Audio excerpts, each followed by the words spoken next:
Vici, though. I mean, they're going to charge straight at EG.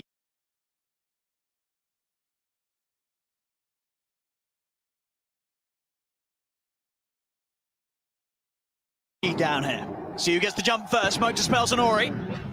It's the jump out from Arbed.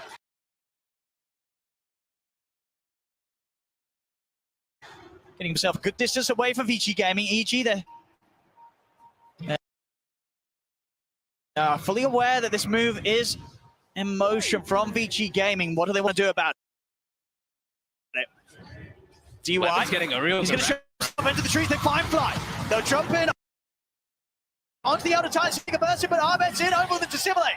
Fly, he'll be able to get the ults out, but Fly will fall. Jump over from Ori straight into Arteezy. DY, Poyoyo, and Ori trying to focus down the race. The Roar comes out for once, tries to hold back Poyoyo. Second Roar. It's going to be blocked by the Linkers of Ori. They've taken out Artur. Ice so managed to TP out in the trees. That's Arteezy dead. 2 minutes. No buyback. 500 gold short.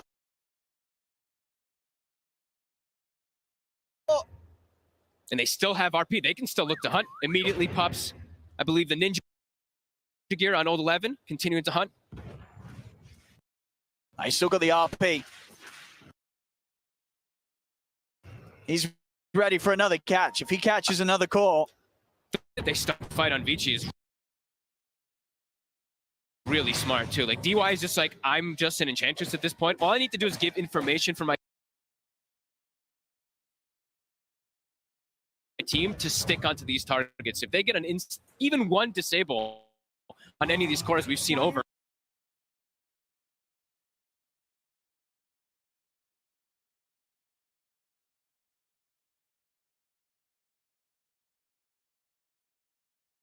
and over again, the EG heroes just die. Yeah, these fights are looking harder and harder for Evil Genius.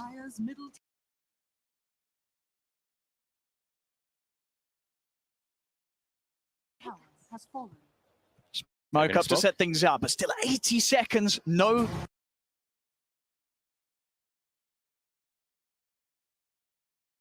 carry up for EG as Arteezy.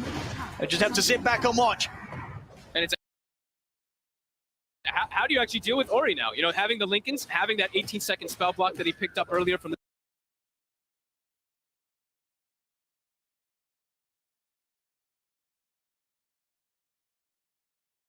the 25 satanic trickster cloak. He's so durable. Tries to sell the action off. They do get the arrow connection into Simulate Stein. They've caught Ori. He's gone.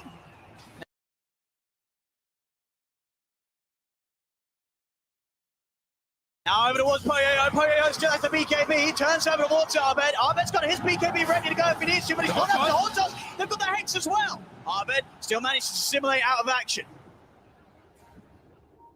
So the buyback did come out from Ori here. I mean, it's maybe a bit of an early one. I don't know if he's going to be able to do too much with that still. Time where Arteezy's out of the game, but it is only 30 seconds or so now. And now Ori in a bit of a risky situation. They lose Ori, and now EG might have the chance to push straight back. Let's see how safe Ori plays it. Triple arrows online for crit. They just have. I think that's the biggest thing he just has to watch out for since the rows are on cooldown. Oh, 11. He's in with the jump. They've caught Arbed.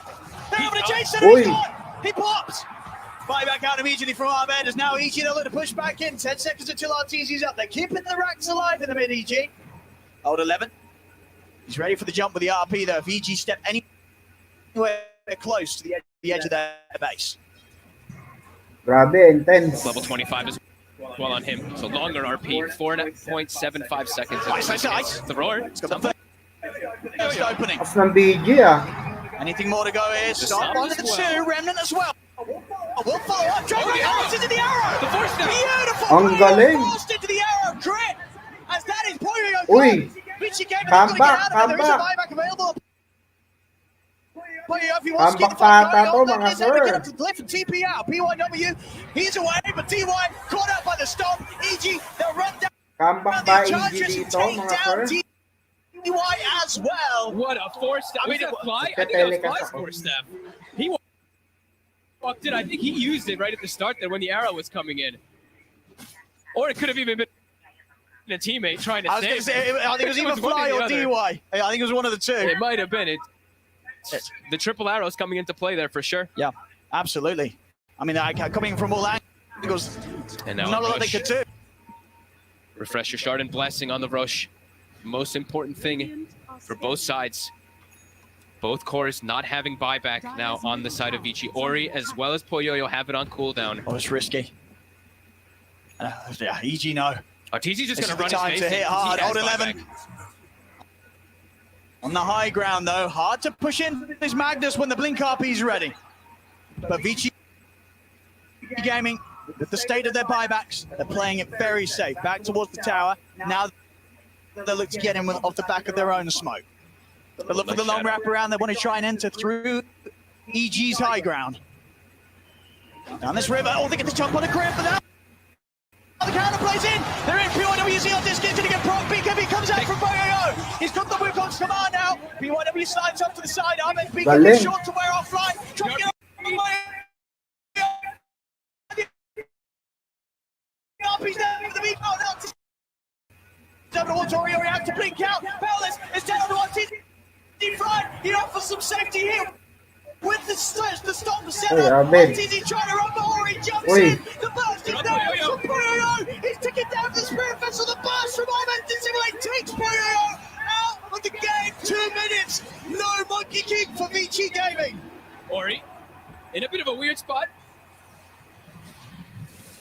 Will be able to get himself away. They focus so much onto Poyoyo. Tons of buyback. Catch on the PYW as well. EG, they're not done yet. Dissimulate over to the side. They found the line. DY's trying to punch back into Arteezy, but there's nothing that the Enchantress can do. He's got to run. Old 11 attempting to screw back to the high ground, but Ahmed's got the chase. The distance back up, but the Dissimulate's in. Ahmed takes down another. But now Ori's on Ahmed. Whoa, nice dodge. Ang galing. Look at the Yules. Now they're ready to turn. Link has been popped. They get the screw back up to the high ground. They've caught Ice. No Beast Master for this push. And with Ice gone, that might be enough, along with Fly, also down right now, to stop EG from being able to punish the fact that Poyoyo's dead for a full minute. Absolutely insane fight. Look how much damage. What, 28,000 damage from both sides. Everybody using like 50 different spells. Very nice. EG. Now, since they do have that number advantage, are starting to work on that rush. Arteezy in the pit. You see the start of this fight again. They kited Poyoyo. They didn't really stand inside the Wukong almost at all, and it really was the buybacks that EG just had a bit more of that allowed them to take a bit more of an advantage in that at the end of it all. Now have that BKB off and on there, Arteezy. He would have been dead otherwise. If he did Absolutely. not, that's cured into the Wukongs. He would have died even earlier.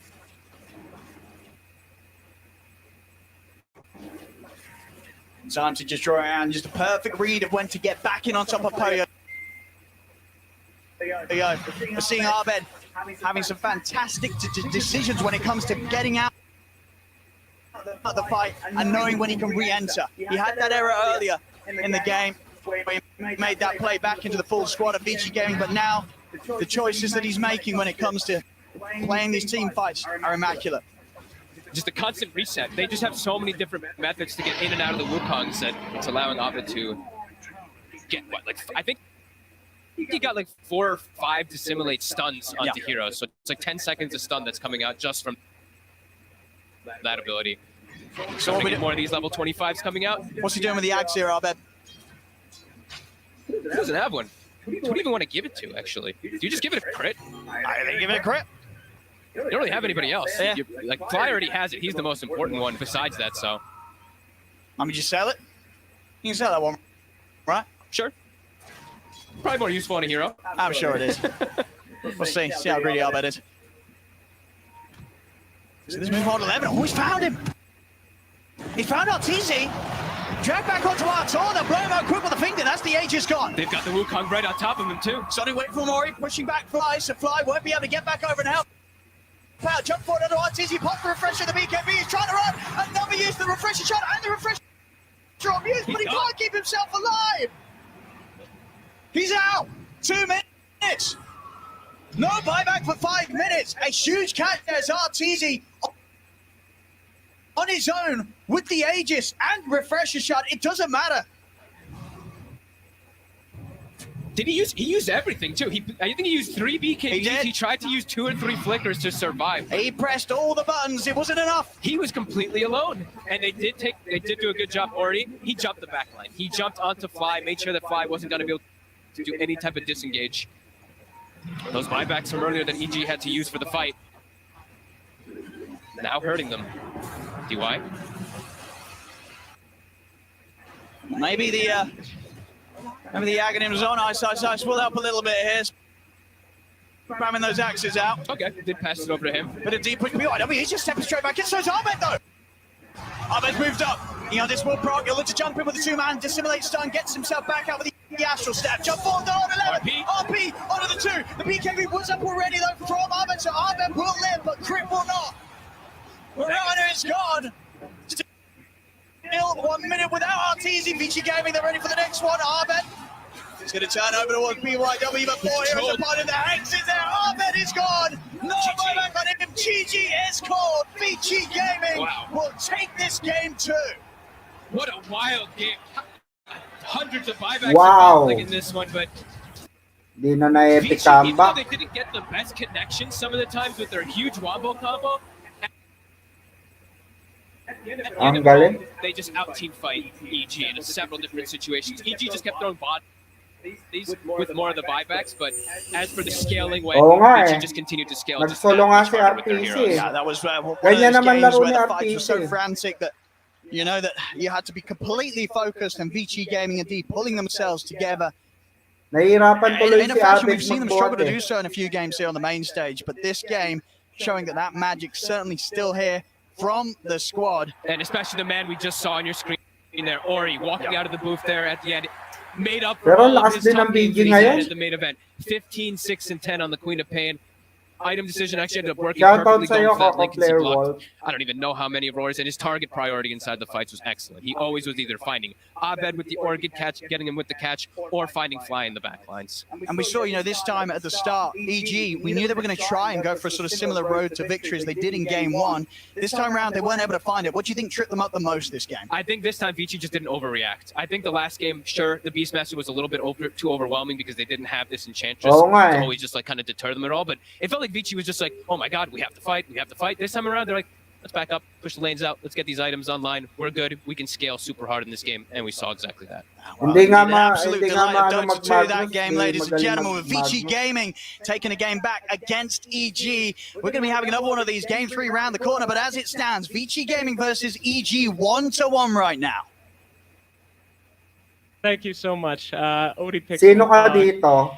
Sino bet mo Guys, rito? I gotta take a moment here. I gotta admit, I EG ako dyan am eh. Bet ko actually dyan, so EG. emotional after watching that game. Like, this is why we are here. That was one of the greatest games I've ever seen, and just the fact that we're like at this event together, with all of our talent in the talent room, just screaming, seeing Abed, you Stormcrafter and Yule Scepter. I mean, this is TI. This is 2 years that we've been waiting to come back here. Yes, It's like of not only a course. family of This us, is what but we're as a waiting for community, as and that well. game just solidifies You know? two AI teams from across the world suspended coming for 1 together year. to just beat the shit out of each other. That was such a goddamn So pleasure. guys, yung mga may bet And I dyan, gotta compose ayan. myself here, but gentlemen, what Bet- did you bet think na about kayo, that? I online mean, bet. Cinderin, we robbed you the first time from talking.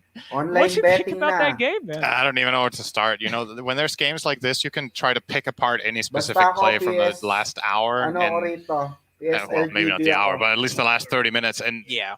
small things could have just made a huge difference. It's about players making the right clutch decision on items, being slightly out of position, and more than anything, just the pressure, right? Like every moment that we get into these team fights, like let's say Old 11 gets caught, or Oh, secured Artis na gets yan, caught out of Lods. position, doesn't press his Secured button card. na We had top that eight. fight, like in the Makapasok end, ka where he lang gets top caught in the eight, jungle, secured na. uses 3 BKBs, flickers everything, like he's just literally just slamming his keyboard. keyboard. It's like, how could I possibly survive? It's amazing.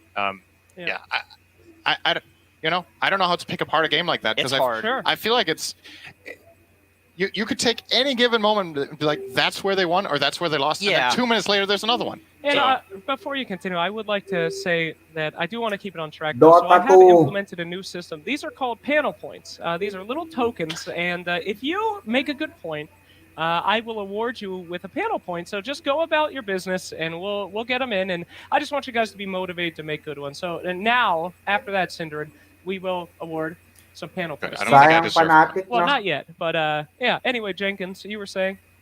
I don't remember what I was. I want panel points. Yung malakas Okay. din fanatic I kung think that tutusin, malakas the din target fanatic. acquisition. No, that's what I was gonna say. Too late. Okay. Yeah. What? Well, target Let's acquisition. go. Keep going. Go ahead. Target acquisition Wait, of why Vici did I Gaming. get some? Please But don't did I interrupt. get Target acquisition of Vici Gaming was very important, and OD Pixel alluded to it earlier that there's always, whenever two teams are trading, there's always someone who's wrong. Yes. Someone is not going to win the fight. Mhm. And the decision making by Vici Gaming every single time that someone would retreat, there was such a tense back and forth because they were also extremely high mobility. Sure. Sir Action Slack, can I please interlude here? Yeah, go ahead. Interchange. I would like to agree with Mr. Su to the right of me here, and They're I think, actually invisible. and I think Oh, what there you go. allowed. Thank you very much for the channel. I'll come over here. I would like to say that kudos and shout outs to DY for walking in every fight, Mahirap identifying maka-tripit. that, well, Pag number one, he's a nag-tripit pa pathetic sila support, dito so he sa always has TI na to. buyback the role, of course. Wow. Position 5 Yun na nga lang ano eh. Walking in always has Yun na nga buyback, lang tupit. setting Ang up for hirap his na team eh. to hit some Tripit nice pa. RPs, to focus RTZ, and that was The the best key of the difference best na maker. talaga sila Okay, na. why is there two? That was the key difference makers. The moment Vici started focusing RTZ in the fights is the moment they started winning, because when you look at the lineup, there wasn't really any other source of late game damage other than RTZ, and he didn't have a Satanic, so he was actually quite squishy if you just hit him with all of your right clicks. Sure, he has 3 BKBs because of refresher orbs. If I keep talking, you're just going to keep giving me these? No. Who's Logo handing ng out the ano ko. coins? Well, they're based on it's voted in with the chat. If you do Oh. exclamation point, good point. Yes. Lods, But, logo anyway, ng continue. ano So ko, it's just about ilalagay talking ko as much sa as possible, and wall while ko, they're sa spamming, you gaming just room keep building ko. up coins. Why Go am I ahead. not getting? Well, I actually You agree are with that. lying. I didn't get a single coin. Well, you have to make a good point. Lalagay ko sa gaming room. Yeah. Cinder, do you Spells. agree? Yeah. Tama. Which ones? Good spells. Oh my god, I couldn't agree more. I got one better. Okay, go. Dota 2 Great logo. Better spells. Okay. Nope, sorry. Too slow. Let's go ahead and bring it back to How am I serious possibly going to mode, get that if many we coins can. anyway? It's over. Pinipinturahan pa eh. Please. This is an elimination game at the International. Gagawin Please ko keep siyang it, 3D. tight Into this. if you can. So, Synderen, coming into this next game, we've seen such a back and forth. Let's talk about how EG must be feeling about this, because this is a game that they felt like they should have won, right? And now, after that comeback from that Vici Gaming, I mean, do you think they might be broken? RTZ has been broken Oo nga eh. before at this at internationals. This is a team that can tilt. Will we be seeing this in a potential game? I don't know. Why are you asking me anything? I have 0 coins. I'm like the least credible person who could possibly ask anything How right come now. yours are to the right of you and mine are directly in front of me? All right, Tsunami, perhaps you want to pick this one up? Yeah, but I think that with these, we talked about it a lot Mag-online during bet group ako, stage. Lods. The Pagka Dr. ano na K yan, factor. finals na. Jenkins, Yes, of if- course. Yes, Healthygamer.gg. LGG na yan. GG. Yeah. I think in these internationals of LGD yore na yan. that you speak of, Mhm. it was a more skeleton crew of support staff, especially mentally speaking. But now Oh. the evil geniuses, they've got the technical know-how to Malay recover mo, from EG a pa, game that bigla, maybe di you ba? should have won. Mm-hmm. Lahat kasi na nasa TI ngayon, malalakas talaga. You know, it's always going to be hard. You know, the thing about a game like this is the players will have one perspective, right? Yeah. And then the coach will have a different one. Pero And I ang think daming although watching team that game ngayon from the sa ano, outside will feel like there's sa just as many moments that TI EG na should have nasa lost as they should have ibon. won that game. I don't feel like that. To me, watching that game, it didn't feel like a throw for either team. It felt like a Ano lang ang bloodbath, ano eh, and it's pumasok eh. any given moment, anything can Pero happen. at Like, least and you nakakapasok can, na like I said Pilipinas. earlier, you can pinpoint, Before- okay, Arteezy dying in the jungle, before, then is the hirap nail in the na hirap coffin, tayo but there's just as many makapasok sa moments before that where things can go right or wrong. Yeah. And just lose rights. So the most important thing, Ano? honestly, is just mental reset, right? Like if you can competition na ganito. somehow The get same yourself in the time, moment, millions okay, of dollars ang maybe not even pinag-uusapan. think very much about what happened in that last game, but just, you know, stick to your guns, get good picks. If you wanted to change anything from the draft, I'm still not fully convinced about an open-ended Razor pick when Yeah. all you see is a Monkey King who even could have gone on a different role. Do you think Vici So- Gaming responded to the Beastmaster well? This time they picked Yes, the they Enchantress in the post-game owned him interview. in lane. Yeah. Like Ice Ice had Pero a munti ka terrible na start. It was actually incredible how much he came back. Not in the game, though. Makasulot I last feel like year. both of these games Last year. have been largely determined. Like they've been Last in year ba EG's yun? favor, 20 at least in terms of map TI6. positioning, and then eventually gold lead TI6, because of the munti Beastmaster ka na vision and the ability to take makalusot over the ang entire enemy Pilipinas, jungle. ha? I do agree that the lane Munti ka na tayo dominance was makasungkit ng was ano. better from Vici this game, Mhm. but Kung I seriously think, nagdire-diretso and in the yung first game it was the momentum same. nila Like nun, Beastmaster didn't do nila that Kuko, well in the laning phase, but then the Did a lot moment the better laning this phase time. nasungkit na ended, natin yun eh. He did a lot better than Kasi this. he did. tinalo na nila ang But the moment the favorite laning stage team, eh. ended, the game blew wide Tinalo open na because of the nila map ang, control ano that eh, it gave ang them. OG And I think nun, EG that played time. really well around that. That is one of the things that I think Enchantress brings to the table too, though, is that one thing she's good against Beastmaster in lane, but then when it comes to that mid game when the Hawk Vision comes into play, Enchantress is the perfect dangling hero, as a certain That's true. banana guy would like to say. You send Enchantress in. If she gets gone on and has any sort of defensive item like Force Staff Hood, whatever it is, and even if you die, you soak up so much damage and so much attention that you set your team up for success. And a lot of the times, these aggressive Beastmaster plays happen in the enemy. Ang kagandahan dito, Lods, ang kagandahan dito, sa ngayon TI na ito, no? Pag ito nakapasok, nakalusot ang EG dito, no? Meron tayong kauna-unahan, no? Meron tayong kauna-unahan na mananalo na Pilipino, na part ng isang team na Pilipino, na Pinoy, no? Na nakapasok sa finals. No, malaking achievement 'yon, especially pipicture na naman 'yon. At the same time si Abed to, pinakang bata na ano, na Pinoy, no, na Dota 2 player na nakakuha ng kampyonato. Kaya gusto ko rin makapasok itong ano, EG kung sakali na mai-survive nila to. Sana ito magandang laro itong ipakita ni Abed tong third game, no?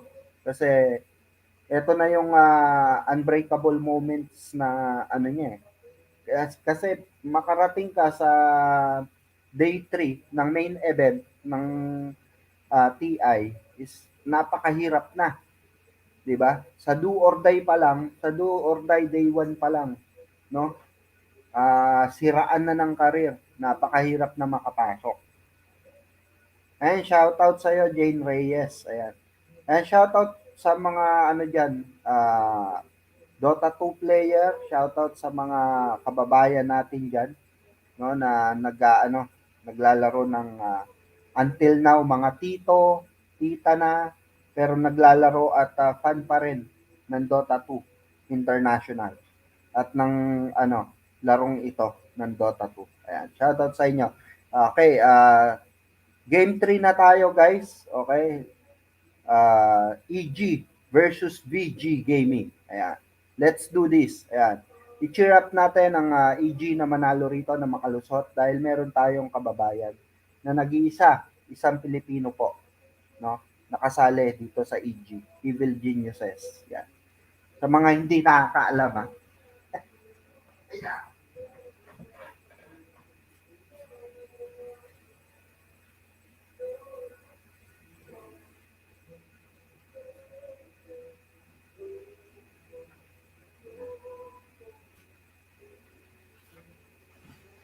Isusuot natin to, guys. Yan, para patunayan na na suporta din tayo sa AG.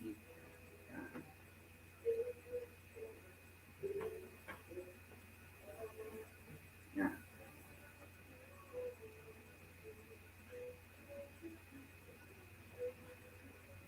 Yan.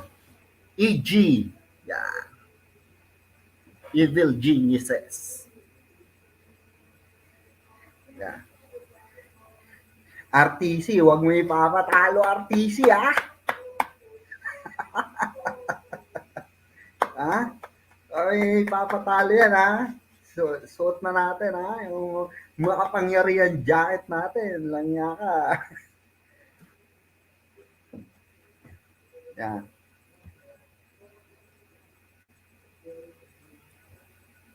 And tunghayan natin to, guys, tong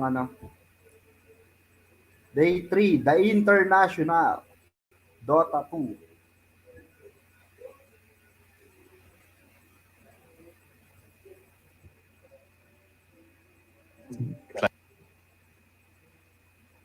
as and not the rest.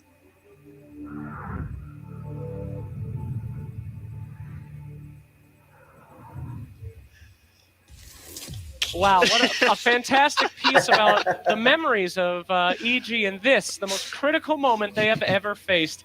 Will they have the run completed here at the International, or will they just slide on throughout the bracket?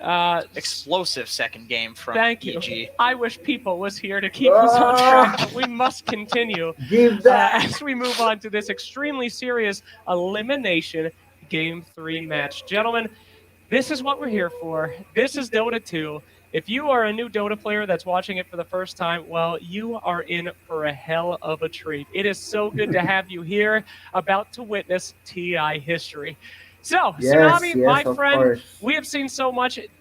We have talked about how BG Gaming That's the need to pull back from that last game. They did it, even though you kind of doubt it. You think we'll be seeing that again?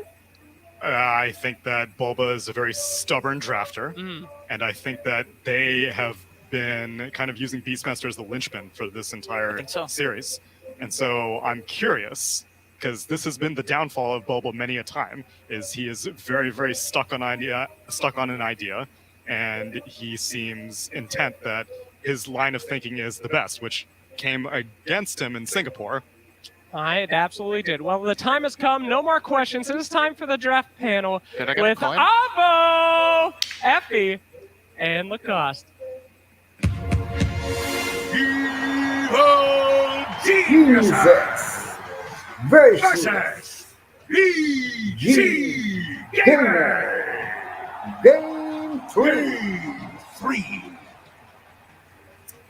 We did it. Slacks pronouncing my name correctly. It was almost as difficult as Vici game winning that game too. And what a game, honestly. I mean, what a roller coaster.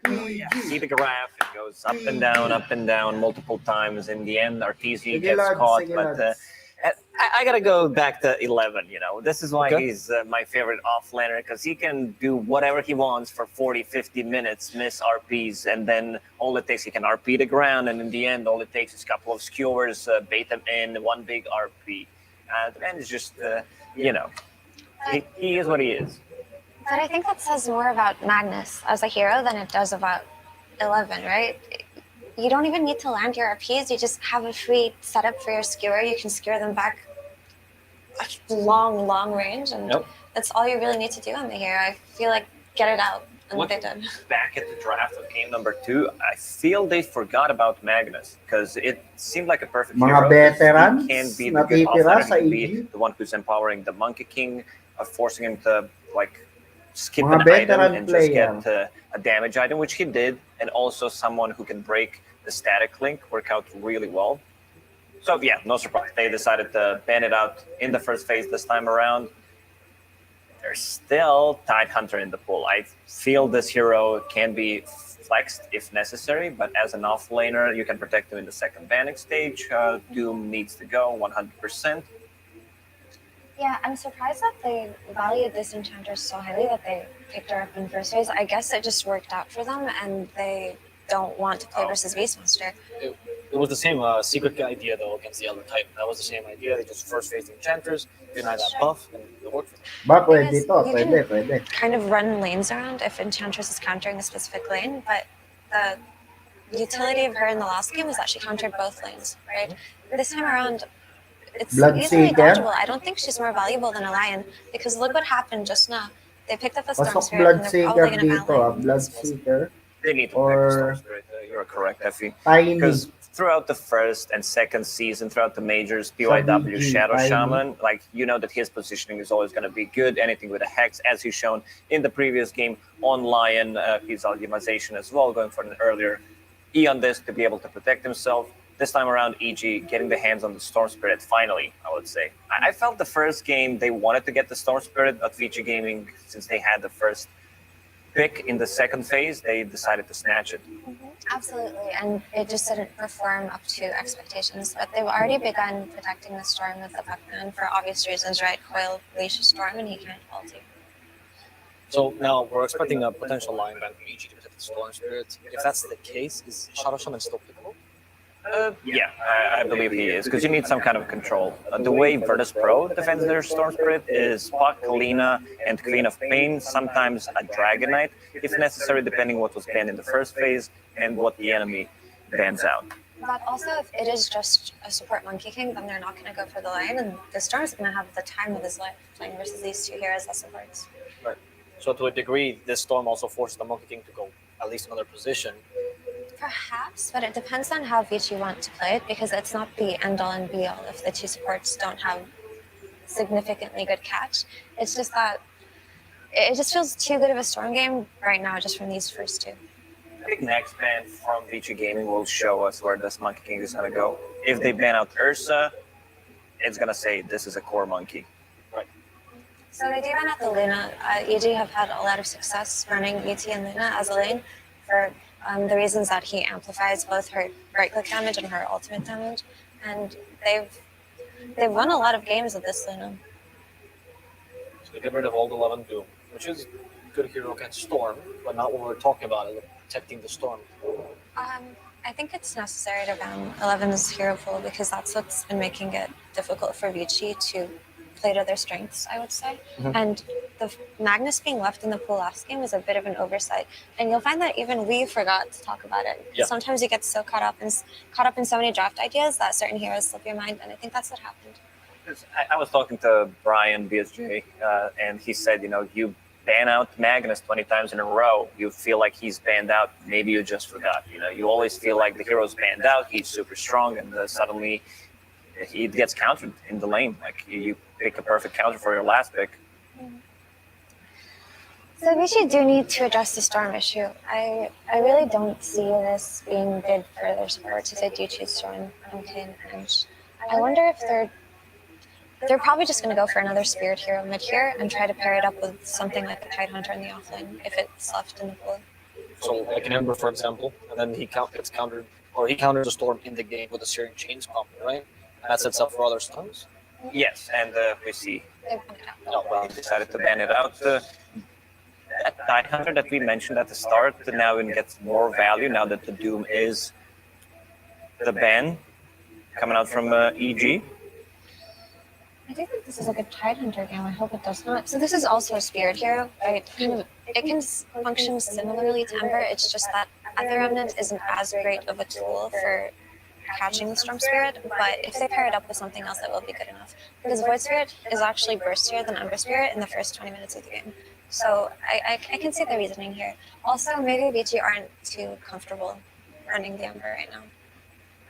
And there's so many mind games happening when you have two spirits play against each other, especially in this matchup. If Storm Spirit is going to go for Orchid, then your natural build on Void Spirit is Yule's Scepter, which means it's also a setup for the Remnant.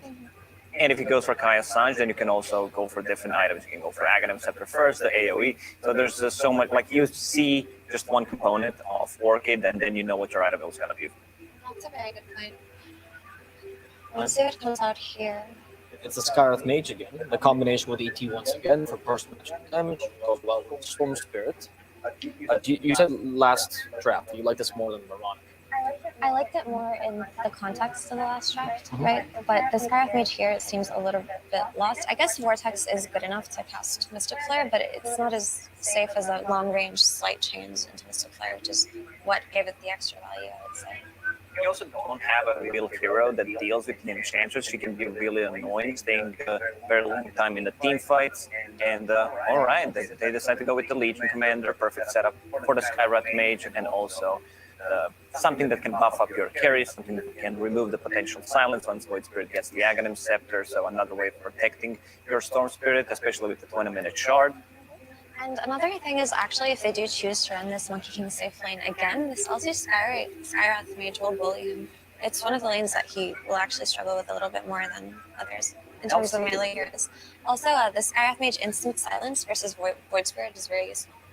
Legion Commander is also a great block pick against the Tidehunter, who's still in the pool, something that he can't crack and off, especially when paired up with the Skywrath Mage. You will always have enough burst damage to bring him down, even if he decides to go for a hood. There's EP to amplify the damage with his aura. Spectre, a bit of more global presence, but Legion Commander should have a good time in the lanes. Carrot Mage plus Legion against Enchantress Spectre, or if they decide to put Monkey King, which I don't think should be a thing here, should have a really good time. LC and Carrot Mage, they will bully Spectre and Enchantress. Kaso merong ano This eh. is a confirmed Monkey King support now. Merong And the Skyrat Spectre eh. is, I can understand the need for a durable carry O, versus pangharas Skyrat kasi LC, Skyrat. but also I just see the Monkey King giving vision in trees, right? And then Spectre haunting in on the backline. That can be very useful and a very easy way But to let's take see, guys, no? Let's see. So my question is here: you pick up the carry, therefore also revealing the Monkey King. Tignan Offlane natin is kung like ano, trees. kung You get a free ano two. last pick ng ano rito. Why this over picking up your offlaner, which probably stocked is the core of this team? Maybe they just didn't want it to get banned out, right? It could be as simple as Possible that. Spectre axe. was too valuable. Possible axe. I think that's what they wanted to go for here. And actually, I was considering, what if VJ just go for 11s Na like ano ba si axe na ban? Night Stalker, I think that's the hero to possibly ban out. Cuts into backline. Storm Spirit does not like to play into it, and you might need to have Last pick another ng scaling EG, core. Axe I think in the pwede. previous game, EG has been struggling with that. Beastmaster and the Razor combination, they're good if you want to end the game by 45-50 minute mark. Like if it goes past that, you kind of feel that they're not going to scale much with the items. And also banning out the Ursa. Like this is one of the matchups that I really love to see. Ursa, favorite matchup. Spectre, you always like threaten that Roshan. VG Gaming, they don't have the good Roche taking potential at all. You sold the Night Stalker idea, Effie, or are you still leaning towards it like it? And if they do pick up this Night Stalker, then their vision game is going to be ridiculous. And it'll be a good kind of way to deal with the Storm Spirit, but it depends on the carry that comes out, right? So it's Troll. I wouldn't pick Night Stalker into Troll. Okay, fine, so. Just because the lane for him is very difficult, and Troll can stand his ground and just fight back if he goes on him. It's not one of the best heroes to deal with. Also, Troll, if he can get on top of Spectre, he can kill her. He also does enjoy playing Silver Edge, which is going to be very good here versus Enchantress, Monkey King, and Spectre. Mm-hmm. Thinking about this last pick, VG Gaming, they have very limited team fight. Enchantress, Monkey King position 4, yeah, he brings that Wukong's command. Most of the time, I feel like this monkey is just going to be a food in the fights, playing against the Storm Spirit, Legion Commander, and Skyrat Mage. Also ET with the Spirit, providing vision. So they need something tanky. Void Spirit can cut into backlines, be a bit more annoying, but he needs an item. He needs an item and a half, which is not going to be easy for him since he's playing into Skyrat Mage. So I want to see something tanky. And we've talked a lot about having durable carries that can take a lot of damage for the team and kind of bait spells and turn the fights around. And Troll fits that bill really well. We just haven't seen him that often because he doesn't quite do it as easily as something like a Medusa or a Tiny. But I like the concept that they've done here with the Troll. I've seen some Trolls, sometimes a bit too reliant on the lanes, and if the early game went a bit difficult for them, it was difficult for them to recover, at least in the group stages where we saw 3 or 4 Troll picks. The only exception to that was East Coast once, where they actually managed to pull off a game there. As a Troll, you don't care too much about playing into position 4 Monkey King, so that's going to be good. You have this chance, you can be a range hero, so you can trade really well. That's a very good point. And one of Troll's biggest issues is that he gets kited very easily, but they don't really have that great of a means to kite him. This looks like a very good game for him. And it looks like BG are kind of stumped here too. They're really taking their time thinking about this. We're taking our time thinking about this. It's going to be Lycan, which you suggested earlier, I think. So the reason why I brought up Lycan, and we kind of went on a tangent, so I couldn't elaborate, is just that typically this is one of the heroes that they like to run, and they do like to pair it up with Spectre just to kind of secure that late game, because Lycan does fall off at some point and doesn't feel like he's as effective, but he's quite tanky on the safe lane and has no issues with farming the jungle and catching up. But also, he can just run his units at the Skyrath Mage and the ET without putting himself in danger. And if you have 2 supports that can easily get sniped, it makes Lycan's gameplay simple. Sure, but I still love Troll against Lycan. I feel like they kind of counterpick themselves. Well, this time we won't have an interview with the coaches, but we have someone that knows almost as much. We're going to go to BSJ with his last word. Thank you, Avo. This game is all about the stages of the game, and it's going to be EG that's most likely dictating the pace. And as Lacoste mentioned, VG Gaming is severely lacking on the team fight. So what that means for EG is even though they have a lot of single target pickoff, they're going to be looking to run around the map as 4, as a good offense is the best defense to guard Arteezy on his Troll Warlord as he's going to ramp up. He's going to want to be their building sieger later, but without that Aegis, he's not going to feel comfortable to do so. With the Ags on the Spectre going to be coming out on top of the burst damage from the Void Spirit and the Monkey King. So let's look for them to go for that early Aegis on EG, gather around their Troll, and make it difficult for Vici to be team fighting into them. We're going to be looking for that Lycan split push pressure to make sure that they cannot do that, and we'll have to respond and maybe create some chaos on the map. Winner goes top 6, loser goes home. Take it away, Odie Pixel and Fogged. Thank you very much, Brian. Yes, the deciding game now between Evil Geniuses and Vici Gaming. Fogged, initial reactions to the draft here for Game 3. Does feel like that Troll last pick looks really good for EG right now. And I feel like I don't say that too often, especially not at this tournament. The hero's been kind of neglected for obvious reasons. He's just had a lot harder time inside most of the group stages. Also, a lot of people don't really like the way his ultimate works, of course, because it's got this double-edged sword where it forces you out of position a lot of times. Has been buffed several times in the past.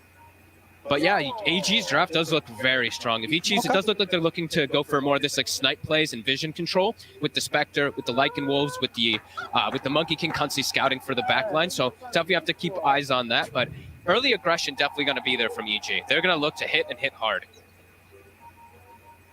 And would you say, the last pick for Vici Gaming, getting this Lycan 4 old 11?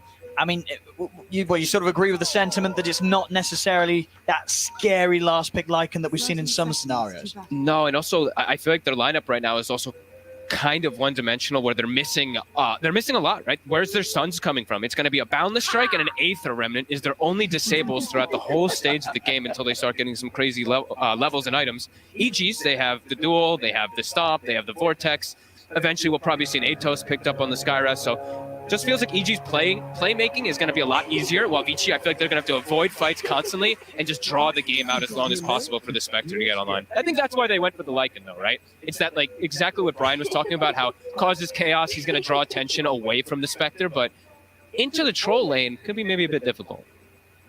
Let's see how well old 11 holds himself up here. We'll have, for now, PYW by his side. Now bottom DY again on that Enchantress, ready to keep this lane nice and safe for Poyo on the Spectre. And let's see how Ori does this time around. We saw him playing the Storm Spirit in the first game versus a Skywrath, and he literally could do nothing. And he is playing a Void Spirit, kind of similar concept, playing versus Skywrath. And once that silence is leveled up like 2 or 3 points, there's not much you can do about it until you have your own defensive capability like a Yule Scepter. Sure. And I guess on the Void Spirit compared to the Storm, the Yule's being picked up first is much more likely. Absolutely. Yeah. It's going to happen. Like, no Storm. I think, like, 0 Storms lately want to go for a defensive item first. You're playing into their hand. Let's see. I really think that Arteezy is going to get absolute free farm, which is a concern for me. So PYW, this is a double melee playing into ET as well as Troll Warlord. You have to just start pulling Sweat away. And oh my, Fly actually gets the side pull. As PYW is trying to pull the wave, it gets pulled into neutrals. One of the bigger disasters that can happen when you are trying to pull as these double melee lanes. Fly does eat the clap. Doesn't actually hit either hero on Vici. And 11 will be able to secure every last hit at the very least for himself. Doesn't end up missing any XP, but as we said, Arteezy, absolute free farm. We expect probably Abed to have that free farm as well. Bottom, I think that's probably a bit of the better lane because Poyoyo, that's what they picked the Spectre because they see that Skywrath because you're able to absorb a lot of that harassment in lane, and in the later stages you just kill him. Dispersion is very useful versus Skywrath. But we'll see how that all ends up playing. And of course for Poyoyo, if we do indeed see that sort of first build-up item into the Aghanims, do you sort of see this as a game where there's going to be a lot of chance to set up action for this Spectre to get involved in with the Shadow Step at the time he'll get the Axe? You can kill the Skywrath every single time. If a Wolf just scouts crit, a Shadow Step plus a Howl, the Howl applies that minus armor, of course, on top of it. And yeah, the Skywrath is one of the squishiest heroes in the game, so. See mid. Ori. He is just... Whoop.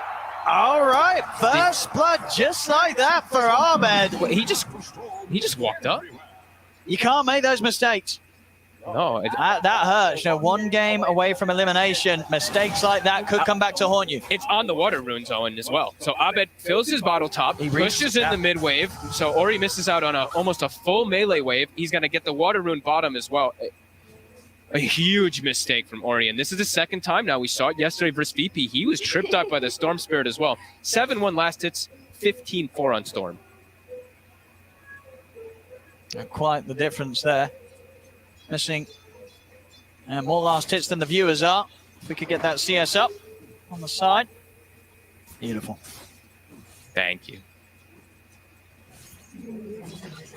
So you're seeing Arteezy, like we said, it's going to be a free farm lane. And Vici also just has to be careful for the positioning, because once level 2 comes out on Elder Titan, that's when they can actually start to be setting up kills onto either Old 11 or PYW. And they're not going to be able to slow Arteezy down up here unless a rotation does end up happening, which they can't really do pre-6. So lanes definitely feel like they're going to be quite a problem for Vici. Crit is taking a bit of a beating bottom, but will be okay. Mid again. Ori just keeps getting pulled into the wave. Does get some good last hits here with that Resonant Pulse, but it's a lot of damage. I think he needs help getting runes. I think he's going to have to tell his 2 supports. One of them has to start checking these, because Abed's just going to start taking over this matchup too much. It's hard, though. I mean, only so much an Enchantress can do. Scare someone off the runes early on, and PYW kind of needs to be here with Old 11. You know, laning against a troll, as we say, it's not fun for the Lycan. Not much PYW can do, really, to push Arteezy away. At least he'll save the Lycan from getting killed in some situations, but he can't, like we said, he cannot slow down Arteezy at all. Can't really stop the pulls either versus an ET. It does really feel like EG might even come out ahead all 3 lanes. It's a solid start, it really is. You see there, top 3 at the moment on the CS. Bottom is the only one that feels like it can go the other way, as they have an Enchantress and Ice. Just take a good amount of harass damage here. The Wildwing just keep poking him.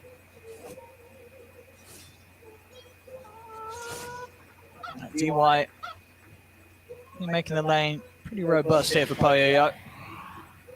Constantly throwing the daggers out. Crit. He'll have to use the slow to make sure DY doesn't catch up to him for the enchant. And any sort of chance to push Crit away from Poyo. And he's going to feel pretty good about that, DY. Abed's got the wave on his hill. He's level 6. And we're going to see the setup mid. And they've got the wraparound. I mean, Crit, he may have been pushed away from bottom, but that means he's ready to turn up mid.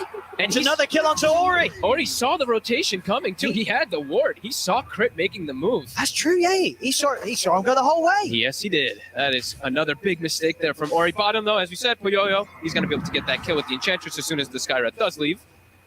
But yeah, lane's already looking like big issues. Dire's top tower is under attack. Now, this is rough for Ori. We saw him struggle to recover from a bad laning stage the other day. We'll see if he's able to have a better shot at it this time round. It's a slow start already. Abed nearly doubling the CS. Are they going to check the runes for him again? This is the power rune. This is the most important one. Abed is level 7. Void Spirit's level 5. DY is coming over to at least grab the bottom if it spawns down here, and it will. It will. Crit is going to TP mid since he doesn't get the bottle. Since he doesn't get the rune, they're just going to fill up Abed's bottle there to enable him. And then they're going to look to make the go immediately. Instant dissimulate out to disengage. Still trying to punish him before he has the Astral Step online. Still just level 5, Ori. I cannot believe he's level 5 to level 7.5 on Abed. Abed also has Catapult Wave, so now he's going to force pressure onto tower. DY looking to react. Might need a +1. This is not what you want to see if you're a Vici fan. Here's the TPs. This is devastating. They've got to bring lots of backup in. See, PYW and DY will manage to get the reach over onto Crit. See if Abed can help out here. Crit goes down. Abed not going to be able to play aggressive into the 3 of them. They are able to come in, keep this area a little bit safer for Ori. Ori also able to be the one to get that hit onto Crit, so very a bit of a jump back up for him. Yeah, he has to get given pretty much every single last hit in the kills. His top, Old 11 does show himself. Was having pretty good farm, but immediately from that Abed rotation will get set up on, and Abed already TPing back behind to the tier 2. So maybe looking to hide his positioning still and look for another play.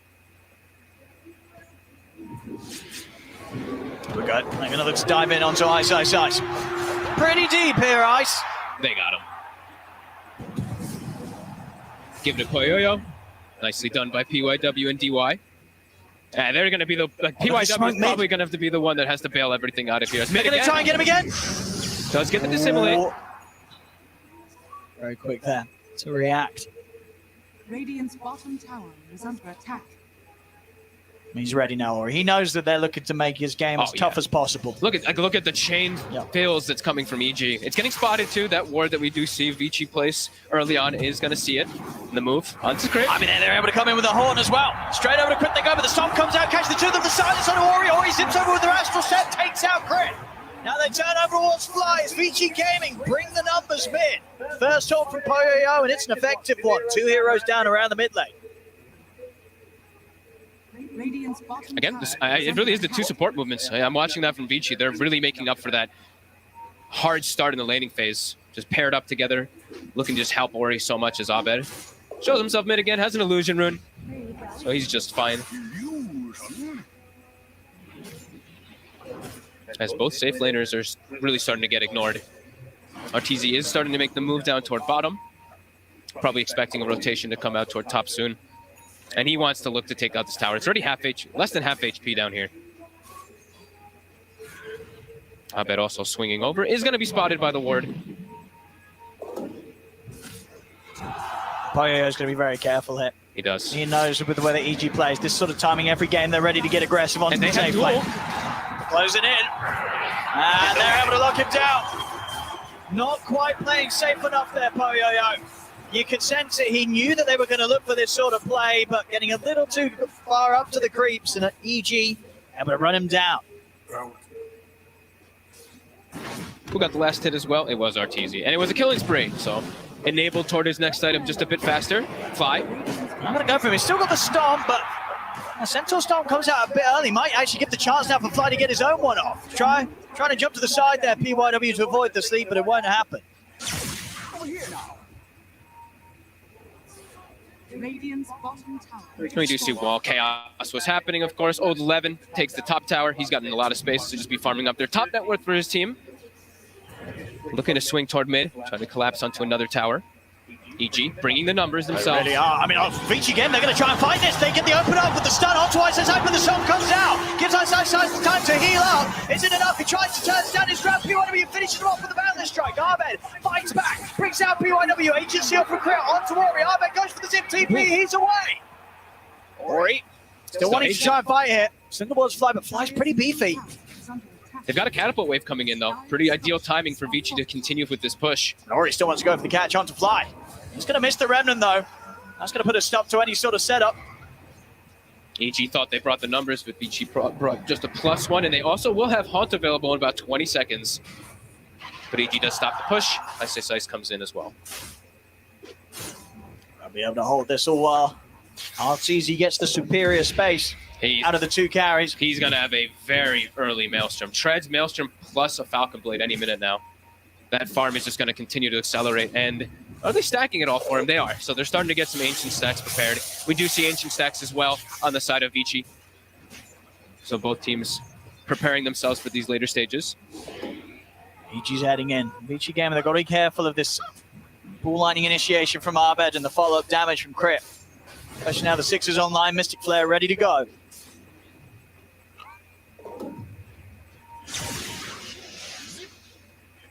Eleven going to start farming Ancients with Poyoyo. Looks like they're both going to do it together, even as a team, bringing PYW also as well.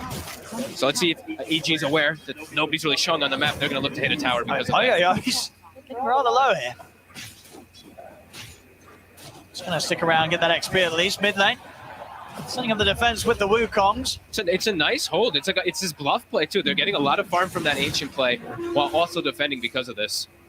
Yeah, they'll get the space to clean this up completely, Vici Gaming. And they've got salves too. You were mentioning how Poyoyo was dropping a bit low. He's got Chip Vest. They salve him up and he's still a bit healthy.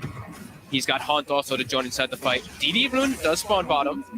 And EG will be able to claim themselves that tower. Immediate smoke with the DD. They have the vision up top too. They see Poyoyo. Of course, he's on the creep wave, but they did see him setting up there initially.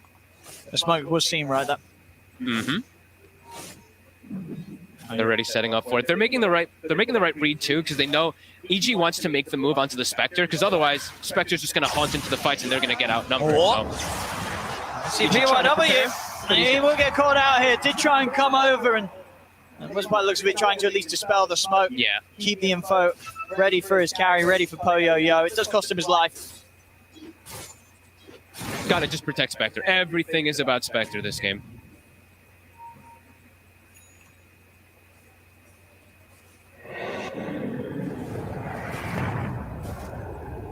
And Arteezy does finish up his own Ancient stack without any help.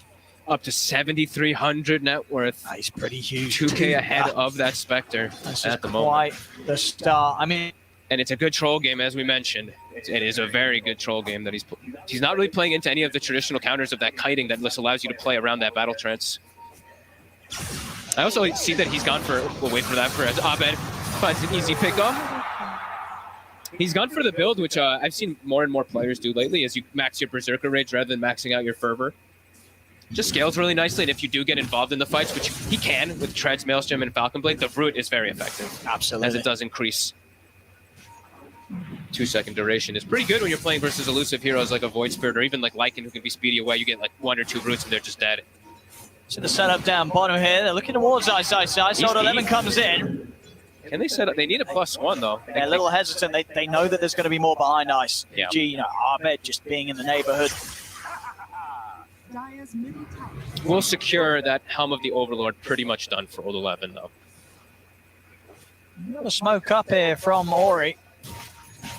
Vision. EG's placed this ward every single game. This time it's going to get found. PYW is going to see it.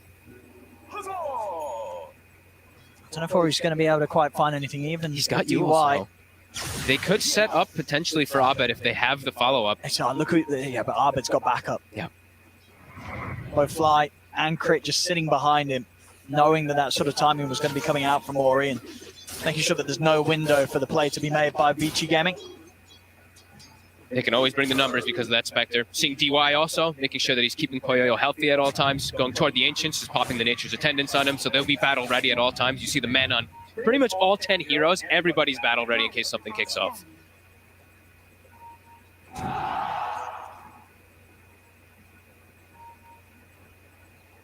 I mean, both teams for now happy to resume farming. You can expect that EG, and once they've got their first time or so, they'll be the more proactive out of the two. I think both the situations where they're going Orchid, and also I saw Ice. He was halfway to Armlet, and then he's like, no, I'm not finishing Armlet this game. I think tempo is what the name of the game that EG should be going for, so he's about to have Blink finished up on the Legion Commander too, and they've got the combo plays, right? Legion Commander plus Skyrat, almost anybody they find is going to just get killed from the combo, and now Orchid's done. Abed, he's hunting with Crit. Like we said, they want to target Poyoyo mostly. But this ward also is spotting out Ori. See which one they find. They're going to try for Spectre. That's a big zip from Abed to close in. Set up with a silence. Easily done there. EG, they've got perfect pick-off potential now. The map is going to be a rather dangerous place for Vici Gaming to play split up. With EG getting themselves these early tools to get online. Scary place for him to be as well in the Spectre in this game. Sure, he has the Haunt, but I feel like that's going to be old 11's territory for the most of this game since he has this Helm of Overlord already done. Tower mid will get quickly taken out. So still getting their farm on Vici, but you can just see Arteezy's accelerating that much faster over the Spectre. He's not getting picked off, and it's constantly Poyoyo under the gun here of just getting gone on. He almost has his Ag, so they're gonna be able to be more proactive themselves as well soon, but EG's getting a bit too much space on the map. Arteezy is completely popping off this game. Yeah, it's free farm. Yeah, it's sort of a rough ending to game 2, but this game 3 is coming headstrong and he's looking good so far. Almost has the BK done. He's like about to have it. That is quite scary. See if the smoke from Vici Gaming gets a catch. They themselves wanting to look to get some action. Fine. Not the most ideal target though. Yeah, ideally they were hoping for more, maybe seeing if they could find an opportunity for Poyoyo to use the Haunt. It's not going to use it if they fly alone. Yeah, if they catch the Yule Scepter onto Abed, then they can commit for him and just kill him immediately. But yeah, Fly tanks the gank. A bit fortunate there for EG. Yeah, especially at that time, as you say, where Arteezy was about 200 gold away from the BKB. Exactly. That would have been the time to get the hit in on the troll, but wasn't they the were case. both right next to each other too, right? So it could have really gone either way for a moment. Nice spot. Ooh. Okay, that'll do it. That will do it. The Haunt giving them the vision so they can find the Yule setup onto Ice. As I said, he's going to try and run his way out of that. He's kind of making it away for now. Is he actually going to live? He's going to live. Oh, he gets my away. goodness. The good old pig pole there helping him speed through the trees and away from a haunt movement there from Vici Gaming. Vici Gaming, by the looks of it, will still get the tower, but now they're all down here. You actually see each, and they're looking towards the Roche pit, maybe seeing if they can take this whilst they concede the tier 1 tower. So space certainly being made there by Ice Ice Ice. That was the haunt used. That was the shapeshift used as well afterwards. That was so much committed from the side of Vici, and just a piggy's able to scurry away. 3-man overwhelming odds as well, of course. He had like 37% movement speed increase, so he's able to scurry away. And straight to Roche. They'll get it. Big move for EG. And making the most of that play from Daryl completely. DD inside of Abed's bottle too. EG probably looking to take these head-on fights a little bit more so now in this game. Poyoyo does have the Ags finished, but Haunt is on cooldown for 85 seconds. So that's for a head-on team fight. I don't think Vici's going to be looking for that.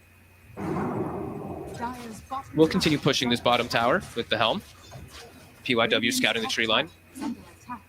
He's also going for his own Yule, so just wanting to have multiple different setups, it seems like, for the Storm. And Yule's overall versus Troll Warlord is also one of those humongous items that you can just, while he's battle trancing, just Yule's control him. This Troll just continues to pull further and further ahead, though. 3,200 ahead of his counterpart. Yeah, it's easy. On an absolute vibe right now.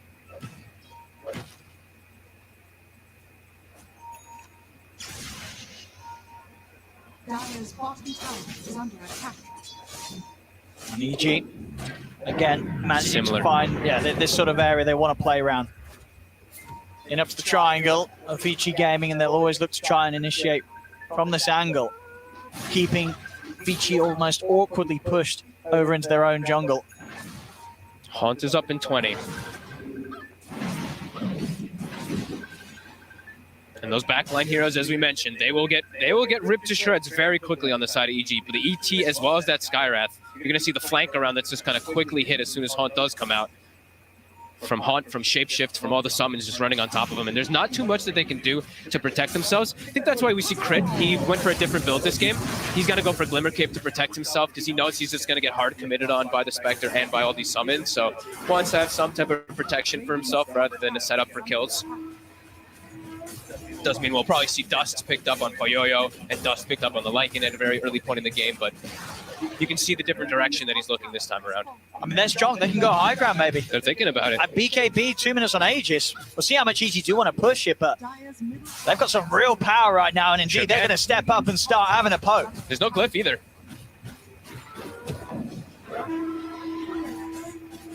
Let's see how confident they feel here, EG. Oh, it's easy. Leading the charge here onto the tier 3 tower, tearing it apart. The Wukong's is forced just to hold. There's only a 1k difference, but with the heroes and the tools they have, how much of that money is on their carry right now. EG, if they fight around Arteezy, they can take a lot of this map away from Vici. I think they can look to go again. There's still with no the Aegis, glyph. 2 minutes. This is a perfect timing. If they see anybody too, like Ice just a blink duel, and then they have number advantage to go into high ground, Vici might not be ready for this push to come out again from the fake back from EG. How do you stop them? They're wrapping around though. There's Flight. Is he going to spot this? He's heading near to the tree line. They want Abed. Abed's hiding in the trees. Jump forward straight away. The silence will catch out. Ori jump forward for Abed. They've got the vortex. Pull back. Arteezy is in on top of the void spray. Yules up into the air. Ori keeps himself alive for now. Big shot dodge with the dissimulate. Ori trying to escape. He'll get back to the base. Arteezy's torn down DY. Now he's going to look over towards on 11. Ice he has the lockdown with the duel. On 11 fully surrounded here by EG. He's trying to run away with the shapeshift, but Abed's got the damage. On 11 goes down. Arteezy being watched from the tree line here. Still has the Aegis for a full minute. Tough one to bring down. There's 4 heroes and they still can't commit for him. And the push support says, we've seen, of course, they're going to have a really tough time versus this Vici jump, immediately get incinerated. But I think at the end of it all, it's not amazing for Vici, but it's a pretty decent hold, all things considered, when they are at this deficit. And Ori somehow survives. I really thought he was just going to get first. 100 HP, the splitter, like a fraction of a second from killing him. We'll see it again here. Of course, the Haunt just giving them a lot of information to start off the action. As you say, Crit and Fly immediately focused Splitter, it just doesn't catch him. It was so close. But again, immediately, EG, they're grouping up as well, going for top. Satanic now finished on our TZ2. 22 minutes, Satanic. Let's see if they can do it again here. VG push them back. Silence. You're going to see the setup from PYW in the trees. He's ready, but the Wukong's come on. EG, they'll cut it up for now, but Crit won't be able to make it out of the ult. It's Crit Scott. 4 versus 5 RTC. He wants to go back in. He's looking to get on top of PYW, but the Yule's control is there. They'll send him up in the air. It's in for Private. He's caught out by the silence. Render's one behind side. He's in with the duel. Looking to lock down Ori. RTC is in with the damage. Has he got enough? Don't dissimulate. It's up. Ori jumps again. Away again. Ori lives once more. Now EG's got to be careful. There's no Arbed. I say size focus first. Nice little arm that Toggle won't save him. He still goes down. They stopped the TP. The TP stopped. The barrel strike is in. Arteezy is going to do his best to try and turn. But he's up in the air with the Yules. He has got the ult, but he's not going to be able to get it off. The silence is in. He can't press the button. As Fly also goes down. Tips coming out. Vici Gaming a solid hold. The racks are protected. I cannot believe Ori's surviving. That changes everything. He's able to get so many different forms of silence out from Resonant Pulse just because he survives. It ends up getting Abed killed. It ends up chasing out and getting Arteezy killed. A massive hold. Absolutely there. I mean, and Arteezy taken out. And it was 20 HP. Last time it was 100. This time it's 20 on the Void Spirit. As Vici's really starting to feel themselves, starting to throw out the aggressive tips. We'll see it here. I mean, Arteezy feeling that he still has the chance to get back in. Of course, that Aegis and BKB Satanic, he's massive, absolutely huge. But look at this, the dual lockdown is there, but Ori, as you say, he lives. I cannot believe it. Now tier 2 mid, things are starting to swing the other way. Vici's late game lineup is starting to hit a bit of their timing, even though Arteezy's so farmed. The Spectre the like, and they're catching up. And finding him there isolated, huge kill. They even tried to bail him out. Like Fly ran in, he's like, I'm gonna mango you, get rid of battle trance, but again, just because the Void Spirit lives through all this, he has so many different forms of silence to control. Tough fight there for Arteezy, but still, he's at the top spot. The rest of the team falling behind a little bit of their counterparts on Vici Gaming. Arteezy can't go down again though. One further death and then Vici Gaming, it's going to get to the point where Poyoyo Spectre will start to take over the lead. He's kind of have Manta done now too. Manta plus that Aghanim's much harder for them to get any type of catch on Poyoyo. He is getting very durable. I mean, are they still at a point, EG, can they try and go for this Drax again at this stage, or without the Aegis is it far too risky? I think right now it's just like get your lanes out, get more control, and then they have to get the Roche advantage. But they can't just commit into the Roche by any means here anymore. No. Because Ori's just completely caught up as this Void Spirit. He's actually just doing way too much with these double silence pulses. And the Hunt, it's back up.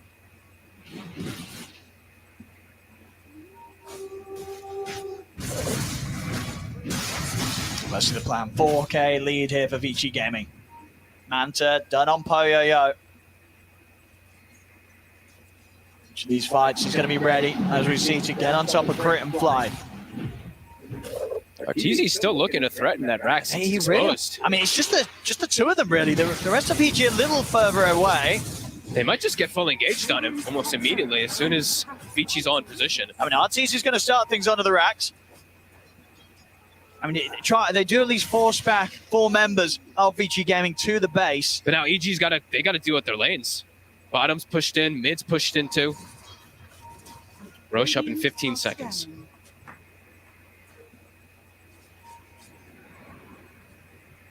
Nothing. 11 has a full AC too, and they're actually smoking, looking for the fight themselves. I mean, they know Roche is going to be up soon. They don't want to let it fall into the hands of EG. A on Disc also now on Ori. So those jumps that EG couldn't even kill him before, now you're definitely not going to kill him if he's able to get any backup from his teammates. EG could get caught a little off guard by this. Was he jump straight in with the sides on the 2? The ult comes out as well. Arteezy puts the BKB. He'll turn. Immediately crit. Getting really low here, but the sleep storm comes out. Crit lives for now. Finally goes down. Buyback from crit. Arteezy. He's on top of Ori. Ori falls to the side. They've rooted him down. This time Ori will fall. He won't live through this one. Ahmed focused by Old 11, but now with the turn. He's got the lock up. The duels there. They catch Old 11. Fly MVP of that team fight with the ET, just a stop and a splitter to turn everything around. Looks like it was going to be disastrous for EG as they lost crit almost instantly, but great stomp to disengage, great stomp to be able to get them those big pickups. And Poyoyo maybe a bit lucky to even get out with his life. It looked a bit close. I said almost got the duel on him. We'll see it back here again. Vici Gaming very willing to start the action off. The Dispel too, of course, we did see that one from the Legion Commander, allowed Fly to get in position to get that 2-man stomp, to get the setup onto both the Spectre as well as the Void Spirit. You saw Old 11 with the good intentions as well to try and go straight for Fly, not quite able to close in on him before those abilities came into place. As we saw here, Arbe getting it rather low, was low on the mana as well. Old 11 not able to finish him off with the rest of EG to turn and control the Lycan. They're all back up, Vici Gaming, but no Haunt, of course. And EG taking down the Roshan rather rapidly. Any sort of steal available. PYW is going to look for it, but he's not going to be able to jump in time. Aegis is picked up. They've got the dual control. They're focusing down. Jump forward with the dissimulate.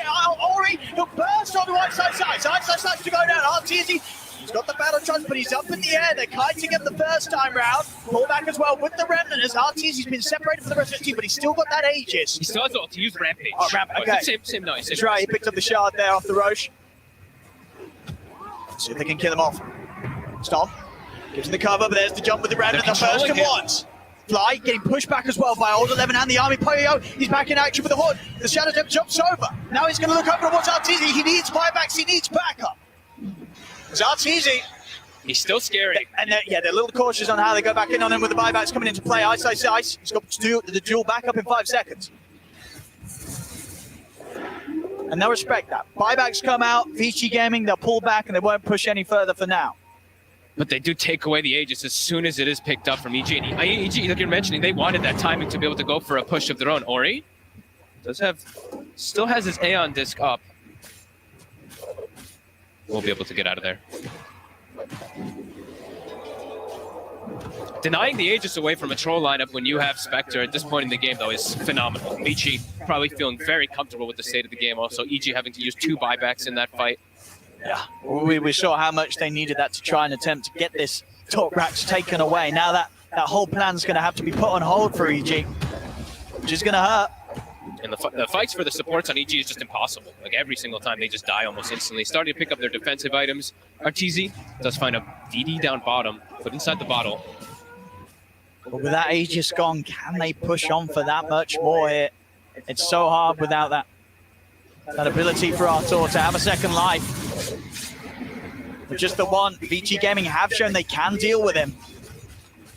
He's still looking to push. EG does not want this game to go on too long. They know they're going to get outscaled. So still looking to just get a bit of map control here, keep forcing Vici back. He's still so far ahead in the farm department. 6k lead on the troll. Almost has a basher now done too. But look at this Old 11, 500 gold off his axe. Don't think I've ever seen the Lycan Ags with the Spectre. It's going to be an interesting one.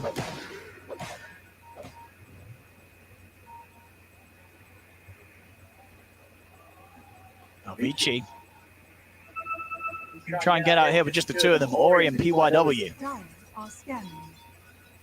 EG. I mean, PYW is also quite fun. He has a Deso picked up out of nowhere. Just grabbed it. Damage is going to start ramping up a lot also for Vici. Oh, and that's a jump.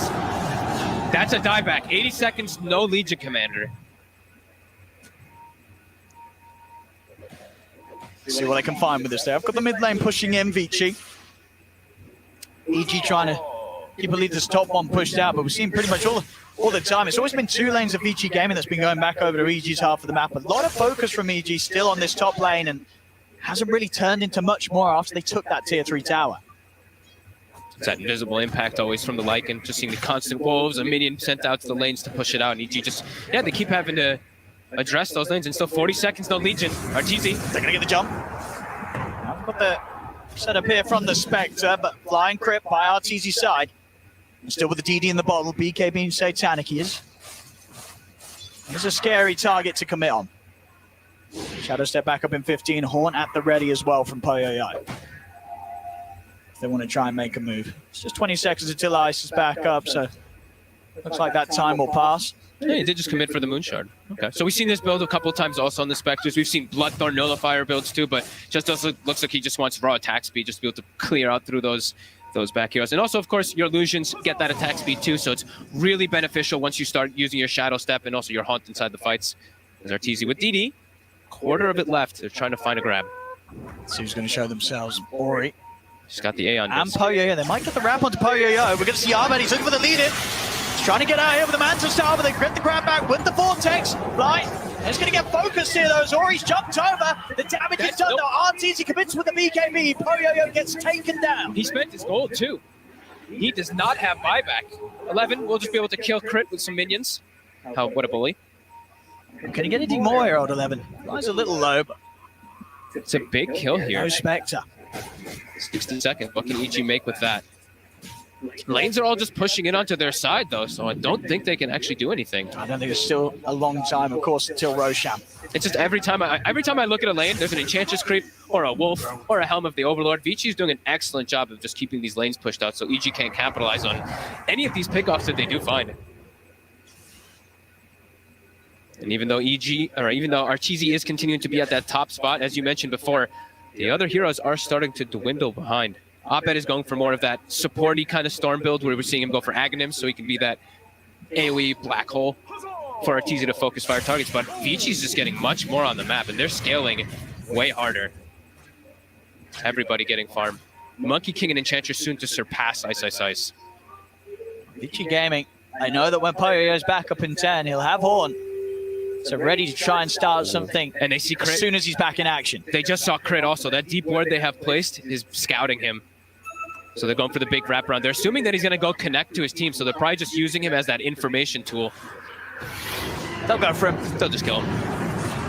And now they'll know where the rest of EG is. I mean, they're immediately making the move over. They actually catch Ice here with a Boundless Strike. They're able to set him on top of him. He's going to try and run. We'll see the bite over to Poyoyo as this Spectre's ready to start charging down the Legion Commander. Ice. No escape for him. Things completely falling out of control. Even though there's such a farm troll warlord, the rest of the heroes just unable to do much of anything. They can't get away either. That was the real haunt used, but well worth it for Vinci. Yeah, absolutely. Any sort of a small couple of kills at this stage, as long as they're stopping EG from getting the momentum that they would need to try and hit Vici Gaming before the game gets too late. And it's going to be a success every time for Vici. Feeling very scary though for EG. Just lanes constantly being shoved onto their sides, which means there's a chance that in the next few moments that if Vici's ever able to get the Roshan for themselves, the game's just over. EG has to play with the Roshan advantage, it feels like. Gem purchased up, Fly starting to get annoyed. These wolves, these deep wards that they have placed, need some type of solution to make sure that they can get the jump first. As Arteezy's getting gone on, committed his gold as well for Bissell. He's able to find a DD, but immediately used. He uses Satanic as well. DY, play around with him for a little bit, but Ahmed's here with the backup. Zips over towards the Enchantress. Enchantress pretty tanky though. We'll see Arteezy on the rampage. They're just kiting him. There's the Yules on Aether. He's ready to try and set up maybe with the Wukong's command. Arteezy. DY's hurt. 11 starting to commit for the back. They're going to have to help. He's had to put the BKB. Arteezy now looks to turn. He's in onto the Monkey King. PYW goes down. Instant buyback for PYW and Ori jumps in. Quick burst off to Crit. Crit goes down. Poyoyo is in with the Shadow Step. Looking for Ice. Arteezy trying to stay on top of 11. Look at the batch to the roof, but Arteezy is pulled back by the Reverend. Arteezy goes down. They jump up to the high ground. 3 dead, 4 dead on EG. Only Ahmed getting out of there is Vici Gaming. They have all the space in the world now to push down mid and take at least the racks away from EG by the looks of it. 80 seconds, no Arteezy. And even though it looks like such a good troll game, you still see the same problems with the heroes. The itemization from Vici on point. The Yule Scepters to kite him out constantly. And then even the Aghanim's bite on the Spectre. How can you catch They're going for the end. They are going for it. 60 seconds, no troll. They know. They've got it. He spent his money. No buybacks, 2K short of the gold here for Arteezy, 1,200 short here for Ahmed. Rest easy, child, says Ori. We'll see Fly come back in and try and hold them off. Ahmed, he's got the look as every what can he do? It's a good vortex into the sleep. Have they got the damage? Ahmed's got, he's got a second life. The agent's exposed though. Vici Gaming looking to close it up and send EG out of the competition, and they will. Vici Gaming take game 3. The series is theirs as they knock EG out 2-1. What a performance, really, from everybody. They just knew how to play their timings. They played it cool. They played it collected. Even though this Arteezy troll is so far ahead, they knew how to play versus this line. They did.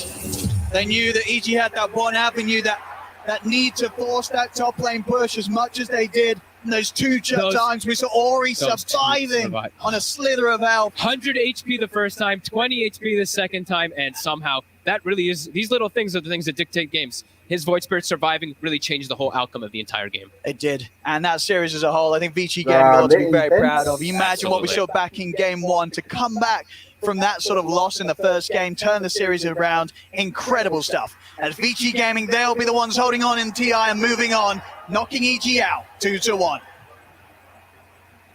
20 HP. The difference potentially between a TI moving on, potentially even a TI victory, to being knocked out. And with that, we say goodbye to North America in the International 10. Gentlemen, they might have gone out, but it was an incredible match. One that I think TI fans and Dota fans in general will remember for a lifetime. Tsunami, wrap up how you're feeling on that one. I mean, it was crazy. China's just an evil genius's kryptonite, it seems. IG was able to solve them in Singapore. PSG LGD was able to solve them in Kyiv. And now Vici Gaming have solved them here in Bucharest. So I like you had said at the very beginning, Cinder, and it's tragic that either of these teams would be so taken out at this early in the tournament. But that's just a testament to how competitive this tournament has been thus far. And I think, honestly, looking back at this series, and especially at this game, Vici Gaming just deserves it, right? Like they played an amazing third game. I think a lot of people were scratching their heads. What is this Lycan last pick? How does this draft even make any sense? And you just got to see it come together. I think this was the hardest game of the entire tournament for Crit. He couldn't play Skywrath. This matchup is so horrible. Like, I don't know what to say. I've played this myself a couple of times. You pick Skywrath, you're like, oh, I'll play Skywrath this game, you know? And a guy picks Lycan in the enemy team, you're just like, okay, I actually just hate myself, you know? He presses one button, he sends his Granite Golem at you, it crits you like 2k range away from the fight, and you just die. Sorry for hitting you there. You're good. That's good. A little bit of metaphor for what was happening in that game. Granite Golem. Yeah, exactly. You're like the Granite Golem. Yeah. All right, guys. I must interrupt you there because we have an interview with your boy. Turn up. It is Avo with Arteezy for his exit interview. Hello. I'm here, not with Arteezy. I'm here with Fly. Thank you for your time, Fly. Yeah. So, Fly, I honestly just want to know what's going on through your mind right now. It's obviously a lot of emotions. You kind of wait 2 years for something and it doesn't go the way you expect. It hurts, you know, that's the reality. It feels like the world is kind of crashing down. This literally happened like 2 minutes ago, so there's a lot to process, a lot of disappointment, and, you know, what can you say? It hurts, and of course I'm sorry for letting down the fans at home or whoever's cheering, and, you know, I definitely think this was not our best showing. No, still one crazy series, and I think you have a lot of courage for coming here and talking to us. So thank you very much. Thank you guys, and whoever's obviously cheering for us, your support matters a lot during this time. So yeah, thank you guys for supporting us. A difficult loss for a strong team that will always live within the hearts of their fans. EG says goodbye to TI-10. Back to you, Slacks. Thank you so much, Avo. Yeah, very emotional time down there. And again, thank you to Fly as well. When we go and ask the players for post-game interviews, you know, we'll have some of them lined up, and it will be an extremely emotional time. And another one will just stand up and say, hey, I will take this. And, you know, Fly coming in there as the team captain, really showing how just brave and amazing that he is to take opportunities like that for the fans. So thank you again. Jenkins, we're going to have the bracket come up here pretty soon to kind of see where we're at. And is this how you expected it to go, buddy? Some of these, I did predict that T1 would go far. I actually predicted T1 over LGD 2-1. I thought that was going to be a really close series, but I think it's more practical. Like LGD is arguably the best team in the world right now, so that was kind of following the old heart there. I predicted Team Spirit to go pretty far, just because maybe not much farther for these teams, just because I feel like they're the type of teams that can take a game off of anyone, but not necessarily the teams that can go the entire way. If they do, it'll be like one hell of a run. I think Vici, OG are two teams that people do expect that will make it into the top 4, or at least are in contention for that. So those do make sense.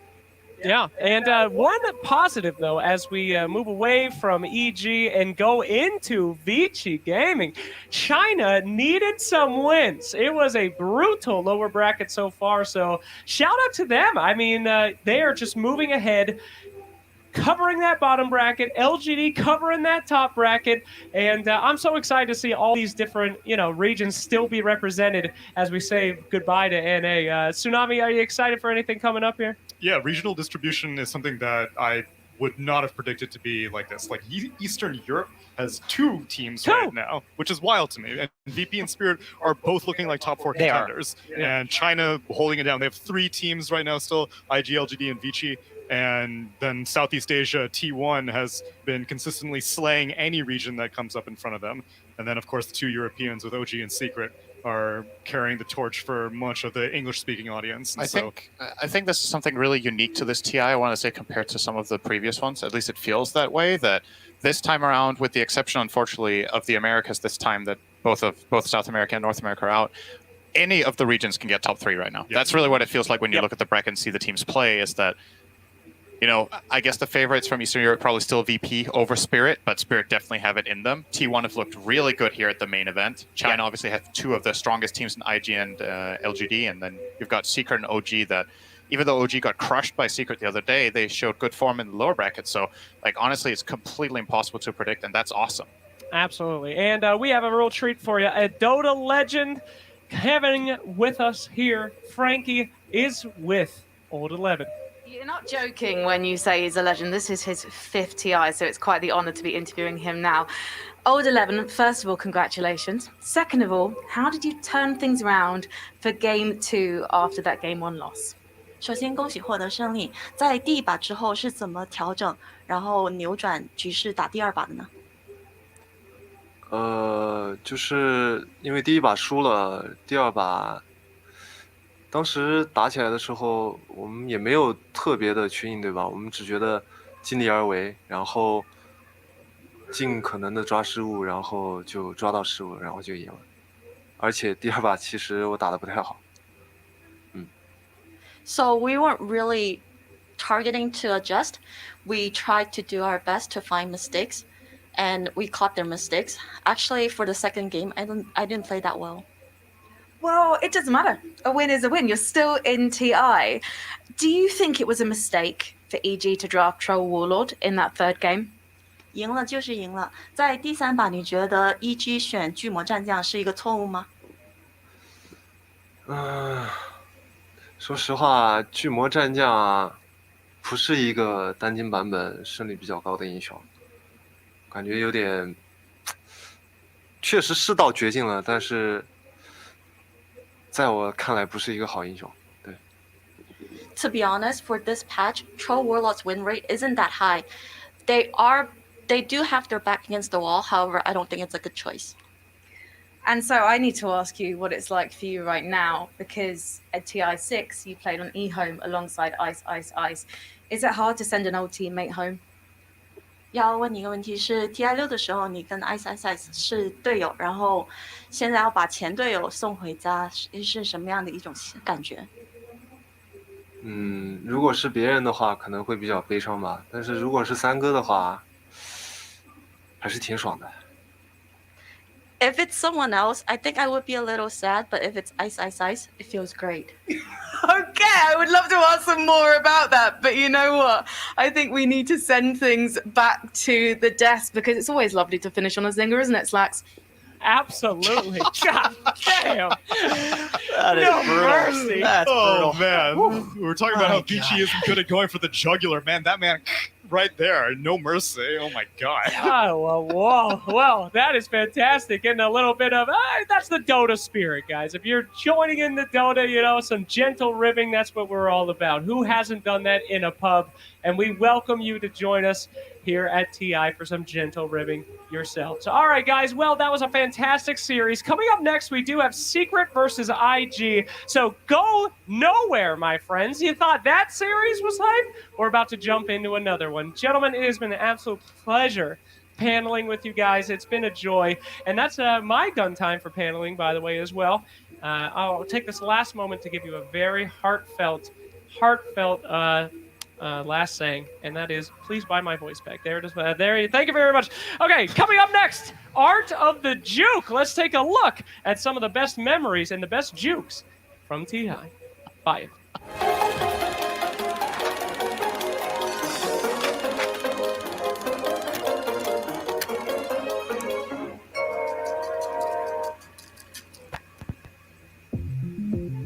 One of the coolest things about Dota is that there's room for individual plays.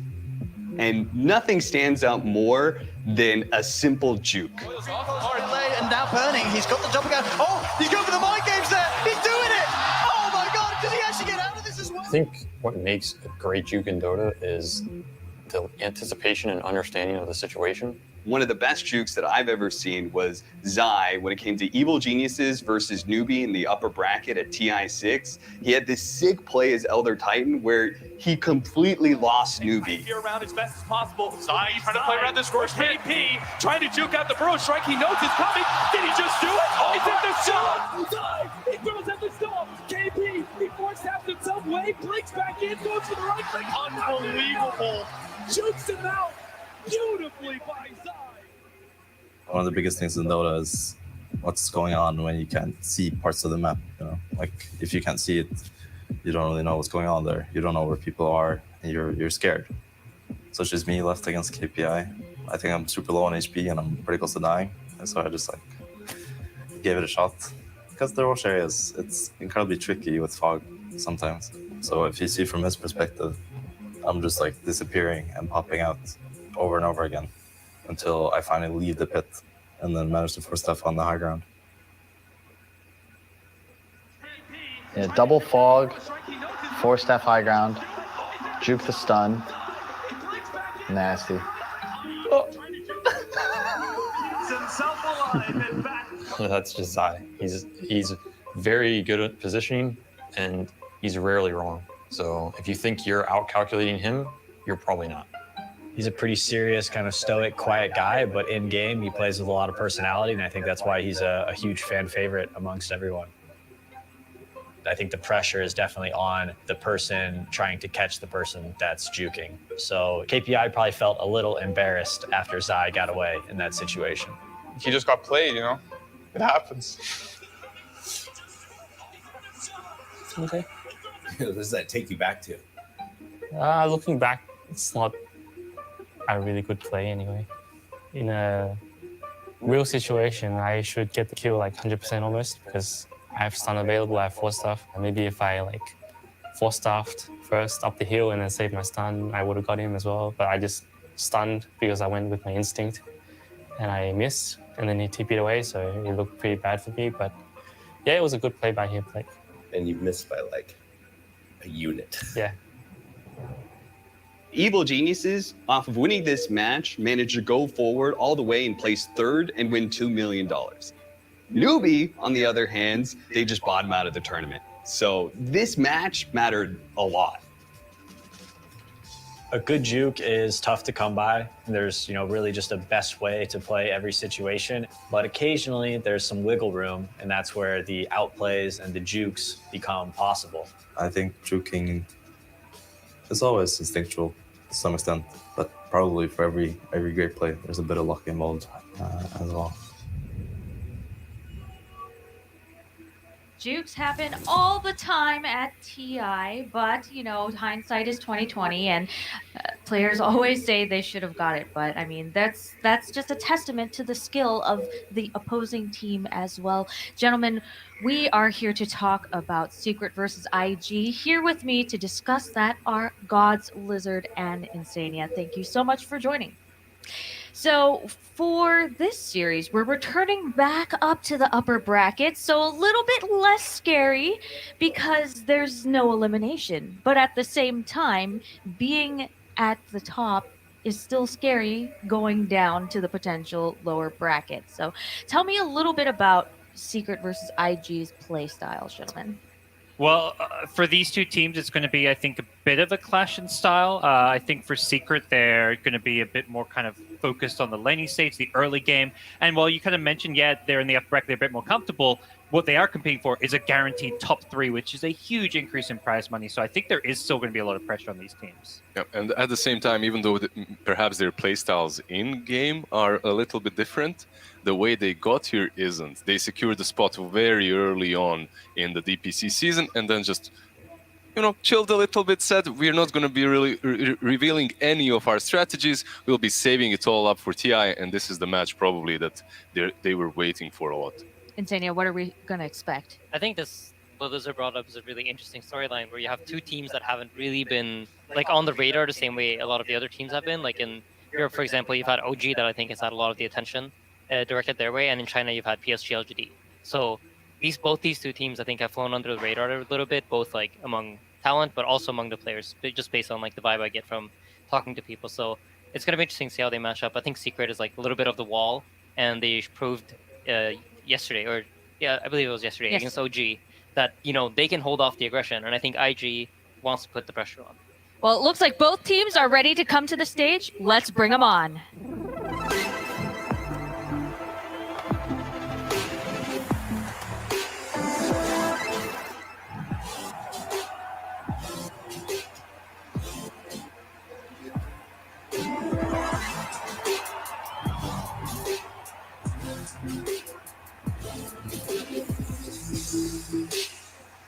Team Secret is known as the dominator of 2020's online tournaments. It is thanks to this team that Dota fans have praised the European region.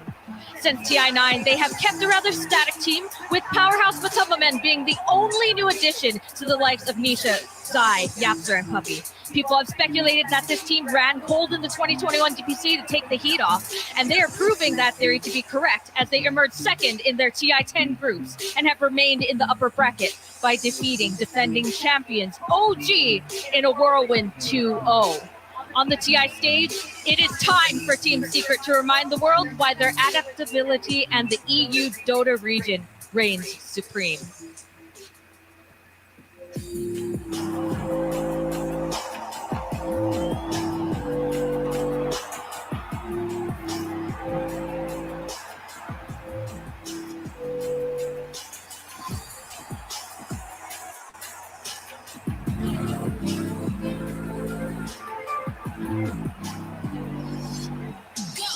Invictus Gaming, composed of Fly, Emo, JT, Kaka, and Oli, have remained a cohesive unit since September 2019.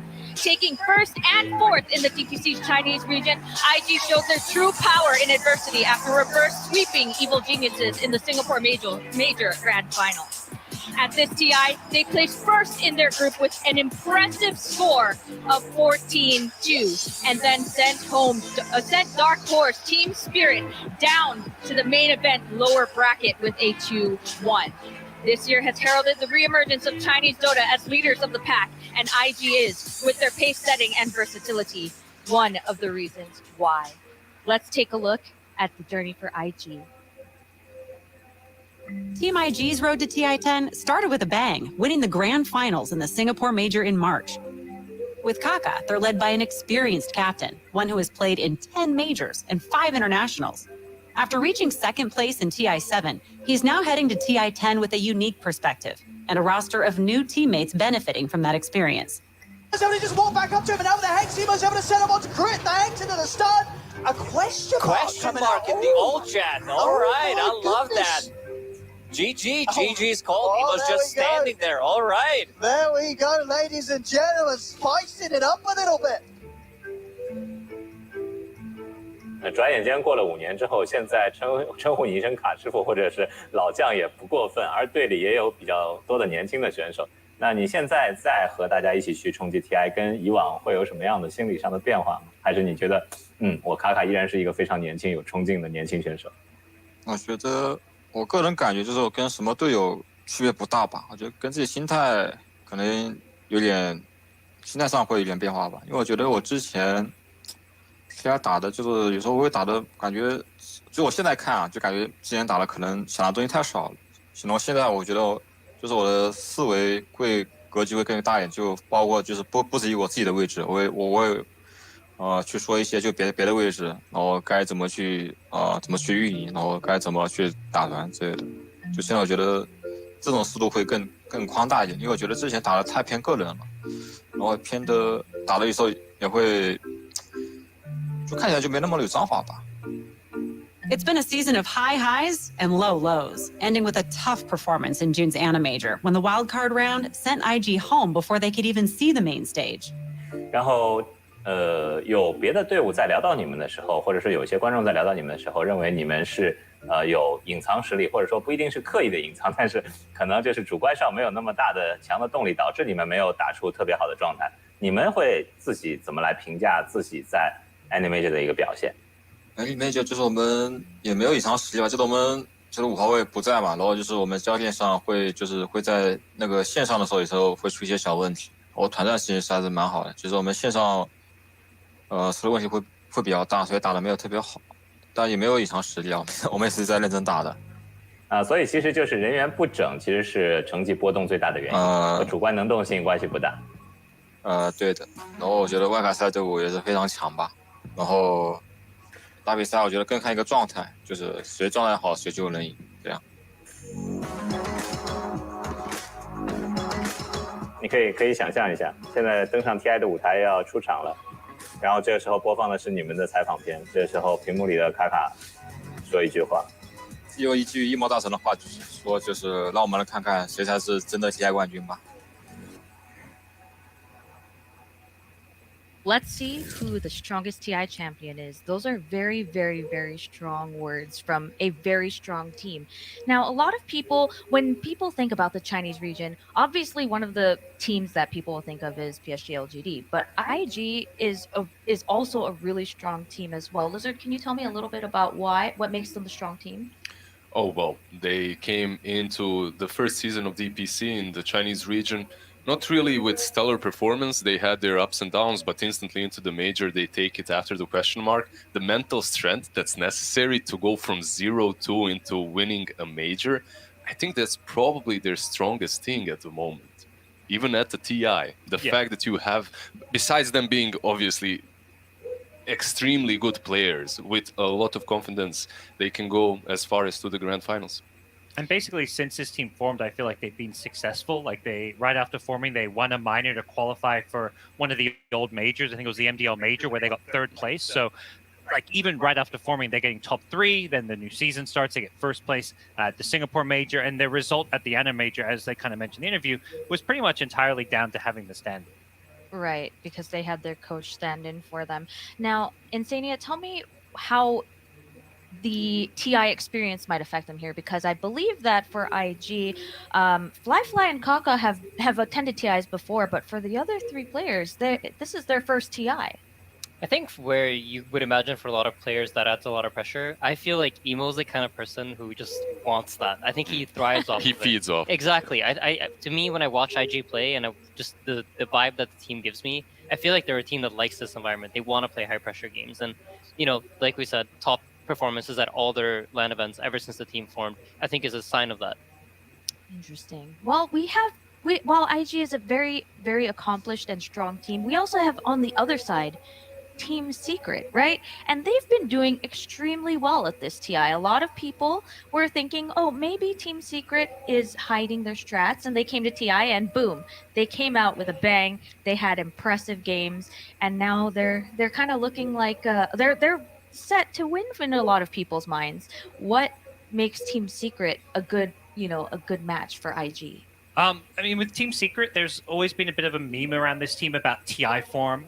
They're a team that has kind of repeatedly maybe disappointed their fans with their results. But realistically, when you look at it, they've gotten top 4, top 6 at all these recent TIs. And I think this year is no different, except for the fact they've added somebody, Matu, who has that experience. He's played at the TI main stage numerous times. He's won the TI championship with Team Liquid. And I think that kind of experience and kind of composure that he can bring makes a big difference when often Puppey has teammates who are like younger and more inexperienced.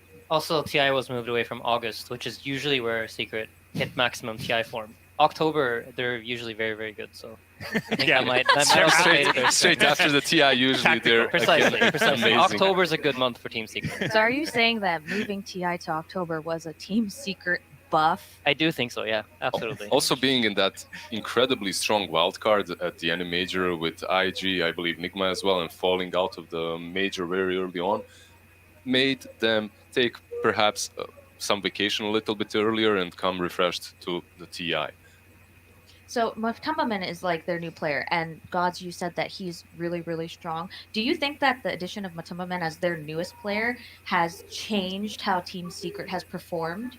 I think Matu provides Secret with a lot of stability, and he's a player that you can kind of put into almost any hero, and he's going to be able to perform on it. And I think for Secret, it's nice to have a carry player that can both be like a shining star for them, but he can also let the other people shine through. Like you have Nisha, Zai, Yapsor, you have all these like star players, even Puppey, like even their position 5 player sometimes turns into the carry. So I think having a carry player that's as versatile as Matumbaman is plays hugely into their strengths. If you go all the way back to his Nigma days, right? Like he was sacrificial one in a lot of games, and he was forced into sometimes playing these cheesy heroes that aren't necessarily the best in the meta, but are strong in certain circumstances. Having that as well on your side, even though it's not the focal point of the current meta, can prove to be handworthy. Yeah. So we have China and we have Europe, and a lot of people have said throughout the year that they have very different play styles. How will these play styles clash? Does Team Secret and IG, do they even follow their regional metas? Well, Secret at the moment, in my opinion, has a perfect read on the meta. If you look at the way that they played versus OG, the way they drafted, the moment ET has been picked up by OG, a hero that has been picked up, I think the most times at the tournament, they instantly respond with an Enchantress, which makes his laning a little bit more difficult and also makes everything easier for Team Secret. There was an interview with Seb post-game on the Chinese channel, and they asked him what happened in the game, and Seb was very honest. They just outdrafted us and then crushed us. It's just the way it was. I think Secret, what they showed in the OG series is that they can wall out this aggression that we've seen during TI. Like, I think PSG, LGD, IG, and OG are the 3 teams that they're able to just run at you and apply pressure and get their carry players to get ahead. But Secret proved that, you know what, we know how to like put up the wall. We can stop you from running at us. And I think that's something I haven't seen from any other team ever since, I would say, like LGD rose to dominance. So if Secret has figured it out draft-wise, how to like stop this fast-paced gameplay, I think they have a very shot at both beating IG, but going even further than that, maybe, taking the next step into the grand finals. I like that. I like that procedural thinking that you had. Now, you mentioned the wall. I know that you've talked about it a little bit during the group stage. Can you please explain what you mean by Team Secret's wall? Okay, so I think when you play against Team Secret, and something that I know we struggled against a lot personally on Liquid, is they will basically wall you out. They won't let you get onto their side without fighting you. And they will abuse the fact that, you have to run up ramps to reach the high grounds of their side of the map. And Puppey will position himself there on this like ogre type hero or enchantress, and he'll just bully you out and be like, hey, you can't get past me. Just imagine Puppey standing on top of the stairs with a club, ogre club, Precisely. waiting for you. And then little me's approaching. approaching. And you're a Crystal Maiden going in for a gank. You're smoked. The smoke breaks, and so does your team fight afterwards. They're really good at breaking up team fights and setting up the perimeter around Matumbaman while he is farming. On the other hand, for IG, if there was like a signature move for IG, what would it be, if anything at all? Or is it just simple diversity? When I think of IG, I think of just Kaka and Emo as like the two big playmakers. I think Kaka, his Lion, you go back, he's always played these big playmaking, stunning, start the fight kind of forward positions, even like when Sankin was a forward position. So he's a guy you kind of have to look out for to make those big mid-game plays. But really, all of their mid-game plays are centered around Emo and him being the kind of flashy superstar of this team who wants to pop off. It can be hit or miss at times, but if I think IG is going to take it against Team Secret, it really comes down to Emo a lot. Yeah, I absolutely agree. I think for IG, it's initiation. Like, Kaka will play a hero that's going to blink stun you, and Emo will be there to follow up. So if they can get that jump, if they don't get stuck on running up the ramps, I think IG has a really good chance of winning. My just small take coming from the DPC seasons is JT, you can't allow him to have a great lane. If you're IG, that is, because every time he has a great, amazing lane, complete chaos ensues. They're just running across the map, killing you for at least 5 to 10 minutes, dominating completely, but then they go that one step too much. You've seen that yesterday at the Slardar game. That's literally a repeat of the DPC season game. He went Io Slardar on the lane. You know how that's strong. Yeah. How strong that lane is. They went 7-0 and then bought Midas and just fed a bit. I see. Yeah. So make sure JT struggles. It's the game plan for IG. Make sure he struggles, but everyone else has a good time. That's it. And then you talk about the wall. I think if anything, you think of how to play against it. Running a more kind of passive, defensive kind of like late game carry may be the way to play against that if you're IG. Yeah, absolutely. I mean, I know the few times that we've had success beating Team Secret has been when we've been able to outscale them and force Secret to come to you. And I think that's a position, if IG can get to that point in the game where like their pressure allows them to force Secret to come chase them around, I think that's when you get Secret on the back foot. But Secret is so patient. You told me during a group stage that they're super patient. They're very, very good at letting the enemy come to them. Do you think that is that going to happen here? So it can happen if IG gets a favorable draft for themselves. That can scale better. That's what Insania just said. Mm-hmm. If we are able to outscale them, and if we have decent laning stage, that will force them to come to us because we don't have to make any moves. And if IG manage to put themselves in such situation, yeah, they can definitely take Secret. They can break the wall. Okay, so about how that fits into the tournament meta, do you think that we're going to see a lot of the same things that we've seen throughout the tournament so far? Like Monkey King, Tiny kind of falling off a little bit, and I mean, Ogre is really popular with Team Secret, right? So what kind of heroes do you think are going to come out in this draft?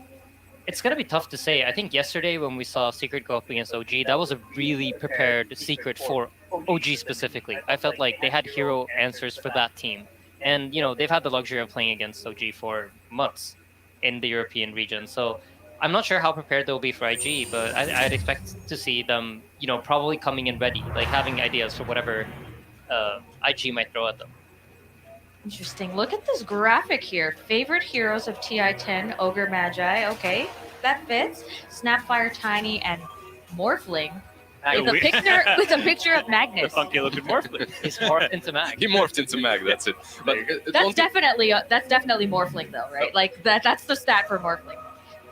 Favorite pairings are Ogre Magi and Magnus. And Ogre Magi and Tiny. And it's understandable because they truly do complement each other. You get damage from one and cleave, and from the other you get that attack speed that is so nice for a hero such as Tiny. It's literally all he needs at the moment. Yeah, even the Ogre and Magnus is all about buffing up your character. They're really trying to go for these heroes that complement whatever Matu is playing. Yeah, and I think we've talked about this before, but at TI especially, your carry player is like really put under pressure, and having whatever tools you can have to buff him up, I think has been a generally pretty winning concept throughout the last couple of years of TI.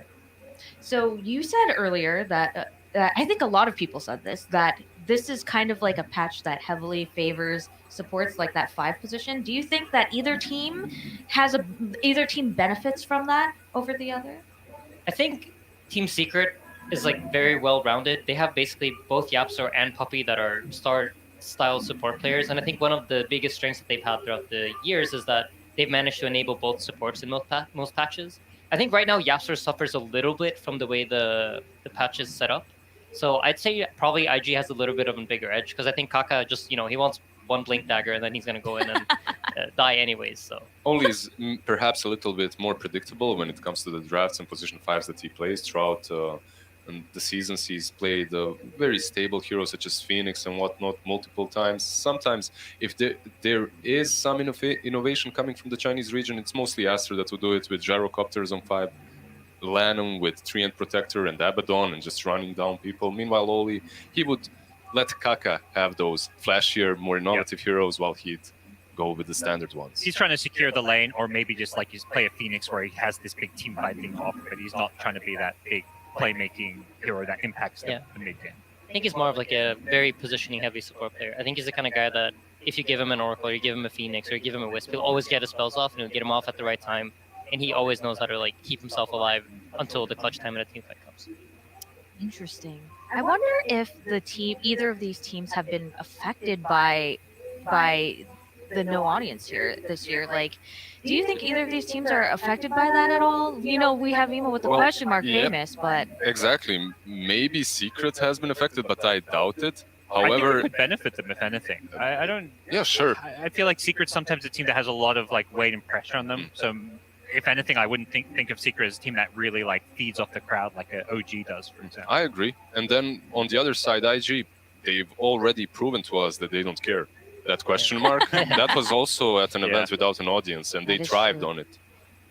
interesting. I hope that both teams are still feeling the cheers of the crowd that we have going on, and I just hope that they know that they have a lot of people at home cheering with them. Now for IG, right? They have players that have been players that have been doing really well at at TIs and at LANs.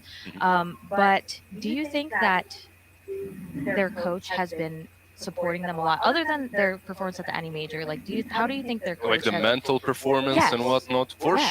sure. I think that there is this attitude towards newer players that your coach has to take in a way that he needs to help them with the mental preparation for tournaments. But I come back to what Insania talked about. Emo, he seems to be thriving on it. I would even say that maybe he needed to help out Kaka, the old veteran, more than he needed to help out Emo. Yeah, look at him. He's smiling. Like, He's ready to put some Exactly. question marks in the chat, you know? Oh my gosh. And regarding that, I think I overheard that he overheard EG talking about his Morphling at the Annie Major. I think I saw this translated on Reddit, and that they had said something like, "Oh, he's trying to be like Thompson" or something like that. So there was a lot of like pent up frustration that went into that question mark. That And, like, was a mistake. I'm gonna Oh my prove to you gosh. that I'm better.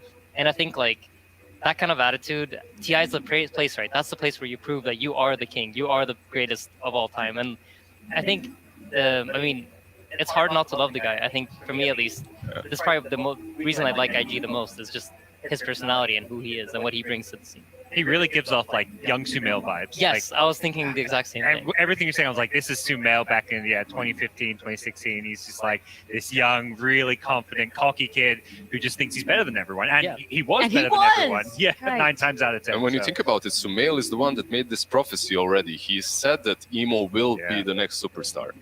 Yeah. It was on point. And Sumail doesn't really say that about a lot of people. Like, I don't think I've ever heard him look at someone and be like, this guy's good. On the flip side about LGD, he said nothing to say is their most replaceable player, which isn't just like it wasn't like hard blaming. He was just saying he's like the least vital part of their system, maybe. But it shows how much he really respects Demo. That he's just saying, he's the real deal. And that was also because they were destroying tournaments with their coach being on that mid lane. So when that happens, you're like, okay, if this team is so strong that they can win with mid lane coach, they can do whatever they want to.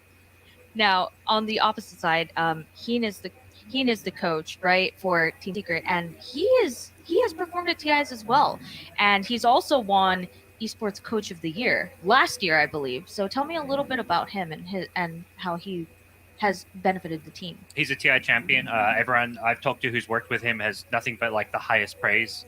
He just seems like a really calm, steady voice. I mean, maybe you guys know a bit more about him on a personal level, but he seems like one of the best coaches in Dota 2. Yeah, he's always very calm. I think the Korean coaches, they're a little bit broken. We have one of our own.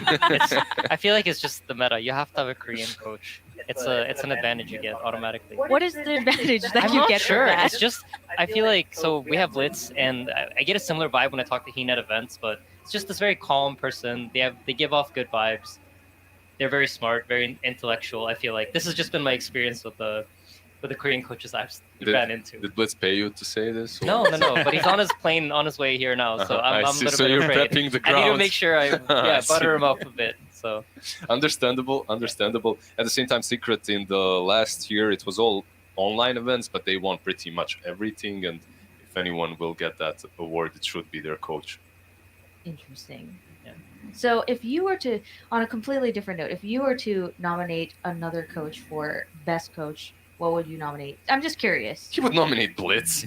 Wait, you can't. Okay, you cannot nominate Blitz. Okay, no, I would probably nominate Jabs or second coach. See, their second coach. Okay, no. TI coach. TI coach. Wow, that's a tough choice. March, maybe? Yeah, I mean, it's impressive what March has done with T1 and how far they've gotten, but at the end of the day, I just think Zhao Wei, to me, is like, he's such a standout person for LGD, and I don't think LGD would be LGD without him. So for me, he's probably the most obvious choice. Blizzard? Yep, I would go with March. I think the transformation that they've made on the side of T1 in the last couple of months is phenomenal. They looked, while Jackie was still on the team, they looked a little bit shaky. Replacing him for 23 Savage, they looked shaky again, but they found the right recipe to work around 23 Savage. They didn't fall apart after a rough start to the second season, and they pulled it together, and here they are, looking extremely strong. In the lower bracket, but still extremely strong. God. I would have said Zhao as well, but I'll say who my runner-up would be Bulba. I think EG's been like the most consistent, top-performing team. Obviously, so we're saying this right after they got knocked out of TI, so it's a a tough moment for EG. But I think historically, Bulba and EG have had some of the best results in competitive Dota 2. Yeah. Bulba also has like a lot of, he's very actively involved in the team, right? Like he drafts for EG. Who drafts for IG and who drafts for Secret? Do you either? I think I've seen Super sit down in the chair at least a couple of times. I would imagine like it's a fairly, especially in Chinese teams, I think they tend to do it almost always. The coach is very involved in the draft, at least what it looks like from the outside. I don't know if they just do most of the prep work or if they just step aside, let me do the drafting. But for Secret, do you tell Puppy to stand up out of his chair? I think there's a reverse situation there. I think Heen is probably very much on the prep side of things, and Puppy's the one that makes the decisions ultimately. So can you run me through how drafting works prior to a TI? Because teams are always discussing strategies, right? And draft is involved in that. How do you prep for that? So I think when you come into group stage, you want to come in with a strong identity of like, this is what our team does well. This is what we are going to aim to do. And you come in with this idea that you've kind of prepared, or, we like these heroes. These are the heroes we think are strong. These are our answers. This is how we're going to try to approach it. We want to play fast. We want to play slow. We want to build a wall, whatever, play style your team has. I think that's what you come into group stages with. And then depending on how well it goes, you adapt. You're like, oh, okay, the teams that are playing really fast are doing very well. So we might need to take a little bit of that and add it to our playstyle, or, never mind. Secret seems to have it figured out. They got these heroes that can zone people off. We should try to learn how to do those. And I think once you reach the deeper points of the tournament, it's more team versus team rather than like overall meta, and you're thinking more about what your opponents can do and what you can do to match it. You have more time to prepare as well. Exactly. Right? When you're in the group stages, you're just constantly playing. You don't even have time to watch all the games. You have a coach, but it's physically not possible. So after the group stage, you have that one day off. You take it to go through all the data, figure out which heroes have worked for different teams, figure out which heroes have worked for the teams that you are up against, and then prepare exactly for that. And if your idea, Puppy said, if your idea is correct, you're gonna win. If it's not, you're gonna lose. And that's he keeps it realistic. He's my Slav boy like that. I appreciate it. So there are practice rooms here at TI, right? The teams are able to practice, and in the group stage, we saw the players kind of headed there all the time to like go practice all day. How does that apply to TI? What do teams do at TI? Do they still use those practice rooms and like practice? Do they scrim each other, or do they just kind of like lock it down? So I think there's some nuance to it. I don't know if every team does it the same way, but I would imagine there's a lot of watching the games that are going on and sitting there as a group talking about it. I think some teams probably they decide to scrim. They want to warm up a strategy. Let's say we have an idea of how to beat IG, and then maybe there's another Chinese team that wants to scrim you, so you try to scrim that idea against them, see if it works. There's a matchup against the playstyle, and if it does, you might run with it in the actual tournament. But it's really, really individual. I think some players, they like to go sit down and play a bunch of pubs. They just want to get warmed up. They want to get into the thinking of Dota, get into the flow of things. and others just want to relax. So it's very individual, I'd say. The last couple of days, there were not many pro players playing pubs. I can tell you that. Like, if you go into pubs and search a game, you're gonna find some 1K MMR, 1K rank scrubs. You won't be playing the same matches that you were playing just before TI started. Yeah, during the group stage it was very different. I felt like because I'd see Secret play a two-game series, then right afterwards I saw Puppy in a pub game. So I think main event things it's like you're dead set, just focus on your next opponent because you know who you're going to play. So I think you're the practice phase is kind of past. But yeah, at this point it's all about just preparing for that one important best of 3 that you've got coming up. Yeah. I guess it's true because it is really scary. Do you think that the teams are playing differently because they're in the upper bracket instead of the lower bracket? Because the lower bracket, from what I've been told, is where people start bringing out the cheese strats or like the secret strats, I guess. But what about an upper bracket? I think traditionally game 2 of either the opening game of the series in the upper bracket or the lower bracket. That's really when you're going to see like a prepared strat. Because coming into game 1, you've had a lot of time to think and a lot of time to prep. So whatever strat you're coming in with is what you theoretically thought, like, this is what's going to be really, really good against this team. And that's, I think, where you might see, like, these cheesier type heroes. They haven't really been that popular at this TI, though. I think this is probably the TI I've seen the least This is a TI without a single meepo picked. So that tells a lot about cheese picks. And no Brood as well, I believe. No Huskar either, I think. Yeah. No. So maybe 1 or 2 Arc Wardens maximum. So I feel like IceFrog was like, we've gone 2 years without a TI, no cheese this year. We're going to make this a clean, a gentleman's TI. Has there been a Techies yet? I don't think there has. I don't think so. Wow. Yeah. I mean, cheese. We are blessed. What were you saying? I was going to say, no Quick Bet TI, right? No Huskar, no Brood. That is true. I'm actually quite surprised by Huskar. I expected that hero to be picked up at least a couple of times. Coming into the TI, playing a lot of pubs, watching a lot of pro players, there was a lot of them spamming that hero. Yeah, I mean, Ame was playing it a lot. I actually expected to see more Huskar during the tournament, but it hasn't been picked at all. So maybe he figured out something we didn't. I think the Shard is very, very strong. And I think, there's potential. If there's going to be cheese, I think out of the options that are left, Huskar is probably the most likely. Interesting. Yeah. So is it just because of the Shard that Huskar is the secret strat? For me, at least, the power level of Huskar compared to the other heroes, he just seems like a better hero than the rest. I think Techies maybe, but it would have to be the right circumstances. He's playable. And the right team. You need like the Techie specialist. Right. I don't know if Zinq plays, or sorry, wrong series. Maybe in the LGD series, Yeah. Zinq might play. I was talking about Huskar. He's kind of playable, right? Other heroes such as Techies, Meepo, definitely not. They're a little bit too weak at the moment. Yeah. If they get buffed eventually, they will be played, but before that, probably not. So in the draft, they ban 2 heroes first on each side.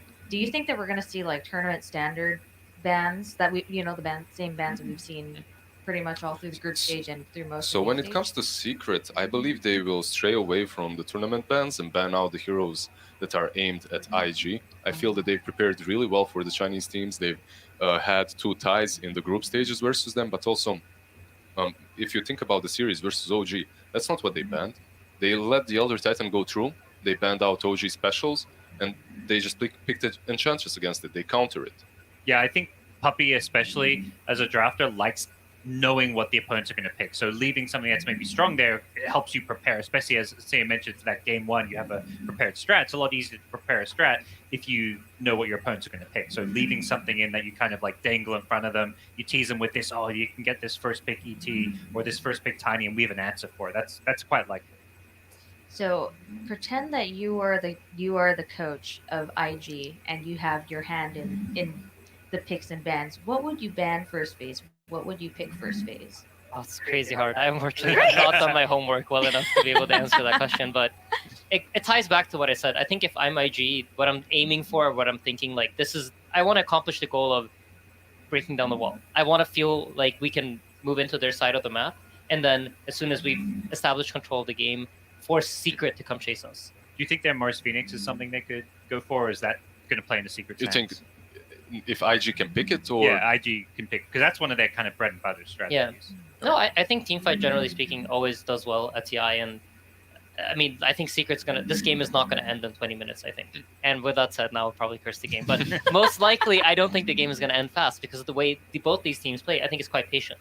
And while IG, I would say, is the more aggressive team, I think in terms of accomplishing their win condition, it usually takes a good half hour or so for them to build up. So I think, yeah, Mars Phoenix, any sort of scaling, team fight, late game damage. And if you think about how convincing Secret was versus OG, I think coming into the game, IG's draft is going to be a little bit more difficult. You have to be thinking about some of these heroes that have been picked up in that game, in those games, specifically Tinker as well. It looked extremely strong. The Morphling plus Shaker combination coming back to the TI stage, and Secret looked like they were just having fun in the game. So you have to be thinking about the Morphling, about the Tinkers, about the Magnus Ogres, Tinies.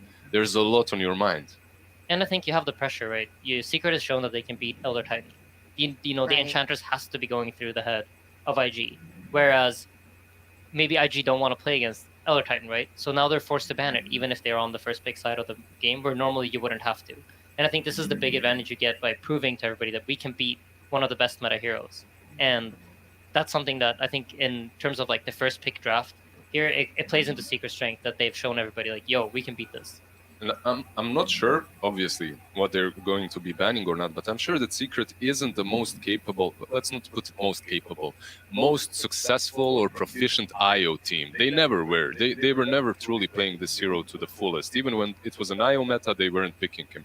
And that's something that IG might abuse, but at the same time, IG is not the team from Chinese region that plays IO a lot, so maybe it just goes unbanned, unpicked. IO unbanned, unpicked. Probably not. It's a uncontested. It's a hot take. It's a very hot take, but possible. Yeah, Ollie will play it, but it's not like his go-to. It's not like I think they'd much rather see him on that Phoenix, maybe even a Bane, those kind of other more positional-based heroes. But yeah, we'll see. Interesting. I wonder how that's going to play out. How about we take a look at most banned heroes of all time at TI? IO. Look who it is! No surprise. IO. Now tell me a little bit about this Naga Siren ban. Why is Naga second most banned at TI? No one wants to play against that. I feel like, could this be because there were not that many carry heroes originally? From like, I'm thinking the early days. From the first days when it was like 50 heroes. By like TI2, the hero pool was pretty complete. I think we're close to like, it was like somewhere between like 95% of the Dota 1 heroes were in the game, I think, at TI2. I see. So there was this period of time where Naga was just the hero. I guess the team fight carried. Also, if you go back to the TI5 EG one, it was a 4 position. Everyone had to ban and it was when they were offlane playing even at EG. some point, right? So a hero that has moved through positions, and because of that also it got banned quite a bit. Same can be said for IO, who has been played as a carry, as a support, and Enchantress that was extremely popular as an offlaner at TI9. So we've seen... Oh, sorry. Were you going to say something? I was going to say, when I think of IO as well, I think of the last 3 TIs, right? We have TI7, GH, probably the world's best IO player, at least in the support position. So, like, just was pulling bans for this hero. And earlier TIs, you know, you had players like Ake, TI3, just getting Wisp banned out constantly. And then you have OG's 2 years of dominance where Wisp was just a permanent ban. So I think that explains why the Wisp is on top. Well, we now see most banned. How about most picked? Let's take a look at the most picked heroes for all time for TI. All right, Insania, tell me how happy you are to see Rubik up there in most picked. I mean, it's just a great hero. And I think it's one of the most fun designs that we have in Dota. Just overall an awesome hero. And, you know, at TI, when the stakes are high and like everything, you're feeling under pressure, one of the ways you normally deal with Rubik is by covering your spells. Like you'll throw Ravage and then quickly Anchor Smash. But, you know, when you're on the main stage, when there's so many things going through your mind, that's when you slip up. That's when you forget. And that's what makes those really iconic Rubik moments where you have these amazing steals. I feel like Earthshaker and Tidehunter have really solidified their positions here at TI. You've seen those Echoes and you've seen those Ravages, but what about that Mirana? Mirana is third. And we haven't seen too much of Mirana here. You know, Moon Meander played her, but what about Mirana? It's just also short, flexible, I guess. Flexible hero, has been constantly a solid roamer, has been played on mid for a couple of TIs as well, as a counter to Razor and some other heroes. But overall, I am a little bit surprised by Mirana. I guess the teamfight composition that she brings, the teamfight help with going in and scouting and also having the invisibility ultimate comes in handy, but I wouldn't have guessed. Like Also, that's one I wouldn't. Mirana was one of the few heroes in TI1. There you go, including that's TI1 data, there was like 30 heroes or Uh-huh. something in the pool, and I just remember seeing a lot of Mirana. Every single game was like offlane Mirana, because there was just no offlane. So I'm also thinking it might be like a mid-player thing, right? Mid-players are cocky. TI is the place to prove yourself. You want to play Mirana, show that you can land the arrows. This used to be a topic that you talked about a lot, I think, before, where it's like, I'm a better Mirana than you, or I'm a better Shadow Fiend than you. And I think that hero, since it's been able to, last through the mid days, become a support, and still remain popular, that probably explains why it has such a high pick rate. Interesting. On the opposite hand, all three of you were wondering who the unpicked heroes in TI. Let's take a look at that one. Boom. For this TI, we still have so many heroes left unpicked. That's my pop stack every single day. Mike was crying at home right now. That's his heroes. Druidmother, Huskar, Lone Druid. Yeah. He would have single-handedly fixed this. He even plays some Zeus. Yeah, he does. These are his heroes. Wow. And I think if you make him play support, he might play Spirit Breaker. Yeah. I could see it, yeah. I'm a little surprised there's been no Spirit Breaker myself. I think that's one hero I thought at least I would get maybe even 5 or 6 games in the group stage. But TSGLG, they played it on mid even. Yeah, they were just a couple of weeks ago. They were picking it every game. Coaching. Now, what about Omni Knight? Omni Knight was getting... I would say that Omni Knight was spammed a lot in the last couple of months leading up to TI. What happened to that guy? I think he got Ice Frogged. He got really Ice Frogged. Yeah. Tell me about that. What happened? So his to him? Heavenly Grace was basically uncounterable because you couldn't purge it, and it provided a lot of status resistance. And then Ice Frog decided, you know what? I don't want to see Omni Knight at TI, so he made it purgeable, which suddenly made an uncounterable skill very easily counterable by a lot of counterpicks. So it kind of killed the hero. There's always a little bit of a TI meta. I feel like you do see some of the exciting, the Shakers, the Enigmas get buffed before TI, and then these Omni repelling someone. That's boring. Naga, kind of boring. Let's nerf these heroes. We don't want to see them at TI. Let's make sure we get the Shakers, the Tide Hunters, the Rubiks, the fun The more fun heroes. Yeah. And I'm happy for that. The meta is definitely more exciting. And so far, the games, this TI has blessed us with some good dotes. We haven't seen the snowbally 13, 14, 15-minute games. It's very competitive, and the meta is very interesting. Even if you think about the group stages, every single team brought something different. To each team its own, they had their own identity and their own meta, which obviously has morphed into something more crystallized after the group stages, but it's been fun to watch. What was the standout thing that a single team has brought, Lizard? Standout thing that a single team has brought? Maybe a Monkey King position 4 jumping around without boots with Skadi and Orb of Corrosion for me has been the most interesting one. The position 4 Monkey King itself, okay, that has been played before, nothing extraordinary. But the way they played, the build-up and the level 10 talent that gives you the additional stun duration made it very viable, and it just looks funky. It's if I imagine Yabzor, that's his hero. That's literally it. He doesn't care about utility. Orb of Corrosion, Skadi. Yeah. That's all he needs. I'm a carry. I would say the other kind of cool fun thing we've seen is the Dawnbreaker come out, particularly the way OG used it mid. I think there was this idea that it could be like an offlaner or support, and VP also used it as a carry. So I think seeing how VP and OG have used Dawnbreaker has been really impressive this year. Yeah, and I think with the way it looked, at least in the series yesterday, it seemed to match extremely well against the Spirits. And every single series I look at now, it seems like the teams we need to draft some sort of Spirit. It's either Earth, it's either Storm, Ember, or just Void Spirit not Earth. every single game. Yeah, no Earth Spirit, unfortunately, but who knows? It might come out. It's not a bad hero in the mid lane, but you need to have a player for it. So maybe Thompson. Eyeing it up. Maybe Thompson, Earth Spirit. Well, everybody, we just wanted to let you know that there are a little bit of technical difficulties in the pods. We will be fixing that and get right back to the games.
Welcome back, everybody. The teams are locked and loaded, and we are ready to start Invictus Gaming versus Team Secret. Upper bracket best of 3. Loser will fight for 5th and 6th. The winner will head into the top 4. Let's get started with game 1. Team Secret versus Invictus Gaming. Game 1. And we're here with the first draft of this wonderful series between IG and Team Secret. Always a pleasure to watch Secret Draft. And we have a new panelist with us. You might have not seen him before. Her name is Sheepstick. How are you doing? How are you feeling? First time on panel here. I'm feeling amazing. They let me know they don't have enough British talent yet, so they just had to fly me over quickly to fill that gap. That's nice. Diversity is important. And we also got Aoi. We've seen him before. Hello, Aoi. Hi. All right, well, we have a draft between Secret and IG. I am curious to know what you are expecting here of Secret, Mr. Aoi, or IG rather. Well, yeah, so for both of them, I think Secret, I don't think they're really thinking they have to do anything out of their norm. I think they should feel like their normal play style matches up pretty well against IG's. We actually saw them sort of counter draft how they thought OG's playstyle was, which is generally a good sign for a team when you're feeling flexible enough to play multiple playstyles. As far as IG, I really like what Insania said about they should feel like they should want to break down Secret's wall. So if you think about IG as a team, they're very aggressive, and their style is to use that aggression. If you can't play your normal style against a team like Secret, like it's going to feel bad, at least in the first game of a best of 3. We start off, Sheep, with a Lion Mars combo. What do you think of this opener? I actually like it a lot. I love Mars. He's one of my favorite heroes. He was looking a little bit shaky in the group stage at a very low win rate, but I think he's seen like this resurgence of teams like continuing to pick him and being really effective with him. Collapse especially, his Mars has been fantastic to see. We've seen it paired with Ios, but that's getting banned out this game. Lion, great hero, provides a lot of burst, which is nice when people are picking these heroes like Ench and Tide Hunter. I'm actually surprised because Tide and Elder Titan were not banned and have not been picked on either team, and they have been very popular so far. Maybe a first for the upper bracket, it feels like. And to add on to your point about Mars, I think you're right. It feels like he's been through a bit of a renaissance with the armlet build. It allows him to have some sustain in lane. It allows him to clear creep waves with one W, don't know the name as well. God's Rebuke, thank you. And typically that hero's lack damage, but Armlet has made up for that in a lot of ways. And as far as Lion, I feel like I've seen Kaka play Lion literally for 4 years, since he was on Neobi, the TI 7 Grand Finals. Was it 7? I think it was 7. Like, he's played Lion, and he's always looked good at it. IG style, I think, has always been to have these heroes who can group up early, run at you, and then when the opponent sort of splits them up to go on the side lanes, Kaka on some Lion or Nex is always there ready to catch them. I remember in the Singapore major, like, Abid was on Puck, and I'm like, oh, Abid Puck, he never dies. And Kaka was always there ready to catch him perfect spellcasting. I want to ask about the Ench pick, though, because this is not the first time that Secret first faces an Ench, but it is the first time that it's not against an ET. So what's the logic behind the pick here?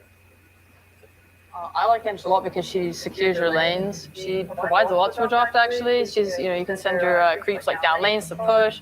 She's really good at she could rotate onto mid and provide help support there to like secure war runes, especially if your mid is like one of these spirits that really wants the ball refill. I like her a lot for that. She's a great hero, but Poppy has played a lot so far this tournament already, so I think it's like comfort and good for them. Yeah, to add on to that, I think Enchantress, she's sort of like a misunderstood 5 hero. I think a lot of teams, when they play their Enchantress, it's a very low farm hero, might have some Tranquil Boots or Treads and nothing else. Poppy this tournament, he has 321 GPM. He's higher GPM player than Yapster, probably the highest position 5 GPM. I didn't check that.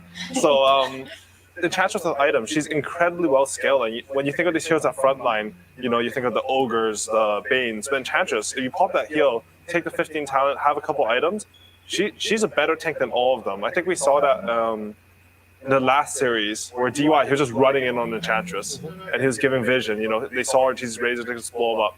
I think Poppy wants to do the exact same thing here.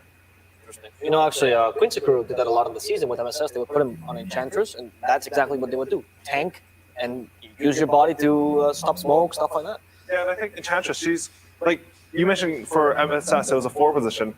For Secret, they get to basically play 2 4 positions this tournament. It's just how they control the map. Because a lot of teams, they're sweeping around the map. You consolidate all your farm into your cores. But often what happens when you do that is that your supports sort of get left behind. Puppey and Secret in general, they play a more even style in terms of farm. I mean, they'll still get the carry really farmed, but in the process of holding their side of the map, playing some defensive wards, you tend to like leave supports in lanes or farming like some dangerous camps more often. Oh, what could we be expecting here, Sheep? What could we be seeing here for IG next? You have the Lion Mars. You said you like this combo, but where is this draft leaning towards here? Well, since they have a lot of aggression with these heroes already, I mean, we've seen how popular the spirits have been this TI already. Storm getting banned out. That does leave Void Spirit, who's been quite contested, I would say, through this TI. So maybe they'll pick it up in the next round. I think I really like Team Spirit's supports already. I mean, Monkey can flex onto any role, but like talking about how greedy they are with how they like to play their supports, I think Monkey is like amazing for that as a 4. If they want to go that route, because he gives so much vision through jumping through the trees. If they get good wards down, that lets them play this aggression on the map to like farm in dangerous spots more safely. I think the supports like of how well Eng can farm, like those two complement each other, and I think it also like is good against what IG want to do. If they can scout out like these moves and stop things, then like that's gonna be really good to stop that. Lina also quite good. I think Emu's been playing it quite a lot this TI so far, and between Lion and Lina, no one's going to be left alive. That's amazing news. I really like what you said about the vision coming in from Team Secret's heroes. Because when you said that, it reminded me like how I think of Team Secret. They're always about accumulating vision, and accumulating information, which you get from vision, like Monkey King, Enchantress keeps shoving waves, which both these heroes can do if they decide to support them, and then reacting to that information to make good decisions. I think since they picked Lina mid, I was thinking, okay, I was going to say they would not put Monkey King mid, but I like this from Team Secret. Like they're instantly countering the hero that they know where it's going. I think Lina this tournament, maybe you can play her 4, but honestly, I don't think I haven't seen it this tournament. And I used to spam Lina 4 a lot, and she feels god awful this patch because you can't keep up your fiery soul stacks with LSA. They made the cooldown 13 seconds on LSA at level 1. So right now, Team Secret, they have damage.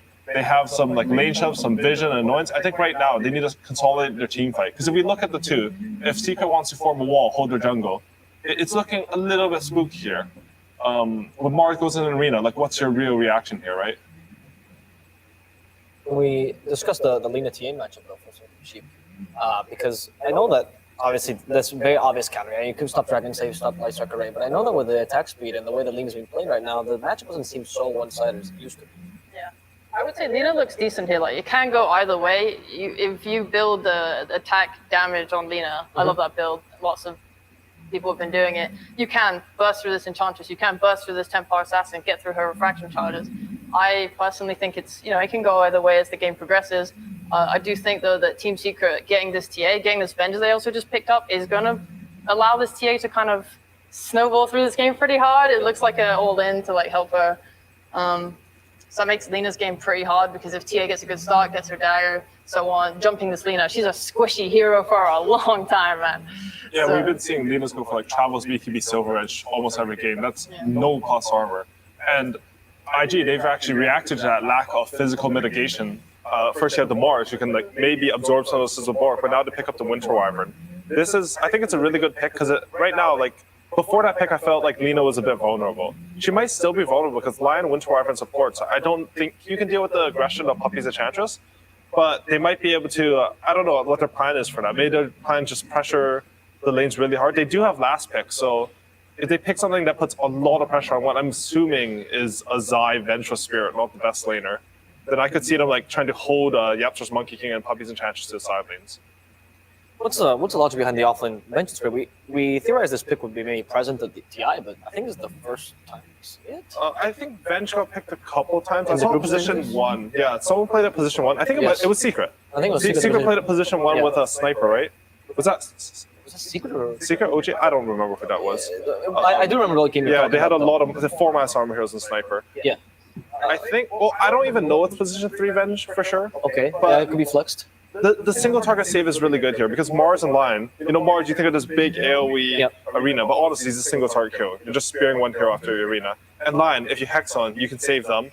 The buff that made Venge extremely popular when she was meta, maybe a few months ago, was that when you swap your ally, you give them damage mitigation. And also, the Aghanim Scepter became really strong once you couldn't destroy it. with a hex just becomes a strong illusion. You concerned though because Secret currently have very little team fight. They have a Monkey King. He's probably on support, but there is nothing that really keeps people in the Monkey ult. So I feel like Team Secret need to bridge that gap with their last pick, and like TA and Venge are really awkward because they're they can be cores, but then if Vengeful is off lane, then you're taking away a off lane, which is where most of the stuns and controlling heroes come from. So I don't know. Secret's draft seems a little bit awkward right now. Yeah, I I feel lost is important. I completely agree, because usually the ways that you do a team fight are either you break down those heroes in lanes, or you sort of master team fight so you can still take engagements. The last way you can do it is you can sort of play like these like sort of more spontaneous small skirmishes, pick them off, which I think is what Team Secret's sort of going for. They're going into a snowball lineup. I don't mind it simply because of Enchantress. I think this is the only hero in Dota right now that lets you snowball off of lanes into like a commanding map position. It's just everything about this hero. You know, you get creeps, you can take control of runes, you can gank the mid, and then you can push towers. It's just snowballs like that. And honestly, I don't know where Team Secret's heroes are going. Because wait, there's just a Venge 1, right? Again, I'm pretty sure it's or it could be Monkey King 1 and then Monkey Venge King 2. 1. Yeah. And ET4. honestly, they can do anything based on what IG picked last. Honestly, it's which is interesting. And they have a great minus armor draft now with Older Titan, right? The amount of physical damage is insane. They fully committed onto it though, and IG have a Wyvern, which is one of the greatest heroes in the game against physical damage. But their physical damage is weird, right? It comes from like minus armor, which Winter's Curse doesn't really help against. I mean, the Coda base will be extremely good, but it's not like one of those physical damage lineups where any Winter's Curse feels good. Right. And I mean, I don't know. Team Secret's draft, it's not really what we've traditionally seen this tournament, but Team Secret, they're like the team that's most confident in their own ideas always. Yep. And I think if they think this is what's right, like why would I just want to see it. I don't even want to question like what its weaknesses are. I want to see how they apply its strengths. Fair enough. So then, considering its strengths, what would you expect here for IG? What is it that they need to do to mitigate this? For IG, It doesn't have to be a prediction, but what are you looking for in this next hero? probably just a carry that can match the tempo of Secret. I think Secret's like lineup is they're gonna take Roshan and Weaver perfect. That's a good call. Because if they tried to go for a scale, they could get run over, right? And Enchantress to Avenge. I think your idea is spot on here. Right. I like that Weaver a lot. Okay. Okay, so it is a 3 Venge, a 1 Monkey King. I did not know what I was talking about because they can do anything. And then a TA mid, right? I presume. Yeah, TA mid. The 1 Monkey King is a bit more team fight. And Outer Titan, I mean, this is the last phase Outer Titan. I think Fog is having a little tiff right now. I not get too happy. My hero's getting nerfed after TI. Yes. Fogs will never see him again. Well, there's one person that we do need to see before we get right into the game. As you guys know, there's the famous segment, The Last Word, and we're going to go on with BSJ's best friend, Jenkins. Hello. Let me tell you what's going to go down in this game. There's the camera I'm supposed to look at. Okay, on one side, we got Team Secret. They got Monkey King, they have Enchantress, they have TA. Name 3 heroes that push lanes better than they do. You might be thinking there's absolutely no way that IG is going to win this game. False. That's not true. There's no way. IG absolutely can win this game, not the lane. They've got Mars, they've got Lina, they've got Lion. These are pick-off heroes extraordinaire. They can absolutely win. If these guys on Team Secret are pushing up in those side lanes, they're going to pick them off. That's what's going to happen in this game. We also have a Winter Wyvern. We have Mars, like I just mentioned already. These heroes can absolutely fight into anything. But Team Secret, what are they waiting for? What are they riding on? They need this TA to absolutely pop off. That's what they're trying to do. They're trying to push out the side lanes. They're trying to make sure that their TA gets farmed. And we'll see, can Matumba Man's beard give Team Secret the power to get through this game? Introducing Purge and Moxie. Thank you so much, Jenkins. That was incredible. My goodness, Purge. Yeah, I don't know where we're going to get that kind of throw. That was a great way to start the cast. It was fantastic. I feel like when you walk outside your building and there's that guy sitting there and he just needs to tell you everything, but, you know? I'm usually the Jenkins side of that, so I can relate, yeah. Oh, dear. Yeah. Well, we have a great game number 1 here for you guys. We've got Victus Gaming versus Secret. And like Jenkins was saying, they have a lot of burst potential. They've got a lot of gank potential, things that IG does exceptionally well. But then Secret, you know, it's Secret. They have just some of the craziest things that they can play, move. You know, we've got the offlane Venge that we've seen a bit of on and off. It's Zai. Who knows what we're going to see? I really liked the Venge this game. They did it as a response likely to the immobile Lina. If Lina gets out of position, she tends to have a really bad time. So being able to swap him out of position is dangerous. And as we pointed out in the drafting stage, having both Lion and Alina, it's a lot of burst damage and a lot of spells to go on one guy. And if that person is Vengeful Spirit with Ags, Venge is going to respawn, and then you're like, haha, your ultimates are gone. Now we're going to be strong. With that said, though, I still agree with what Jenkins said. Those pickoffs on the side lanes are going to be really satisfactory at the very minimum. But the Venge swap is still a potential solution here for Secret. So if they cast their spells amazingly, yeah, their lineup can absolutely work, and I can't wait to see if it does. All right, well, we get the usual scuffle over here, just getting into position, trying to ensure that they get those bounty runes. And here, everyone's very excited for this match. Love to hear that crowd. And we're going to see some fighting break out right off the bat, but Yapster will be able to take this bottom rune. All right, nothing too extreme at the moment. I'm just kidding. They're going to fight some more. Got to get those value clicks off, man. I mean, this is big against Yapsar here. He went for a boot start, so any extra regen harass at the very beginning of the laning stage is going to hurt his first 20 seconds or so. That could make the difference in whether or not you get as many denies, and therefore who hits level 2 faster. That could miss a kill time. These things are small, but they're really, really important in these super high-level games where everybody makes the tiniest mistakes. See, now we've got that triple view. Mid lane going about what we expected here. Nisha being able to harass very well with these side blades. A little bit of movement up in the top lane, too. What are things that we want to be looking for here, Purge? Well, I think one of the bigger questions is how well Puppey is going to do on the Enchantress. It's a hero that was more or less ignored the entire group stage. She was seen as a very strong hero earlier on in the year, but all of a sudden, she's kind of popping back into it, which is a little bit surprising to me. So can Puppey get a lot of harassment done? He's going to start things off with a Centaur creep. He's got a limited time here, but this can be a great way to stabilize the lane if they can get a kill, or at least some good harass. Checking in over on the mid lane right now. It's looking a little not so great here for Nisha. Look at the last hits of 9-8. Oh, this is so big. Top lane, there it is. There's the first blood as Buffy gets the kill on Kaka. It was really cool how he did that, actually. He brought the Centaur, and keep in mind, you only have 30 seconds from when you transform and take over this neutral, so he kept the Centaur more south than his hero, and then when he showed, oh, hi, I'm here, they boundless strike from farther away. That sets up the Centaur stun, then they get the body block. It was excellently executed there by Team Secret. Puppey is the king of positioning, and definitely not a stranger to playing this particular hero. Bottom lane, though, I like how they've went and they've blocked off the side camp. I think that's very important whenever you're playing against an older Titan. Yeah, don't give them the free stacks or damage here. And once again, Puppey grabs another Centaur. We'll see if they can get another swing top. Be a little surprised, but fight bottom too. Just harassing a little bit back and forth. Nothing too hard committal here. Yeah, so just have to be careful, though. He's taking a decent amount of harass. Puppey just controlling this lane. He gets another D ward here. This one's going to be blocking his large camp, so it's going to take Kaka a lot more resources to prevent Puppey from lane controlling, pulling all that good stuff. Until Man last hitting is going fine, but in the mid lane, oof, Emo is doing a really good 16-8 versus 8-1 on Nisha's TA. It's going to be hard to catch up if he doesn't get some stacks going. It was definitely a situation when we saw the harass coming out early, but Emo just, really focused up, hitting all those creeps, making sure he's getting the last hits.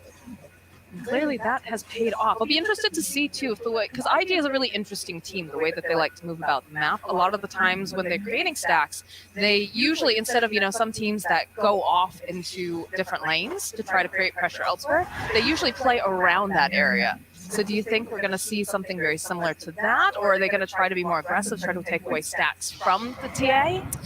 Definitely be aggressive while they're taking stacks if possible. Secret can mitigate this a little bit by trying to push lanes all the time, because then it's going to create two windows for IG. Yes, they could go be aggressive and try to contest TA, but they also need to defend their towers from dying. And if they don't contribute a lot of heroes to pushing those lanes, it's a really tough decision to make. Oh, Fly sitting very low here. It's going to have to go. Pop those one charges. Yapster hunting. He's got the spirit. It's got a new stun. They have a fresh stun. They'll turn and put some damage over onto Ollie. But we'll back off. Oh, They gets the canceled salve. out the salve. Nicely done by Zai there. That's a costly one. Do they have any more? No, just a tango. That's going to cost Fly some last hits here. It's a good time for Zai to play aggressive, get as many trades as possible. With that said, Yaptor shifts over to try to help with the water runes. That's going to guarantee it for Nisha, so they will be helping him out a little bit, help him catch up. And in fact, he's basically caught up now. 20 last hits versus the 23 on the Lina, so not bad for Nisha. Only two very skilled players over in this mid lane.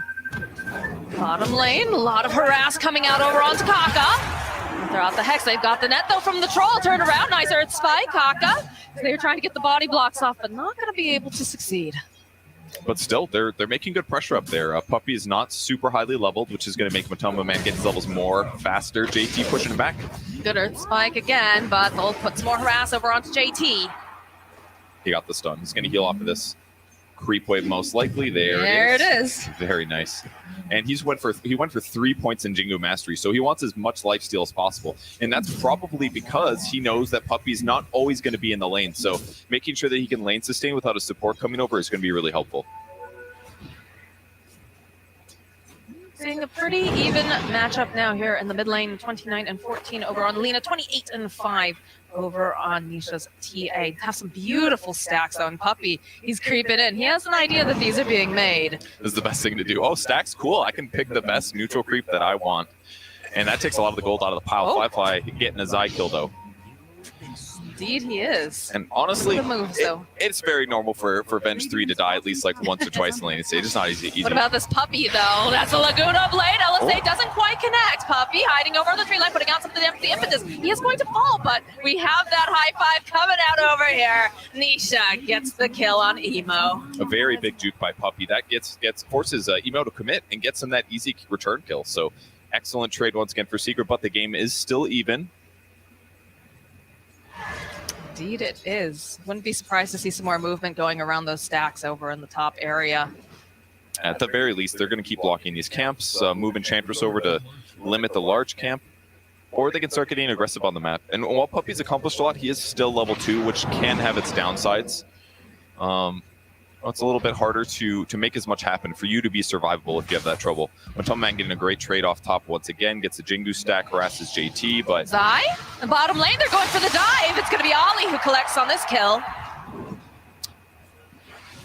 Thinking about diving mid though. All the supports stay there. Thinking about a trap, gets popped, the center, it's now coming out, holds Emo into place. They go in for the cold embrace, will follow up though with the Earth Spike. It's still a dead Kaka, and they get another one, they get Emo, Ollie running for his life, another trap pop, and he's going to be the last one to fall in the mid lane. Man, I was a second away from criticizing Secret for their supports not being bottom and for Venge dying twice in a row, but you saw the payoff there so hard. Puppey comes in, lands a monster two-man war stomp. I didn't even know the stun went that wide, but he gets 2 heroes, and Matoma Man rotated. Remember I said before he got that Jingu stack? He brought that buff all the way to the mid lane for this gank, and it gave him that huge damage burst against Lina. And now they just get the tier 1 tower in 7 minutes? 7 minutes. That's incredible. It's going to open up quite a bit of options for them. You know they're going to want to take that Roche early. That's Secret Dota, baby. That's how they play.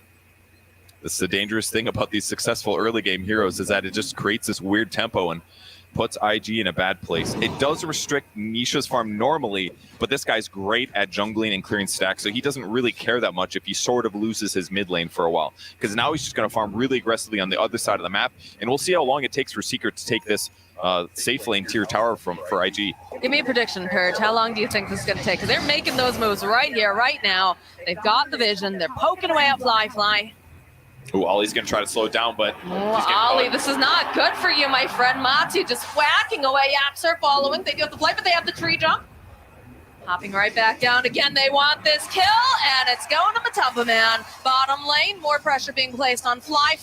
They want this tower, and they're pushing it hard. They're getting some damage done, but it's a little bit tough. Little skeletons are certainly going to help. But diving the Weaver is a problematic thing. Even like Vengeful Spirit has some issues because you can not land the stun if he goes invisible. You have to commit a dust, but sometimes he's going to time-lapse dodge things.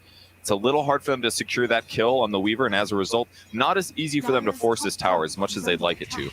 And on the other side of the map, JT's had a free lane for the last couple of minutes ever since Matu left, but The bright side is that he's going this armlet build, and it takes him some time to get it online. So even though his net worth is going to be good, in some ways, IG would rather him just have a fast blink dagger. Matumba Man is landing over onto Kaka. The sleep coming through. Couple more clicks and down hug go. Fly now. In a world of hurt, he's not going to be able to. Oh, manages to jump over. And the back line, there's the arena. They're just clicking away over onto Zai. Swap comes out, though. This is looking like a squish bug as Matu gets himself a double kill. They're looking for more. They find JT over in the corner thanks to this trap. The pin over to the tree. JT, he's trying to stay alive, but there's too many heroes. There's too much damage. And eventually, Ollie saving him for just a moment, throwing out that embrace, but he will fall, and Ollie will fall as well. It is so hard for IG to defend against these fights because Secret is just collapsing together perfectly. It all started with Matumba Man's stun, sets up the guaranteed Yapsor stun that buys them more time. He gets Jingu's pickups, eventually just cleans up the team. And look at that, the tower on the other side of the map is just now dying to Emo. He's died 2 times so far this game off of those early dives mid. He hasn't had as much time to just clear the mid wave, then go do other things. And the tempo is just going to accelerate now. The enemy jungle is gone. Secret's going to start playing super aggressive and not going to give IG any space. That is a huge problem. This is exactly how Secret likes to play. They like to get this advantage. They like to choke out their opponents when they are just having difficulty trying to catch up. The flip side of that, IG, this is the thing, right? We get these team metas. When teams start playing against each other frequently, in terms of like boot camps and whatnot, you get used to one another. And the big thing that IG likes to do are these ganks. The pickoffs, they like burst damage, and clearly Secret has done their homework because they are just playing so tightly together. But the thing is, I think, and one of the things that restricts him on the ganks, Lion's obviously amazing, but he had a rough laning stage. He just hit 6 with the Tome. And they're going to go for a kill, see if they can get it. But the other issue is they picked Wyvern. Wyvern is a great pick for this to counter against Secret's heroes, but not the best ganking hero and not the greatest laning hero. And that's part of the reason they've lost this laning stage by a moderate amount. But we'll see if JT can get a pick off here. Zai sitting very far back, wants absolutely nothing to. And they have a feeling. I feel like they know. They got him with the scan just a little bit. They know they're playing. Standing over to the side, you can see already Matumba Man teleporting on in. Swap in for the initiation. They managed to find Fly. Can they burst him down fast enough, though, is the question. Yes, they can. Another high five being requested from Nisha. That was really close, actually. Puppey didn't have his dust in his inventory. I saw it come off cooldown the moment after they got that kill. It was really close to him escaping. But that was a cool gank. Haven't seen the early ulti into swap, into double stun. That was really awesome. But boy, they almost lost it, but great kill. Radiant's bottom tower is under attack. And now they're just going to have a brief period of lull, most likely. TA was going for fast blink dagger. Nisha's already got it picked up. So her damage output isn't going to be as good, but she's just going to be a second version of Monkey King. When they find somebody out of position, both TA and Monkey are jumping in, and they're doing a lot of damage. And against a vulnerable hero like Lina, that's super scary right now. Emo had to buy Yule Scepter as soon as possible. That's going to help him to defend himself if he gets in trouble. But frankly, if he gets swapped out of position, I can't help but think that he's going to die no matter what. Because even if you buy yourself a little time, your team's going to have to back you up somehow to keep you alive. Like you said, the way that they jump on Emo, even though he does have that Yule Scepter, there's generally at least one other person, right, participating in these ganks. So even if you buy yourself some more time, he just doesn't have any way to really save himself beyond that. It's got to be Cold Embrace. It's going to stop physical damage. That'll help a lot against Monkey King and the TA, assuming that your team can like counter initiate in that 4-second period. And Winter's Curse is another great way, as can be or Mars ulti, but there's just so many different angles that are worrisome that it makes it look a little scary to me for IG. And Zai died twice in laning stage, but now he's doing pretty good. He's got his point booster. He's got his first item, set item of his Axe, 2k gold, and he's going to have this. And then he's just going to be a super nuisance every fight. You're going to see probably 2 swaps, multiple sets of stuns, a lot of dangerous things for IG to deal with. Why haven't we been seeing Venge in this offlane position quite as often recently? There's just stronger heroes is a pretty safe example.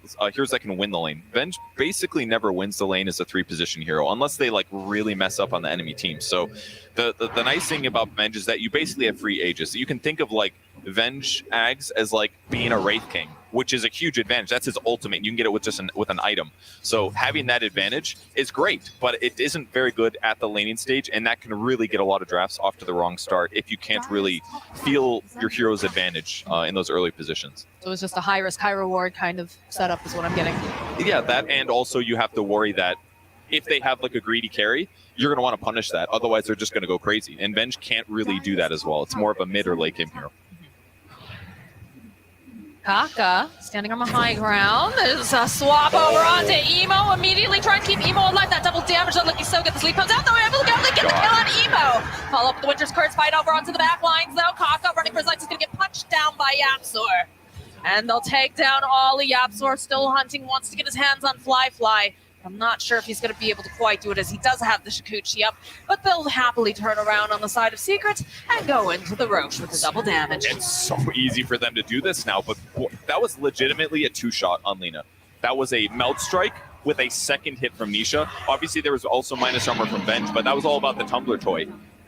The Lina was just playing aggressive, Emo playing aggressive in the mid lane, but that tumbler toy jump with the swap up to the high ground, he had no solution to get out once the stomp was there to follow it up. I'm going to make you say that 3 times fast now. Which part? Tumbler toy. Tumbler toy, tumbler toy, tumbler toy. Got anything else? Emo running now from Yapsor and Nisha. They're hunting. They want this kill, and they will take it. This is just so cool to see them punish the Lina. It's one of the most feared heroes, frankly, for a couple teams. T1 is another hero that it really stands out for. But Secret was so ready for this draft. This is not looking good for Fly. Uses the taps. And to defend the swap, though, again, Zai doesn't seem to care because he knows Tisha's right behind the follow-up with an arena. Will pin Zai off to the side.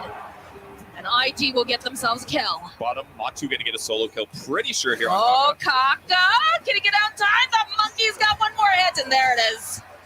Anytime you see a death like that on one side of the map, you're like, yeah, okay, but is Secret getting something else? And I look bottom, Monkey sitting in the trees channeling his ulti. Oh, that's not good for Kaka. Not good at all. Especially because he's trying to finish his Blink Dagger. That's usually like a lull moment. Oh, go sit down there. No one's going to be in the area. Nah, Matumba Man was ready for that one. Punishes Kaka. Still 1,000 gold till he can get Blink and be really active and set up these team fights.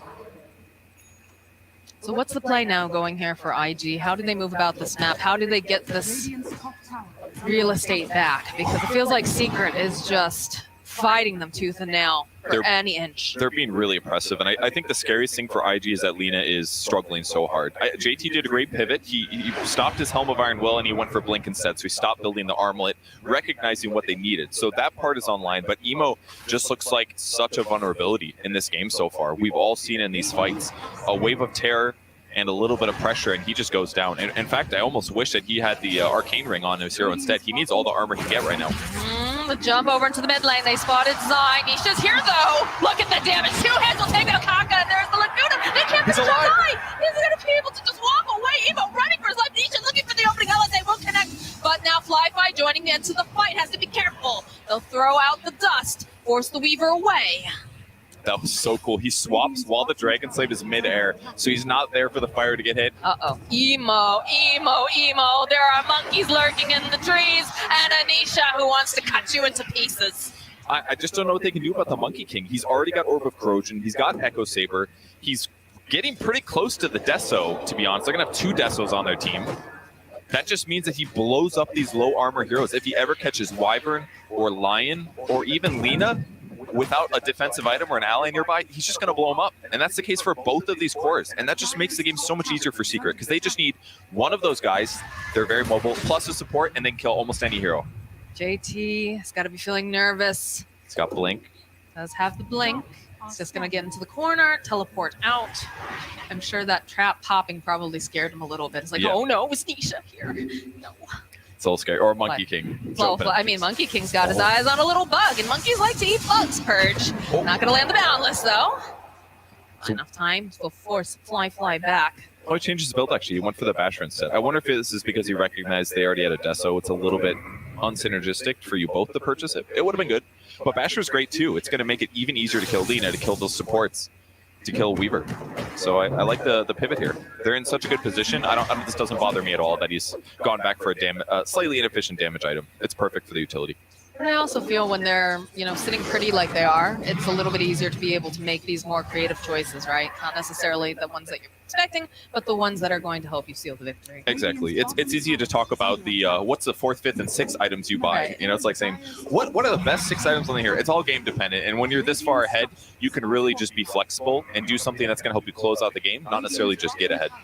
And this is Basher's a great item for that. They can get a couple crucial pickoffs where normally somebody should be able to defend themselves. It's going to continue the map pressure, and Secret gets a tier 2 tower that's going to open Shrine. Top lane, huge though, advantage. IG trying to find some movement, trying to just put some pressure over on the tower. They're not feeling confident to go up against them just yet. We still, of course, have 30 seconds on that Aegis of the Immortal on the TA. Smoke play comes out from IG. They might be looking to make a swing play. Agnum Scepter completed, though, for the Vengeful Spirit. It's going to be a hard fight. Yeah, the moment he sees anybody, they're getting swapped, and he's fighting to the death. Yep, Zor getting into position. Oh, the 3-man boundless! Oh, follow up again over on the back lines. The whole Matu into place, but he's winding up there for that Wukong. They go, they put out the old Earth Splitter coming through the takedown. Kaka, the Deal Lifeline. Swap coming out now to protect Matu as Ollie has been left behind. Nisha is godlike.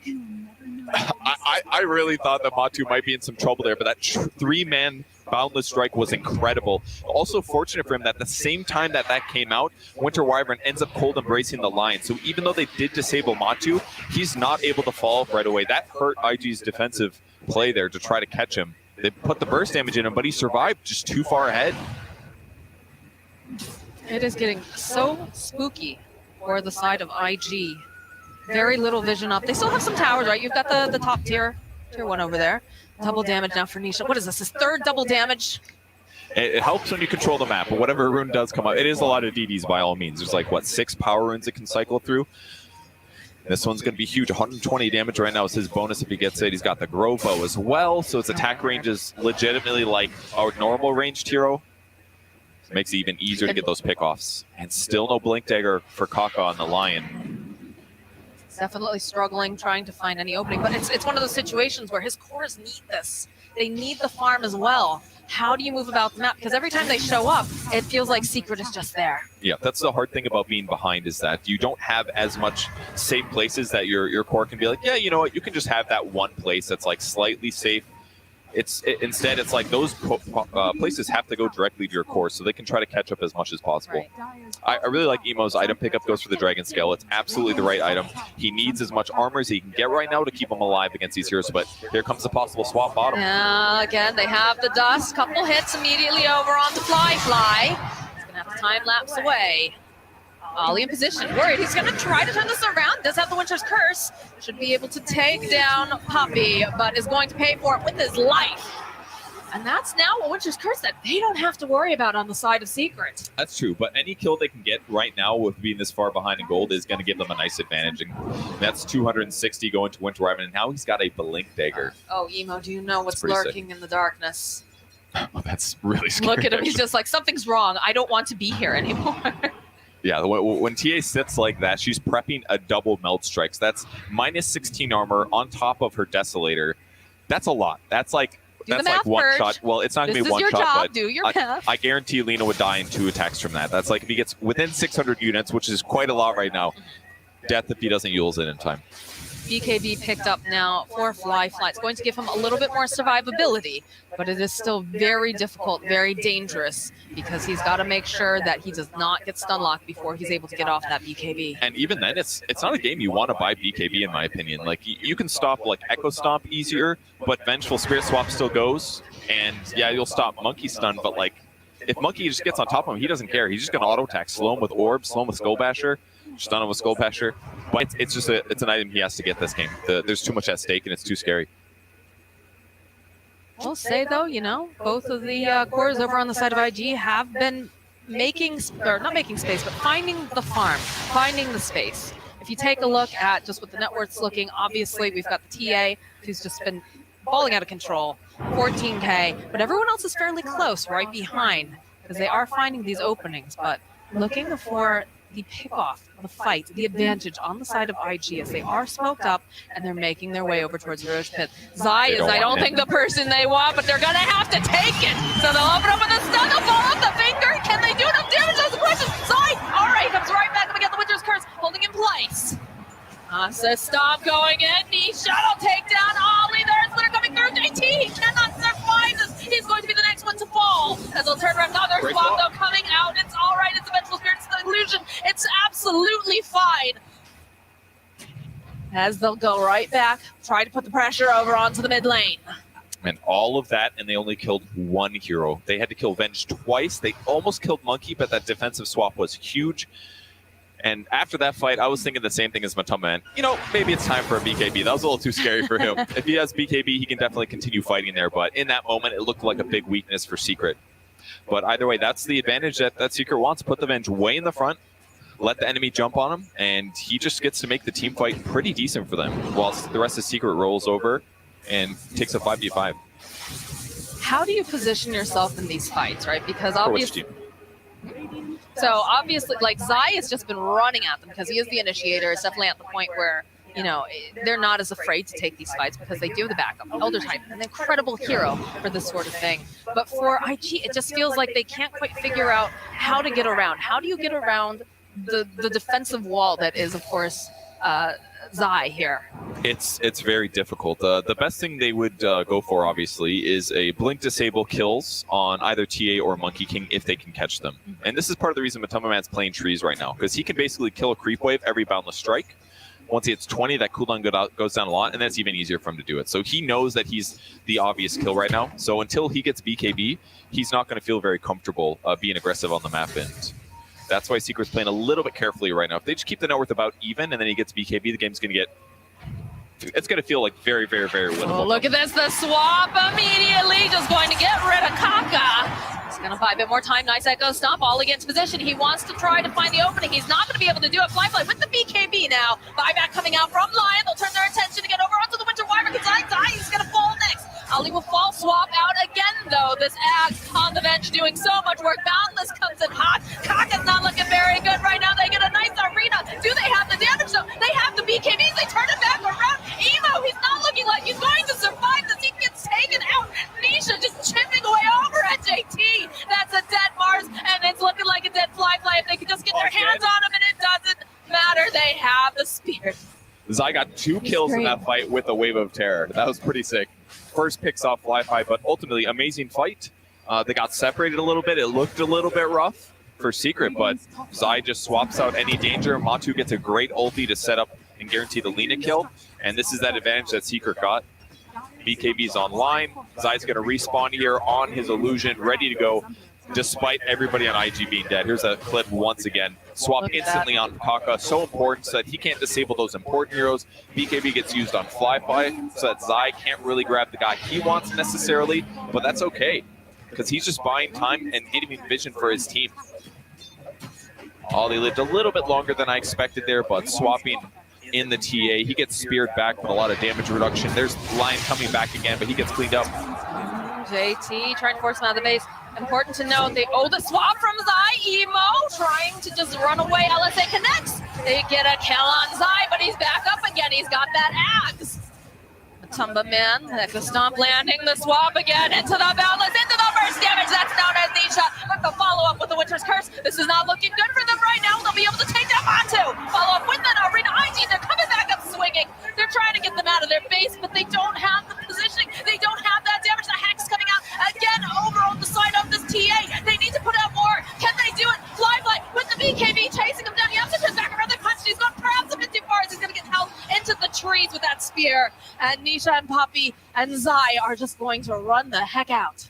IG would not let Secret leave the base. The Rax was already gone, but they sensed some momentum shift there that they could pressure their opponents. But that said, some of that was Zai as well. He kept the fight going as well. Swapping offensively, ultimately maybe costing them a bit because Monkey King ended up dying there. But if we take a look at the net worth advantage, 14,000 gold advantage for Secret. And frankly, a lot of that was from buybacks. A ton of that came from the IG side. That was definitely IG very angry that they were cracking their base and simultaneously taking Roshan. It's tough for them to catch up, but they got to take those opportunities. And when the enemy team's in your base, it's one way. Little cheeky play there. No regen for you, but there's a Scotty on Templar Assassin. Oh my word. An excellent item against any range cores. That means Lina, that means Weaver. That's why he picked this up. Oh, they have the vision. We saw that swap coming from a mile away. Another one bites the dust. And that means they're going to keep pressuring. They don't want to give them any time to get stuff done. So they will go high ground. Zai does not have buyback. That means he can only die twice in this fight, except for 3 times. Big disadvantage there for Zai. Wow, Zai, really? Yeah. Really, dude. Look at this damage from low They ground. can't even get anywhere near it. I mean, they have a Wyvern, right? The Wyvern at least will be able to push out these waves, but Nisha just does not care. Can't cold embrace the buildings, and they're just going to fall. Good luck fighting this. They got 2 minutes on Aegis. JT, all right, he's like for initiation. We'll jump over onto Tia. They follow up. Okay, they'll get the heal. It's good. Oh, the swap though coming up from Zai. Find enough time, but they do a lot of damage over onto this Monkey King. Are they actually going to take that Matu? They take that Matu. JT throwing up the arena. Doesn't want to let Zai go. Zai's going to come back up again. That's life number 2 as they do manage to hold copy over into the arena. Yapzor's back though. Anisha clicking away. Fly. He's trying to get out. Oh, look at the damage. They take down Ollie. Anisha is back fighting everyone to get the kill on Kaka. JT on the low ground. He can't get back into his home. And they're going to take down Fly too. That looks so good for IG. They end up partially initiating, forcing Secret to group up, and that's when they hit him with the winner's curse, guaranteeing the Matu kill. But all of a sudden, Nisha scents blood in the water. He jumps up, gets the backline with the supports. They even briefcase down the Weaver on the low ground. And I think this is about the end of this game here. Almost everybody is dead, and Zai's going to be up in 50 seconds. I mean, they're only missing Monkey King at the moment. There is no buyback on any of these heroes. They are coming up though. The Winter Wyvern's going to be back up. So is the Lion. They just call it. They called it. They just don't want to deal anymore with what Secret's got going for them. It's way too hard for IG to play this deficit because they'd have to engage with 2 supports in Lina. Lina hasn't felt strong all game. Ever since those early laning stage ganks, the supports, they had great abilities, but like, how are you going to engage on a TA that's attacking your tier 4 towers from 600 units away? They have no option there without the cores up. So, wow, what a play. Definitely very impressive. I would say also that this felt a lot like the Zai show. I don't know if that's the same feeling that you got off of this. They all played so good, honestly. Those early ganks were huge, though. Zai played great. Matu won his lane and rotated successfully. Like, as they played so cohesive as a team, and it made a big difference. All right, well, that's going to be game number 1, guys. And of course, this is best of 3, so we have plenty more, but we're going to toss it over to our panel. Thank you very much, Moxie and Purge. A very, very convincing win for Team Secret.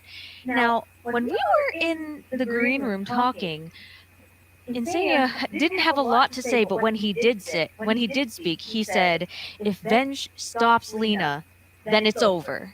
So tell me how that worked. So I think in this game, we've had a lot of like really high level 2 pro players like at the absolute peak who fully understand what they're supposed to do in the game. A battle going on between Zai and Emo, where Emo's having such a hard time entering fights until Zai swapped. And for that reason, Zai was like positioning his hero very aggressively and not swapping. Like you would see him run into fights, just kind of like play in front, and then he would use one swap to initiate. And as soon as he died, you notice Emo's just not entering the team fight. And he wouldn't use the second swap until he knew for a fact that the fight was secured. And as soon as he did, you just saw Emo coming in. And if you guys go back into the replay, you can even see Emo was queuing up a Lincoln Sphere at some point during the game, but he never managed to get to that point. So he made the really high-level decision of, you know what, I'm going to buy a Shadow Blade. Because once Zai dies, the Spirit cannot use Dust. It can't reveal heroes. So that allowed him to get good positioning so that he wouldn't be afraid of getting swapped. Some really, really interesting high-level plays coming out. Interesting to see how that worked out for them. Now, what could Invictus Gaming could have done there? I mean, the Team Secret had a very commanding lead throughout most of the game, and it seemed like they just set the tempo, just like you guys mentioned earlier. What could they have done? The matchup on the mid lane is seemingly and historically a little bit difficult for the Lina. The matchup on the mid lane itself is not. You should do well, but later on, the moment TA gets one mobility item, they can jump you, they can take you out instantly. In my opinion, I had a feeling that Weaver should not be dying in a game such as this one. I really feel that Fly, until you reach those high ground positions in which you're trying to pressure the high ground and tier 3s, you should not be being picked off. If you're pushing the tier 1 and you get swapped into Monkey King stun, into Venge stun, there is some positioning problems there. Perhaps they should have planted him on the backsides of team fights and pushed with JT a little bit more often. How I noticed and what I've seen from the team fights, JT was a little bit late to join the fights. He was definitely doing it well. If you remember the team fight around the Rosh pit, he separates Monkey King out of the two teammates that got caught and literally saves the fight. But it doesn't matter because everyone is already way too low to continue.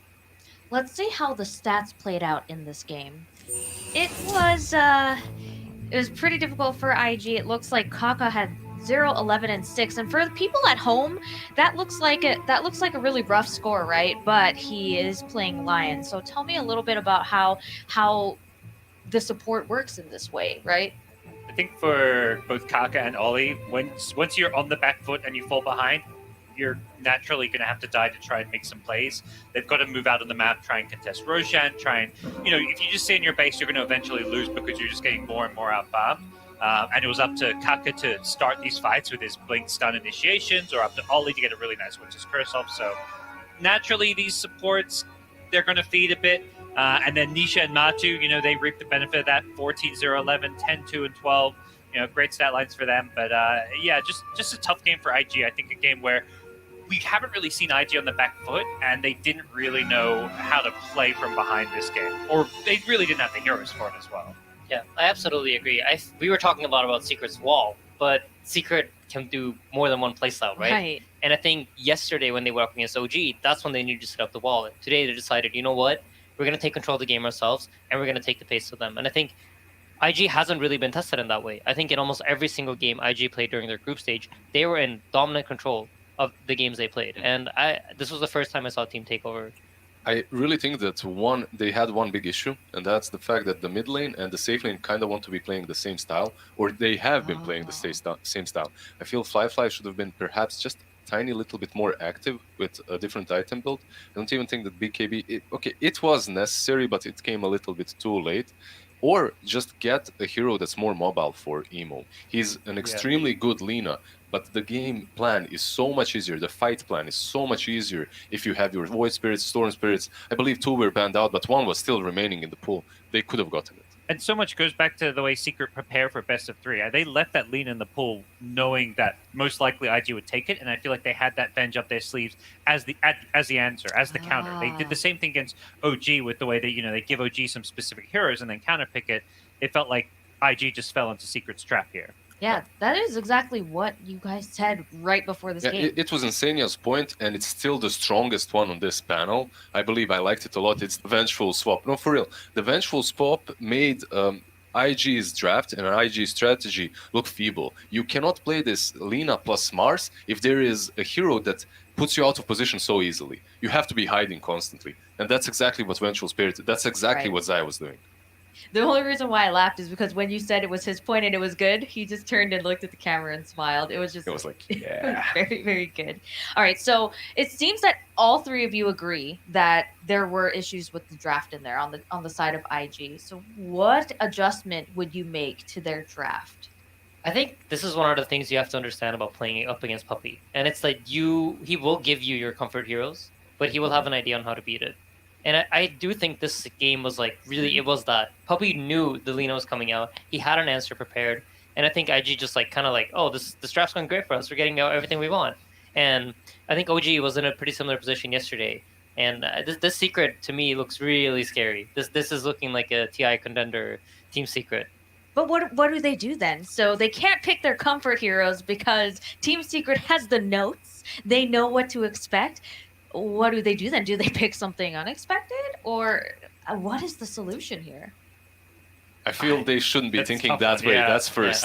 Don't think about Secret and what they're going to do, because Puppey will find a way to counter and make whatever you pick look not so strong. Yeah. Just go with what you think is the best for you, and that's it. And they thought the Lina was best for them. I think the response to that game is just okay, let's put Emo in something more active. Let's go back to the Ember Spirit or something that can make plays, and then have Fly playing the hard cat. I think that has been their most successful playstyle. But I also want to add to the Puppey point. I think Secret giving away all the comfort heroes sometimes also backfires. I think this is the trade-off with the way that Team Secret drafts. It's sometimes they're going to give you everything you want, and that's precisely what you need in order to win too. So I wouldn't be surprised if Puppy tries the same thing, but it doesn't work out as well in game. There was that meta specifically when Lycan was truly popular, and Puppy let it go through multiple drafts and just lost with it. And it's exactly the point that he was making. So what kind of hero specifically do you think IG would want to go with? And maybe instead of Lina, they would pick something else, or I want to see an emo Ember Spirit if it's the right game for it. it would become another battle of the spirits, as we've seen quite a bit throughout the other series today. But what about Team Secret? So I mean, it's really easy to say like, oh, it's Team Secret. It was really easy for them, but they have to be playing at top TI contender status, right? Tell me about what their strongest points were in that game. I think for me it was just countering the draft, having a really good game plan, and then also executing in such an aggressive way. They never gave IG any breathing room to get back. I feel like a lot of teams would be like, okay, we have these matchups that we're happy with. Let's maybe take our foot off the gas. But Secret, they just they kept pushing forward the entire game once they got that small lead. And it feels completely in their comfort zone, but everything does. Like when Secret looks good, they just look very good. They just have multiple mental models. They can pretty much play whatever strategy. Yeah, they banned out Ollie, something that I thought was very interesting. And when we listened to the interview with Kakia before the series, he mentioned like one of the reasons we struggled at the Annie Major was we didn't have our position 5 player. Right. And I think this is not something that you've historically heard a lot, where like the 5 is like such a big deal to the team. It's mostly been viewed as like the least important role or something like that. So they targeted him with all the first 3 bans. We had Phoenix, Wisp, followed up by Bane. And when I think of when I think of Ollie, these are heroes that, for me at least, immediately come to mind. So I think it was an interesting approach to Secret had to game 1, and I think maybe that caught IG a little bit off guard. Let's take a look at them entering the stage. Looks like everyone's pretty cool, calm, and collected. No jumping for joy, but yet no like looking down at the ground either. Do you think that the mental state of the game has been changed now that they're one game up? Now Team Secret is one game up, and IG is one game away from potentially going down to the lower bracket.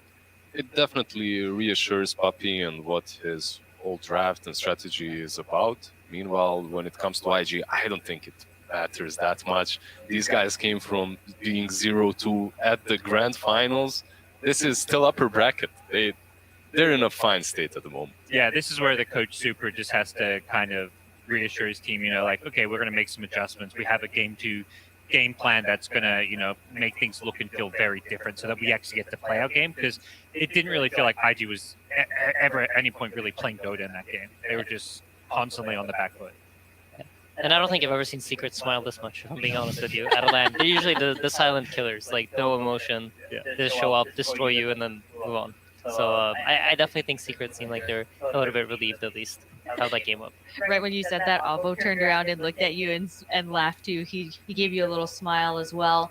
Well, you guys have said, like, the way that this panel has been going, you guys are saying like Team Secret is basically like invincible. They have the drafts. Yeah. You can get whatever you want. It doesn't matter. You can get nothing that you want, even better. It's Team Secret in October. What can I say? It's just how it goes. I need to know. But I would say that's what people thought. Singapore Major, Grand Finals, EG's up 2-0. They get Storm again. They're up 10k gold. Everyone's just like, it's over. I'm ready to, go to sleep or whatever. IG, when their back's against the wall, when nobody believes them, sometimes they can pull out these miracles. So we'll see. I don't think IG's out of this series just yet.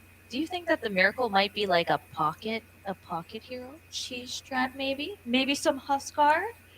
For IG, I doubt it. I maybe don't the think, pocket Ember Spirit.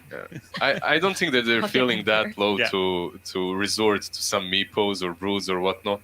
Ember Spirit, or just switching up the playstyle a little bit better is what they need to do. They could have the same exact draft, I believe, but removing the Venge, banning her out, and letting anything else be played against you would make the game so much different. It seems like there aren't very many things that IG can do to really change it up.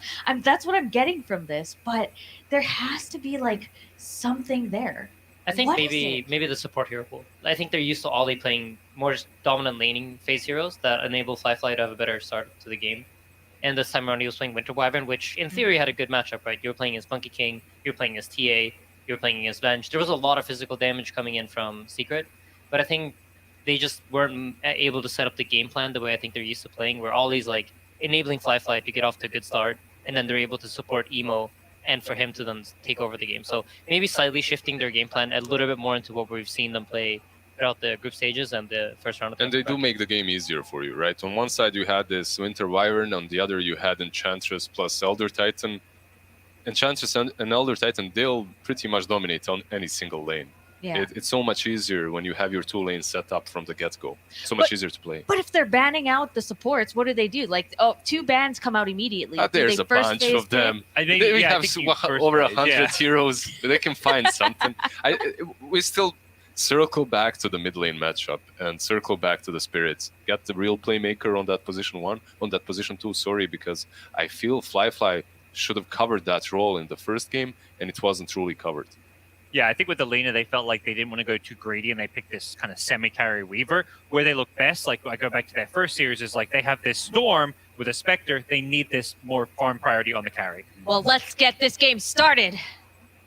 Team Secret versus Invictus Gaming. Game 2.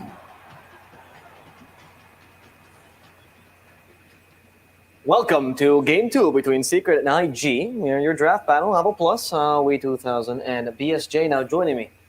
How does it feel, BSJ? Your first time on battle today. I'm feeling good. That was a good first game by Secret. It looked exactly like their first series against OG. They're just balls to the wall aggression, like 4-man wrapping on towers 7 minutes into the game, and then it just never ends. And I'm expecting to see the same thing. Now, what's IG going to do about it? You talked about when we finished the draft. I just don't know what this. What the strength and weaknesses. I just want to see what they're going to do with it. So can you explain to me a bit what they ended up doing with it? Yeah, so so I'm going to admit a bit of bias here. I think when Team Secret's dominating, they play my favorite style of Dota. Okay. It's a very, when you think you're stronger, you'll bring everything, but then you'll sort of reset, and there's a time in the game where you'll look for your highest percentage fight. I think BSJ, you're actually mentioning over there, after they cast on that bot tower, they spread out and farmed a bit, and they formed a little bit of that secret wall we know to wait for their next timing, look at it, and wait for the high percentage fight. Team Secrets, they're not the team that they did run at them almost constant that game, but it's not mindless. There's always a reason for TA's finished this item, or they seem weaker, the supports don't quite have ultimates, or they cast on bot tower. That game, that's exactly what they did. They identified when their opponents were weak. They have pathetic supports in line and Winter Wyvern for Enchantress. They cannot fight them at all, so they just abuse that timing. After that, they're like, okay, if we kept running them here, maybe they'll take some fight with buybacks. Nah, we'll just farm it for timing, and then we'll fight again. The interesting thing about their timings is they're so specific, is that in the early game, Monkey King and TA, very snowball-y momentum heroes, while Venge has to wait all the way until her Ags before she's impactful. So what do? They give zero attention to the Venge with the supports. They just ignore her and let her die a few times bottom. Not a big deal. But then after they take the 2 towers, Monkey King and TA accelerate their farm with levels, but they need one 2,500 gold item each in order to be full power. So then you see them chill, and then right when they get that item, the Venge gives all the time in the world. She becomes the one for the next 5-10 minutes to farm her Ags. And I'd love to see that. You give your core space, or Team Secret gave their core space, and then they immediately gave back. As soon as they took up that space, they give back. The next person takes space, they give back, and then you form a coherent game plan. In this game, IG, I think many people would consider Outer Titan probably the hero of the tournament so far. I mean, he's just looked amazing. He's so flexible with what he does. He can be some 5 that's providing strong laning, some team fight, or sometimes he just does 4 and a solo killing cores in the late game. Yeah, you need a core that has built-in armor. That's why they banned the Monkey King. The Monkey King ulti giving you plus armor, which is now removed by the ET's aura, and I haven't really seen many other good options so far. Yeah, I think teams have tried using Ursa a bit, just because the ultimate's not. It doesn't matter if you have armor when your ultimate's on. But other than that, the traditional ones, Mason Lifestealer, your Spellman, that hero is. Well, I mean, you play Lifestealer. Yeah. Lifestealer's laning stage is just a bit rough, but any hero with built-in BKB is decent, just because the aura doesn't go through it, so it effectively gives you armor. Team Secret has done the Enchantress before as well against this, and they did that last game not against an ET, but. Let's get to think about it a bit more. I'm honestly surprised that IG want to play for Enchantress, because Team Secret here, they are going to pick it up. Because if they're picking ET, you have 100% they're going to pick Enchantress. They picked it against ET, against OG, they ran them over. They picked it without ET. Honestly, okay, I'm going to tell you something. So, EG's right out of the tournament. So I played a bunch of Enchantress in pubs. I went to Bulba, I said, Enchantress is a broken hero. And he said, it's not as good an official as in real games, you know, as in pubs. Really, you won't get as many kills. But Secret, I think they're showing what Enchantress does. It's the only hero that allows you to snowball these things. No other hero could allow Secret to do what they did last game. Yeah, the creep just has extra armor and extra HP, so your diving towers, like, they don't even exist. And I don't, like you said, I don't think there's any other hero that enables that. Yeah, no, this hero it's strong when played correctly. The thing is, I feel like you have to be an Enchantress man to play this hero. And Puppey, I think Puppey's the best Enchantress. Like the jungle heroes, you know, the Puppey Chen, Puppey Enchantress, they're on the next level. It's just that every creep you get decides what you're going to do with it. So you have to have like infinite permutations of what you're going to do, because whatever camp you go to, it's like one of the 5 big creeps. And that plays into Team Secret's strengths, in my opinion, which is their communication. Puppey receives this information, and maybe he hears something like, oh, instead of taking a creep from this camp, I'm going to wait a bit and get it from another camp. And this will allow me, because Nisha's talking about, oh, if he doesn't get the next rune, his game is really bad. Okay, I'll play for my creep for that one. How do you feel about this Lion pick? That's exactly what they had last game, and it doesn't do really much to the early aggression of Enchantress. I feel like they're kind of setting themselves up for a similar story. So when I play Enchantress, I like playing against Lion. The thing about IG, okay, so I like the Lion pick, I don't like the Lion pick. So if this was a pub, I wouldn't like Lion. But Kaka has played Lion, like, I think 9 times this tournament now, after last game. He's played Lion for 4 years. And IG, they thrived in the group stage because they played their own Dota. Like, I think the worst thing that can happen to a team is if you lose game 1 and you're like, guys, let's become a different team right now. We're going to draft different, we're going to play different. Like, Secret outplayed them last game, but I think this actually gives me confidence in this situation in particular. What are your thoughts on Lion? I think it's a hero that he gives you a lot of things that you no longer need to worry about. There's also a lot of heroes that I don't want to pick into it just because of the immense amount of disable. But then he opens up basically the need to jump him with a hero like Storm Spirit, Void Spirit that have immediate stuns, immediate silences from long range. And if you get one of those coupled with early momentum, I think he looks like he did last game, because Lion's either you can't scout him, you can't find him because they've got the vision and map control, or you just constantly have all your lanes shoved in, and then Lion is forced to reveal himself on like defensive towers, and he just doesn't look like the same hero. I'm honestly really curious that they picked Lion there, because if you look at it from a first pick perspective, usually how it's gone this tournament, you first pick what you think is a broken hero. And on the 8th pick, where they pick Lion, 2 bans, 2 picks, you pick the strongest counter pick to the 2 heroes that you see. Usually that's actually a core hero. Yeah, I thought it was like a Luna or something. Yeah, I mean, here, I don't know if there's some hidden synergy with the ET, some, I don't know, spirit into finger. Maybe it's just like the vision and team fight. Just, they're good. I mean, they're a good support duo together. It's just, I don't feel like it has a oomph you need for that pick on first pick. I mean, first pick right now, you get counter picked on a lot of picks right now compared to second pick. I mean, they have the 4th and 5th counter picks on you. So now, what are these bans representing for IG? Because usually you'd protect this 4th pick, but you're not going to protect the Lion. So why did it ban Morphling? Yeah, Brian? when you have ET Lion, isn't that?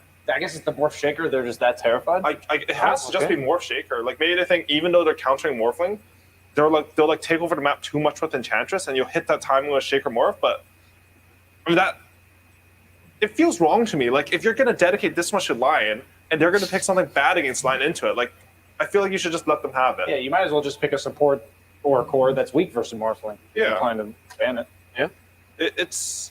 I mean, we don't have the same information that they have. Maybe this is something that they've played in scrims, but it just, like, I can't describe exactly why. It just feels off. Like, and that's how I feel usually in drafts. So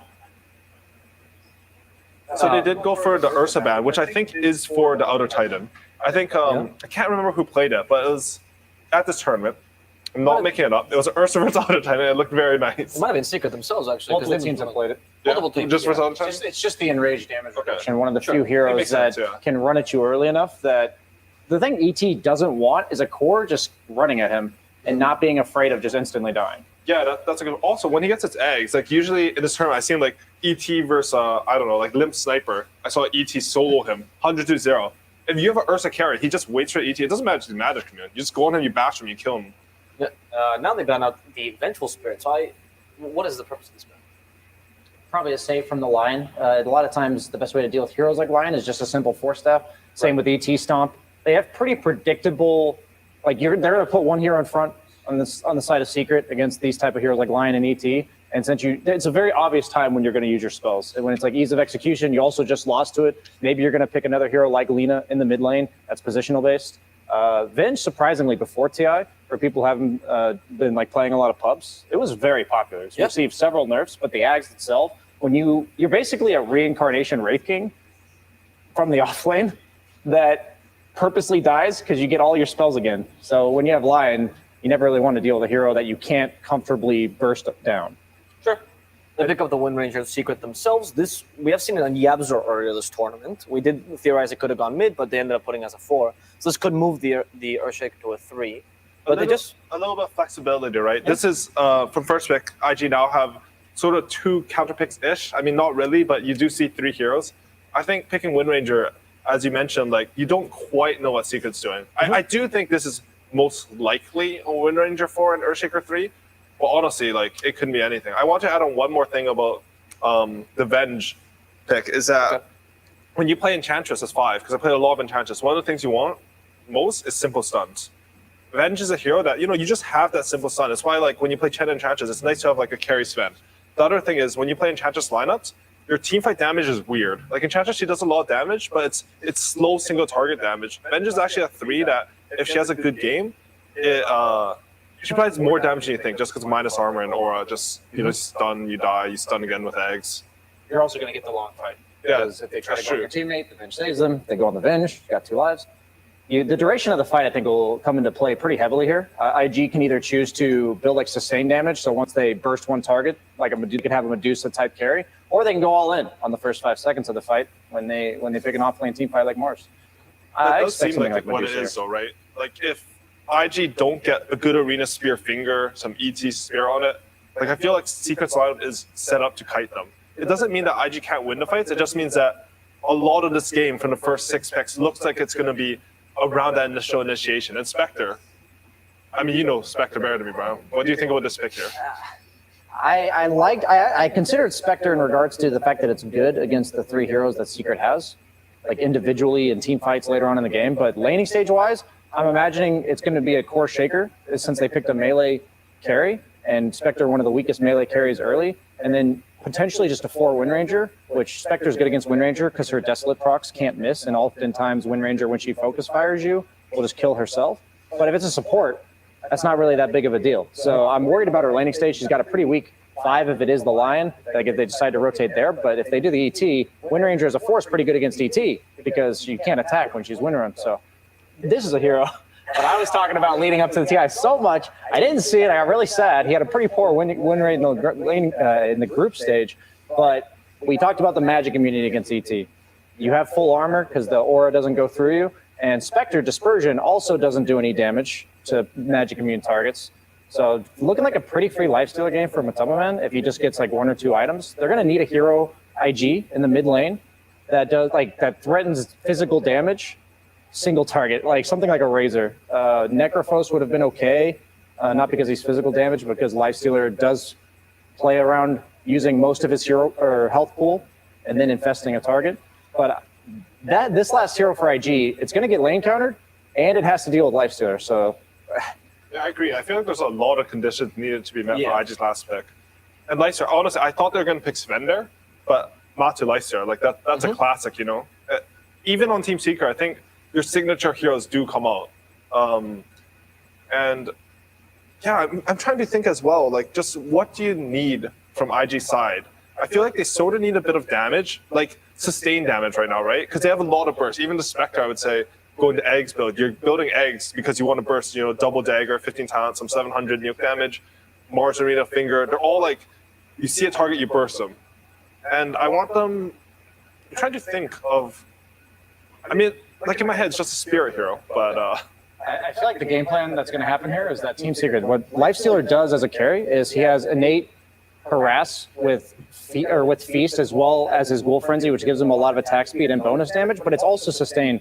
So when he gets like level 5, level 6, he's a carry that doesn't need any help. He's not afraid of dying to a combo like Lion Mars until Lion gets level 6, which is 10, 12 minutes into the game. So what they can do is the Enchantress can support Lifestealer for 3-4 minutes and then just leave. And they can do the Venge treatment that Zai got last game, but instead it's just going to be Matama Man playing on his own. And they do go for the Kunkka. And that's because Team Secret, they banned out all the Spirit Heroes. Like, I feel like this was a plan in the making, even from the second phase ban. Isn't Kunkka not good for Lifestealer? It's not. Like, I feel like nothing touches Lifestealer in this lineup right now. They're banking on killing everyone else first. That's the only other way to deal with Lifestealer. I know I played Lifestealer, and I play versus these Lions, and they hide in trees behind me. And they, you know, hex into some sneaky kill, but it's not reliable. Like, when you play versus Lifestealer, you want something that makes this hero feel scared to be on the map. You can't just, like, control your safe lane. You're just, like, looking at him with 3 heroes, and there's one Lifestealer hero hitting your creeps. Can you potentially kite him in this lineup? Because they're also really tanky. You can't fight him at all. And you even get a TA now, which is actually a great matchup against Kunkka, and a great synergy with Lifestealer. Dual core lineup. Lifestealer is like a semi-carry in regards to the fact that he doesn't need assistance early. He doesn't need to be babysat, doesn't need to be warded for, protected. So they can give all their resources to enabling Zai's aggression against the Spectre and Nisha's triangle to farm. I'm feeling like Secret's going to set a similar pace, and I don't know if IG has the tools to deal with it. Yeah, honestly, I'm a bit worried about Emo's Kunkka mid. I saw this matchup at the Animajor. I know there's been some TA nerfs, but TAs would just take Meld and -5 armor against Kunkka's. I think he has 2, maybe 3 armor. Like, it's not an easy matchup. Kunkka used to counter TA really hard before, but it's not the same anymore, I feel like. Well, we're going to have to hear from our expert here, though, as we go now to Jenkins with his last word. Hello. Thank you. It's me again. On one side, we got Secret Zai on his Earthshaker. Now I'm on camera. That's good. Okay. We have Puppy, who's on his Enchantress. He's going to be owning up the lanes. They're trying to snowball the lanes. We got Yapsor playing Wind Ranger. If they go late on Team Secret, they're going to win. But you have to be careful because IG, you know what they have? They got Emo on Kunkka. They have Mars again. That's a great team fighter. These guys can win the team fights if the game goes late. You're not beating a Spectre in the late game. God damn it. You think you're beating a Spectre? That's a joke. You're a complete joke. But there's a dual core on Secret. So will the dual core be successful? Will we see a Spectre win another goddamn game? There's 26 seconds left. I thought this was a lot quicker. All right. On the other side, we have back to Lifestealer. Actually, one very good counter to the Spectre. But guess what? You got to win early. Will that happen? I don't know. What do I know? You know who does know something? Moxie and Guy who doesn't have a beard. Take it away. Thank you so much for that, Jenkins. My goodness, I don't know what to say to that. I don't know what was on his hands and his face and his belt. What happened over there? Something happened in the last hour. He's just really excited about the game, just like us. It's going to be a really good match and maybe a better one for IG. How do you feel about this Kunkka, though? Because everyone seems to have a bit of a differing opinion, not super keen on the idea, but it is good team fight, right? It's good positioning. It is. It has great lockdown and control. It like sets up that kill for you. It's great. Going to be great against Wind Ranger support typically to lock her down and guarantee her death. It's going to be good against Earthshaker, good against Enchantress, but really bad against Lifestealer typically. And you might not always have the opportunity to kill TA either, especially once BKB timings come out. So if you can have a good laning stage, maybe get an early kill, maybe transition well, yeah, it can look really effective and they could do something good with it. But we might not see the same thing that we saw from Team Spirit when they played earlier today. Now, one of the big things they always say in traditional sports is never give them a run back. And they allowed Secret to get the Enchantress again. It seemed like the panel felt very strongly about this pick, that it really helped solidify the lane. It is really good, but we got to remember what happened in the last game. He got a super early first blood on Kaka because he approached the lane in a cool way with the creep and they stunned with Matama Man. You don't get a lot of first bloods like that right off the bat, and that's like the make or break thing for Enchantress. It's like if you can get those kills, those high skilled mobility movements that score you lane kills that you're not supposed to get, then she does feel like the best laning support. But if you miss them, she's going to feel weaker and her impact in the mid game is going to be a lot worse. So is this a lot of pressure just being placed on Puppy himself to make sure he lands these particular stuns, slows, whatever, or is a lot of it have to do with the fact that IG is going to have to really step up and mess with them? Yeah, I think there is some pressure on him, but as long as he doesn't die and he puts lane pressure, like harassing, that already does a lot. But I would say the game we saw our last match with Enchantress, yesterday, that's your best case Enchantress laning stage pretty much. So I'd be surprised if we see another one. All right. See the nice block over here in the mid lane. It's going to be Nisha versus Emo. Nisha really popped off last time. How likely is it that we're going to see something very similar again? Well, they do have sort of squishy supports once again. The Lion as well as the Elder Titan. They're going to have to be a bit careful here. as he does get his blink dagger and his basically once he starts getting aggressive on the map. So that's a scary thing for sure. A lot of battling over camp stuff here. Kaka just trying to lower Puppy's HP so he can block the camp from spawning. He's already got the large camp blocked. Now just trying to run circles. So he knows he's not going to trade as well as Puppy just dodging in and out of the tree line. This is some next level peekaboo going on. Kaka blocked it, so he accomplished his goal, but now he's got to get out. And this part I don't know. is How tough. does he get out? Yeah. This is a nice advantage. Oh, all right. 60-something hit points. Pops the salve. Easy peasy. This is a cool movement or change for Enchantress. Rather than going for Enchant level 1, he's like, you know what? I'm going to change it up. I'm just going to get heal, and now there's absolutely no way you can out-trade me. That's one of the weaknesses for Line. He's not the best trading hero. He's going to get speared to a wall. He's got heal, though. We'll see if he lives. It's going to be close. Oh, he's trying to heal up. Is it going to be enough, though, Purge? That's the question. Is he going to make you look like a fool? He had enough.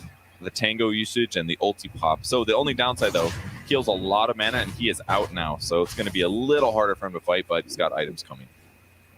Top lane, a lot of harass being put back and forth. Especially with the Opser just plinking away. You know, the Wind Ranger got picked up, and I swear to God, I heard a creature just scream somewhere in the arena. I heard it too. I didn't hear it, but I could feel my bones shivering.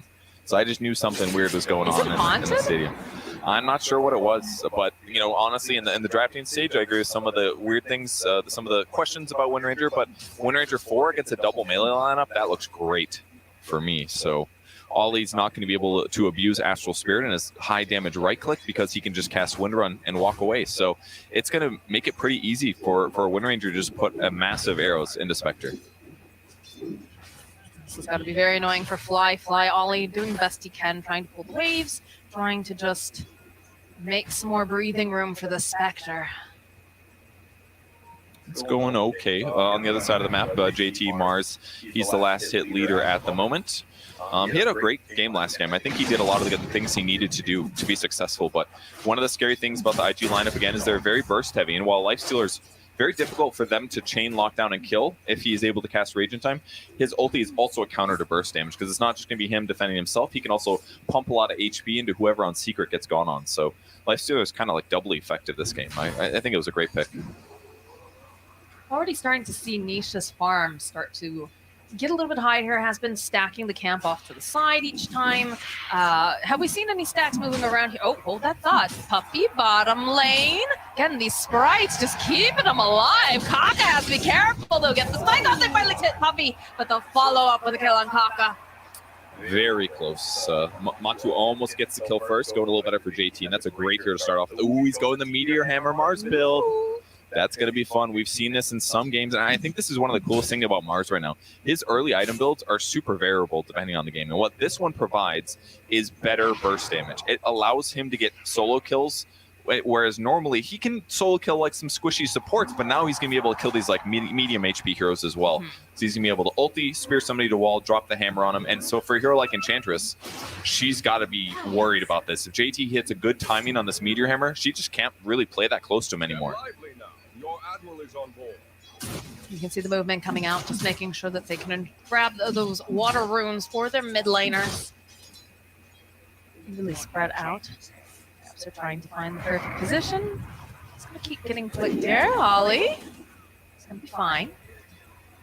Does have some wards on him. And that's another thing, too, just discussing vision. I felt like in the first game, Secret really just took away a lot of the map and was able to put down great vision the entire time. The second that they showed up, Zai was there. Hold that thought, though, Ollie. Nah, he's fine. They could have maybe got him a little lower, but not worth the mana to throw the shackle there. They're just going to keep his HP a bit low until he pops his cell here. Cost him some money on his goal to do well as a support. And possible rotations. Yaps are just going to follow Ollie as well. Don't let him stack. Don't let him get stuff done mid. He even puts a ward down to spot where Ollie's ultimately going. They could use this opportunity to swing back top and pressure Fly some more, but for now, want to make sure they can cover the TA in the mid lane. Again, that's the hero they want to keep ahead. She's doing great. And now that Kunkka's 6, this is a timing where it makes a lot of sense for IG supports to rotate mid. You can see everyone moving. Trying to protect the TA, trying to make something happen. Kaka Got Hellbear creep. They're getting some body blocks. That's a decent amount of damage. It goes to stun. Back up over on the side, though. Xbox spot into the torn, into the boat. Plus the sleep over onto Nisha. He's got to get out of there. Pops a fairy fire. Can he get out fast enough? Emo's trying to be cheeky, throwing back that high five that Nisha has been throwing at him all game number one. But not quite enough damage. Kaka. Ooh, he's ticking down. Well, you're fine, man, but he wanted to go back to the base. I get it. He's worried about something getting him. That was pretty funny. Power shot that hits, that's a kill. Didn't get it, though. So pretty even game. That was cool to see both teams get ready for either of them doing a rotation. They ended up initiating great on Kaka, but not enough damage, and then they barely keep Nisha alive. That was fun. In the meantime, Puppy jungling aggressively, going to block Ancient Camps to limit some of those stacks. Once again, using Enchantress as a way to offset that stack advantage that they might have had from earlier on. But now Nisha might be the one getting the same pressure on the other side of the map. Ollie taking a couple hits from Nisha. So land the Echo Stomp Kaka. For the opening, land Spike over on the side. Power shot comes to Ollie. He needs to be careful. He's going too far. Hex comes out. Keep him alive. That was almost very costly. Yeah, Yapzor was the clinch moment there. He was able to stun Emo from approaching there. Now he's the one in trouble. Yapzor might be tanking this gank here. It's not even a gank. Stomp, sleep, and there's the kill. Did make them spend a lot of resources, though, so it's not the worst. Look at these double wards actually placed. This is a small mistake, maybe, on the IG side, because they basically covered two of the same spots at pretty much the same moment, but on the bright side, lower chance they both get dewarded. So they're going to have great control over the tri-camp area if TA tries to farm there. Both the cores over on the side of Secret and on IG, about even in terms of their CS currently. Does feel like we have, there's a nice shackle with power shot. Kaka walks into some friends, or maybe not, they're necessarily friends. It's a lot of damage, actually. He had that enchant totem ready to go, so great pickup. Now Fly being the one pressured top. No Echo Slam, so probably not a kill here. The shackle, not quite. Okay, that's Echo. That's very likely a kill here. 3 points in power shot is going to be huge damage output right now for Wind Ranger. So even though he probably won't have a focus fire, they're in a good spot in terms of their scalability, and Zai can keep pressuring Fly. Anytime he comes forward, enchant totem, AoE damage, follow up. Fly's low. He wants to go for the kill, but he's gonna run a Fly back and forth, and he's got to worry. If there's just a power shot here, he's gonna die to the combo. Meanwhile, haven't seen much of Matumba Man here. Just kind of a gentleman's agreement between him and JT. We're gonna hit creeps. We're gonna, harass a little bit. But JT, important to note, has that Meteor Hammer on. Yeah, but the downside is that his ability to spear into hammer it's not going to happen, basically. The spear stun duration 2.8, you need at least 3 seconds of stun to chain stun them. So that means that Matumba Man's always going to be able to get rage off if he goes for this kill. So as long as Matumba doesn't have to worry about Lion Hex for chain stun, then there's no way he dies. They can both farm pretty equally, and this is fine for Secret as long as they're getting other stuff done on the map. But at some point, they will need to start crushing and getting kills.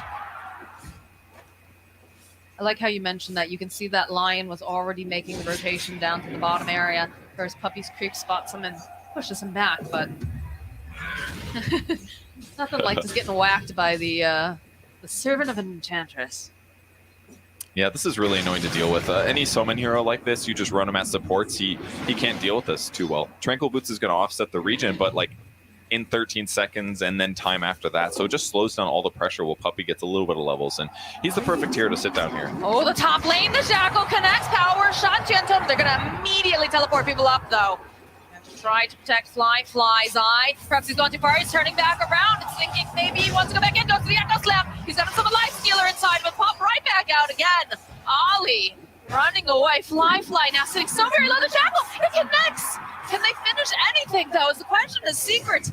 They're putting down the pressure, but they haven't quite managed to win this war just yet. JT getting into position. The Torrent catching over onto Matumba.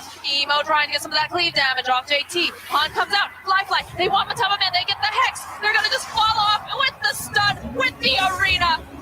And that's a dead Matumba Man. That was a long chase to get that kill, but they finally snag it. Only a 1k advantage, and TA's been hitting creeps the whole time, but I think the nice thing for Secret in that is that they got JT to TP to the top lane, and that fight ended up finishing about by the tier 1, which is kind of the direction he's going anyway, so it's not the worst for him, but Secret really made them work for that fight, and they did a great job covering each other as they were escaping. That's going to mean that that gold advantage that they just got from killing Lifestealer is not going to feel nearly as strong. But ultimately, Secret's damage is just not quite high enough yet. It looked okay. They almost killed Spectre, but until Lifestealer gets his first item, his damage just doesn't feel that big. Pressure being placed on the bottom tower with the Meteor Hammer, like you said. Need a little bit more disable in order to take them out too.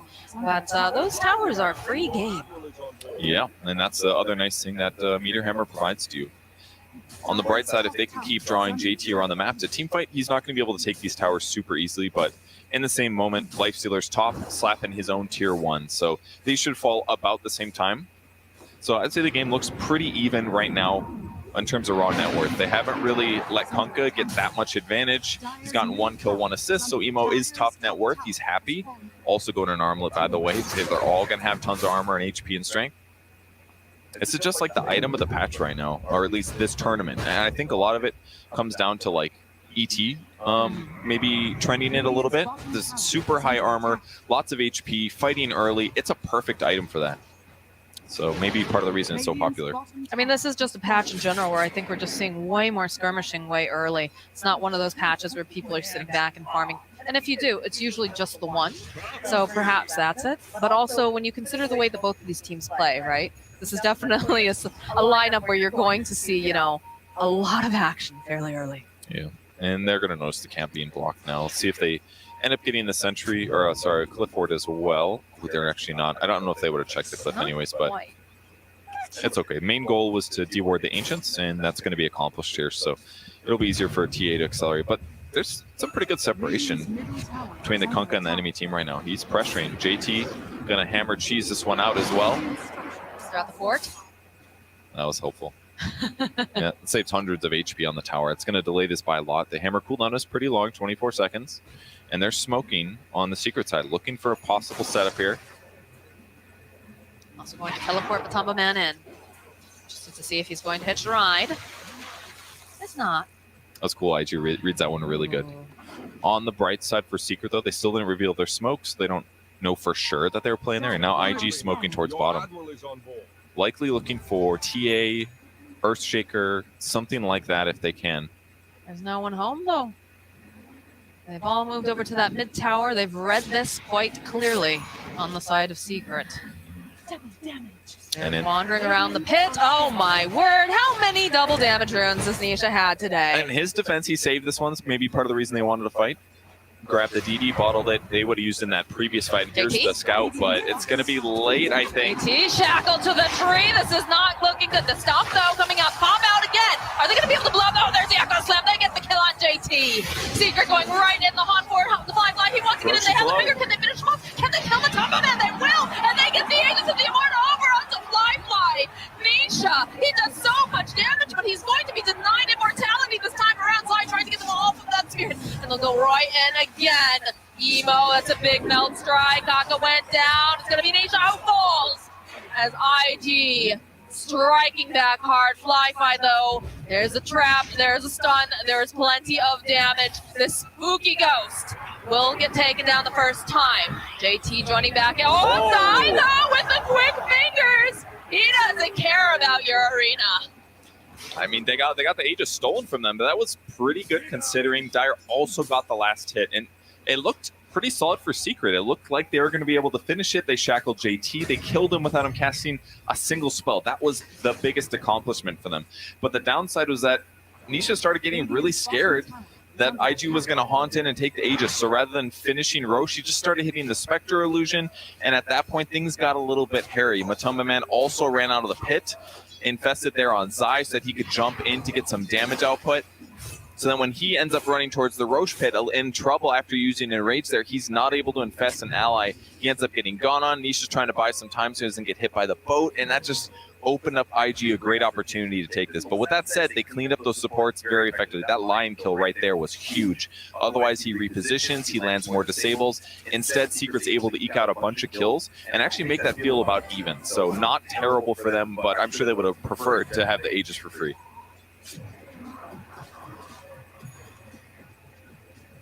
picking up Fly as well at the end was really important. So IG's happy, but if we look at the scoreboard and the goal difference, it's still pretty even. Still anyone's game, just a plenty of excitement though, which is what I like out of my Dota games. Me too. So now they're pressuring the mid tier 1. Puppy going to take some creeps as well. A little torrent here. This is dangerous for Enchant. Just poking the ball with the boat. Do they have enough? The Shackle was in a good position. Oh, the Fissure though on the side, interrupting. Back again. Tumbler Toy going to be able to allow JT to creep position. I like how Puppy plays Enchantress typically. He goes for that front line, I'm a healer type hero. That's what he wants to do in this game. Just be the one that his opponents go on, and maybe they ulti combo him, maybe they throw the boat on him like that. As long as he gets his heal off, likely going to survive. And that was the case there, easily. Emo having to use that X marks the spot, but there's just a creep hitting their tower here. Hello. And Solar Crested, so and plus Ollie's 70 like, damage. What is this nonsense? Get out of here. That was actually a lot of damage. Yes, That's it pretty was. impressive. It was. All right, now he's We're got sending another one. time for some shards. Here they come. All right, here we go. Gonna cut that wave. Send the big old boy over here. Dude. Oh is- my gosh. Look at that. He's done Oh some. my God, he did it. Puppy. Throws the stun out so his opponent And can't. the bottom lane, though, they find a kill on Zai. All right, they get something out of the map. That's good. 25 seconds, though, before Shaker comes back, and he's still going to have his spells. So not a bad loss there for Secret, considering their tower is still 3/4 full, and now they're taking away map control from IG. Once you lose that mid-tier 1, it's harder to control Roche. It's going to be harder for them to TP and back up their allies. It means pushing out the mid-creep wave feels more dangerous, and that's all dangerous stuff for IG. As Secret keeps getting farther and farther. They're not that far ahead, but still, Deso and Blink on TA is a scary thing for these supports at the least. Ganking Lifestealer is really hard. So the fights, while their team fight's very good, IG's got to be a bit worried about pickoffs for a while here. Which is funny, because that's usually how they like to fight over on the side of IG. They don't want to get jumped. And as I say that, they found themselves Kaka. Stomp, though. Buys a bit more time. Can hear a Shackle on the back lines. Ollie is going to be the sacrificial lamb. And that's the Blink Dagger picked up for Lion this time. So already this game shaping up a bit differently here for IG. I do like how Secret approached that, though. They're ready to take the fight. They run Enchantress way in the front, pops the heal, and then IG expects like a full committal. So they pop Haunt there. But the reality was like the Haunt just ends up being kind of wasted. So they still get their pick-off kill. Their heroes are pretty happy. Everything's going fine. Now Secret finally getting a gold advantage. TA surprisingly just going even with Kunkka at this point in the game because Emo's been farming so fast. And it's a beautiful Heaven's Halberd game. That was his item choice. Amazing item against the TA. Pretty good against Lifestealer as well if you can cast it at the right time. And their team fight's only going to get better. I assume he's going to go for the old Water Park build with Ags and Shard. I do love a but good water we'll see. bender. Yeah, Absor throws out the Shackle, swarming off. That was good. He did Zai that. nearby. He would have gone next otherwise, and his chances of surviving that combo were low. So slow down the rotation. There's also an Ags up on Spectre, though, so he's ready to also join these fights. This is where things get scary. JT actually going to go TP. Looks like they want to fight somewhere else. Killing Puppy seemed a little too hard for him. And even though he's got that Meteor Hammer build, we just haven't really seen it used outside of killing buildings so far. Ooh, an Infest Bomb pop, and now they're going to try to lock him into place, and they'll get the kill on Fly. Smoke over on the side of IG. They were hoping to make something happen. Like you said, they had that Aghanim Scepter completed. But jump forward, JT is over to the wall. They get the stun. The boat's coming out. The Earth Splitter as well. They 2 and they hit 3.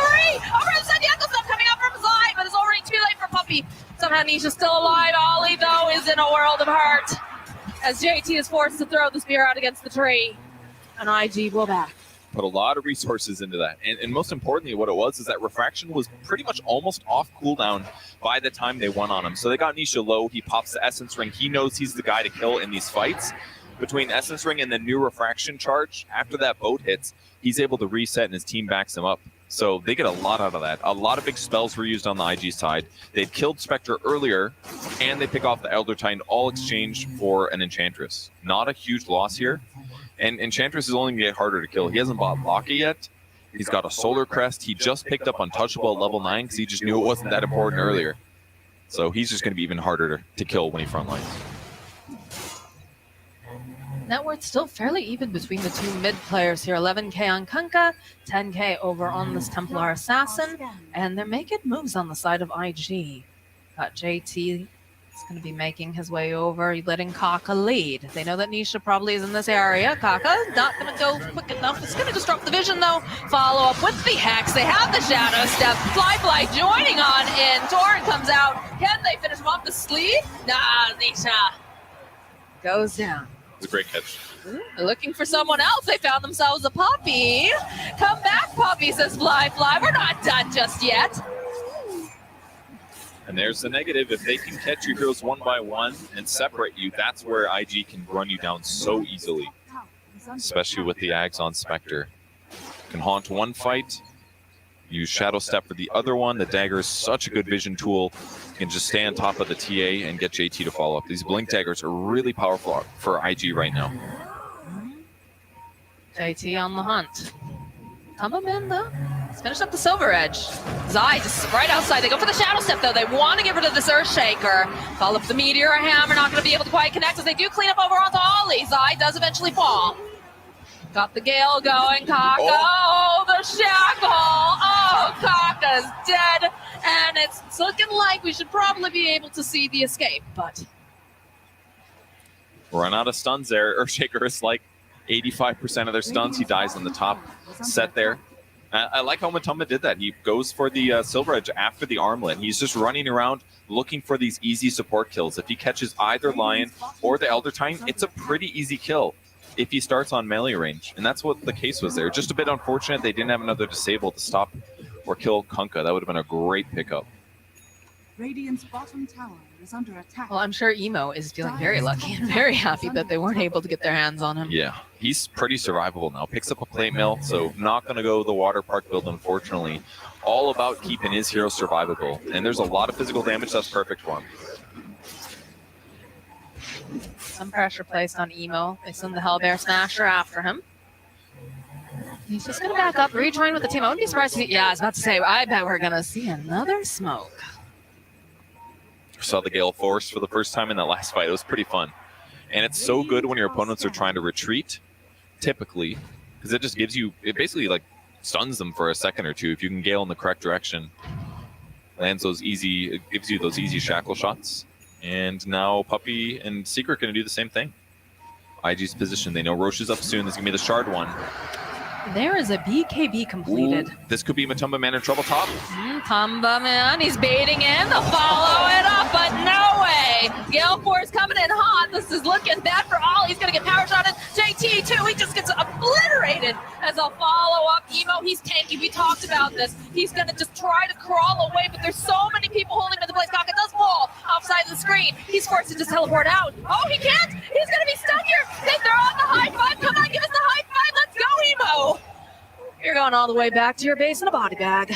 I'm surprised that fight was so one-sided, but it started off well. Mars dropped his ulti. That was, I guess, the most obvious part. He almost catches Lifestealer, but he gave him just a little bit too much time. He's able to infest the Earthshaker and get out of danger, even though Enrage was gone. And once that was wasted and they whiffed their initiation, the rest of the fight was going to be really hard. There it is. There's the first Roche of the game going over to Nisha. And that's going to give net worth separation. 1,400 free gold for TA for the silence traps. That's going to be really dangerous for Lion. If he ever plays in the area of TA and he walks over a trap, he's just dead. It's going to get silenced and TA is going to 3-shot him. No difficulty until he gets the Ghost Scepter. Serge, I'm pretty sure it's already scary to be a Lion in this game. It really is. But for these top pro players, they're going to be quick to react most of the time. Matumba Man gets spotted here from the sentry. Ollie's running for the hills. Maybe they can turn this around and get a kill, though. They have to be very careful in the way that they position. Look at this, the way that Secret, they immediately sweep to the side. IG lurking over in the shadows, looking for the perfect initiation. Zai, though, he's going to get initiated upon. There's no JT. With that infest bomb, the Gale Force, oh, the shackle, he's just dragging the Sea Captain back. Mars, he's going to buy back all of the Earth Spy and go to follow up with the Arena. They're doing so much damage, they're going to be able to take down Matu. Kaka now running for his life. Nisha's just got too much damage. The buyback are coming out. The Coffee just getting cut by the rest of the side of IG. They strike back furiously. That was pretty solid for IG for what they wanted, but it did cost them 2 buybacks, one on Mars and one on Kaka. But hey, they were able to kill Matumba Man. He committed Infest earlier just to initiate so he could jump in with the Earthshaker. And at this point in the game, I'm beginning to doubt that a little bit in terms of effectiveness. I mean, he's already got a Silver Edge. Obviously, they're playing the Sentry Wards a lot, but I can't help but think I would prefer he initiates that way instead. Let's take a look at the start of the fight. Nisha gets X'd. They kill JT instantly. And at this point, when things look bad, JT buys back because they can put a lot of pressure into Kunkka, but he's really hard to kill. And when they get that sleep setup and that spear onto Matumba Man, he is super dead. Kaka gets cleaned up on the back line. ET gets pressured, but Zai gets X comboed. He gets pulled back into this. The Meteor Hammer lands on 2, which was amazing. Great comboing there. But 2 buybacks is going to make the fight a little closer to even. Emo in the mid lane. Nisha wanders by. A little bit of a gale force wind. He's a sea captain. He can deal with that, right? Yeah, absolutely. He's used to the powerful winds. But you just can't pressure this guy. He is so tanky. He's got almost 40 armor on a strength hero. He's got to be like the guy you ignore, I can't help but think. But that's the tough thing. Usually the mid players are a little squishier, these spirit type heroes, but these strength tanky ones are a little bit different. The real goals on Secret, you got to kill JT. I think he's by far the best disable on the IG side. And obviously the supports as well are great pickoffs. So once you get those guys dealt with, the supports and ideally JT, the other 2 are easy to work down if you have a hero advantage. Look at the dedication that IG is putting on the map to make sure that they're rid of just any vision, like those TA traps. They're just playing Minesweeper at this point and also just trying to protect themselves from this Lifestealer. Right on top of a trap here. That's some good info, but JT is not necessarily the guy they want right away. The silence there ends up stopping Kunkka's X combo. But here they go. The back line, the Echo Slam comes out. Ollie! He just immediately then followed with the arena. The Gale Force blowing everybody away, though. Kaka tries to run out. They'll be able to get the kill over on Zai, but he's already done what he needs to get done. Yapzor X'd back. Emo, he's a tanky person. Looking for the stomp. Blind Fly, he's going to try to create some kills. He's trying to just get away as fast as he can, but Kaka's not going to be as lucky. They'll turn around again. Yapzor falling. They're going right after Matu. Matu's not looking too great. Is he going to be able to hide? They have so much vision everywhere. That was the problem. Looks like he is going to survive. He is so fast there when he rages. So they sort of win another team fight. 6K gold for them. And the TA's Aegis is just not something that IG ever wanted to put effort into. And it's kind of interesting, but hey, it's allowing Nisha to basically do what he wants in the fights, hit those supports, prevent Kaka from getting a Ghost Scepter. Because if he had this in the last 2 fights, the fights do not go well for Secret. So the fact that they're continuing to keep him down is a big advantage. Some nice neutral items dropping here as well. Did you know? I believe this is the first TI that we have neutral items. Really? That's interesting. Because we've seen a couple phases of neutral items so far. We have. All right, still playing the map aggressively. Matumba Man is looking for these easy ones. He's going to hit on the creep wave. JT could go on him, but it's still really hard. Look who's lurking nearby. Oh, is he going to hit with the hammer? Nice. He gets He him. does manage land. Little cheeky move. Just teleport on up. Just saying hello. If he had one other support there, that they can actually get a kill with that. That would have been really cool. Either way, what better BM than landing a meteor hammer on an enemy hero when they don't know you're there? That was pretty cool. Surprised we didn't see the high 5 coming out. That's really dangerous. A great way to reveal exactly where you're standing. There's times for it. That was not one of them. Important to note, another big item coming out for the side of Secret. We have the BKB picked up now for the Earthshaker. Yeah, that one's big. I love always using Fake Grenade. It's one of the best items for Earthshaker neutral. You just use Enchant Totem. You throw the Fake Grenade out, so you get basically 2 Enchant Totems. The first one, the Fake Grenade one, doesn't count. It's a huge amount of damage, especially against the supports. That's very spooky for IG. But now that he has the BKB, he can continue being as aggressive as he wants, but he's going to be able to retreat afterwards. Run out of any X worries, or the Mars ulti, or the Stomp. Zai's going to get multiple rounds of spells this fight, almost for sure. Look at this, though. Look at the win probability. It is still anyone's game, even though there's a 6K net worth lead going over to the side of Secret. And the later that this game goes, the scarier it's going to become for Team Secret. Yeah, that's true. Spectre as a late game carry is just so strong because any damage you take is going to get reflected in almost all circumstances. And now it's time for the Ags on Kunkka. It's going to be great against the Wind Ranger, the Enchantress. Once again, he puts a little pressure on YapzOr top, just popping the reality or the shadow step for that one.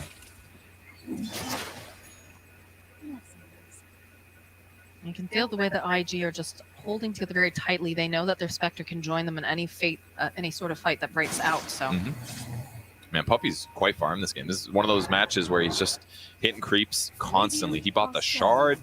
He's got Holy Locket. He's constantly going to have some spirits flying around him. He got the heal talent. His whole goal is stay alive in the fights. And it's looking pretty viable right now, honestly. They don't have the best ways to just kill him right off the bat. So as long as he gets his heal off, he should be able to keep his lifesteal and others alive. But the gold advantage is still pretty flat. Secret just going to be looking for an opportunity, maybe a pickoff. But they've got Roche control. That's the big thing. And it's coming up kind of soon. they have the Roche control, but they also just picked up some more items over on the side of IG here.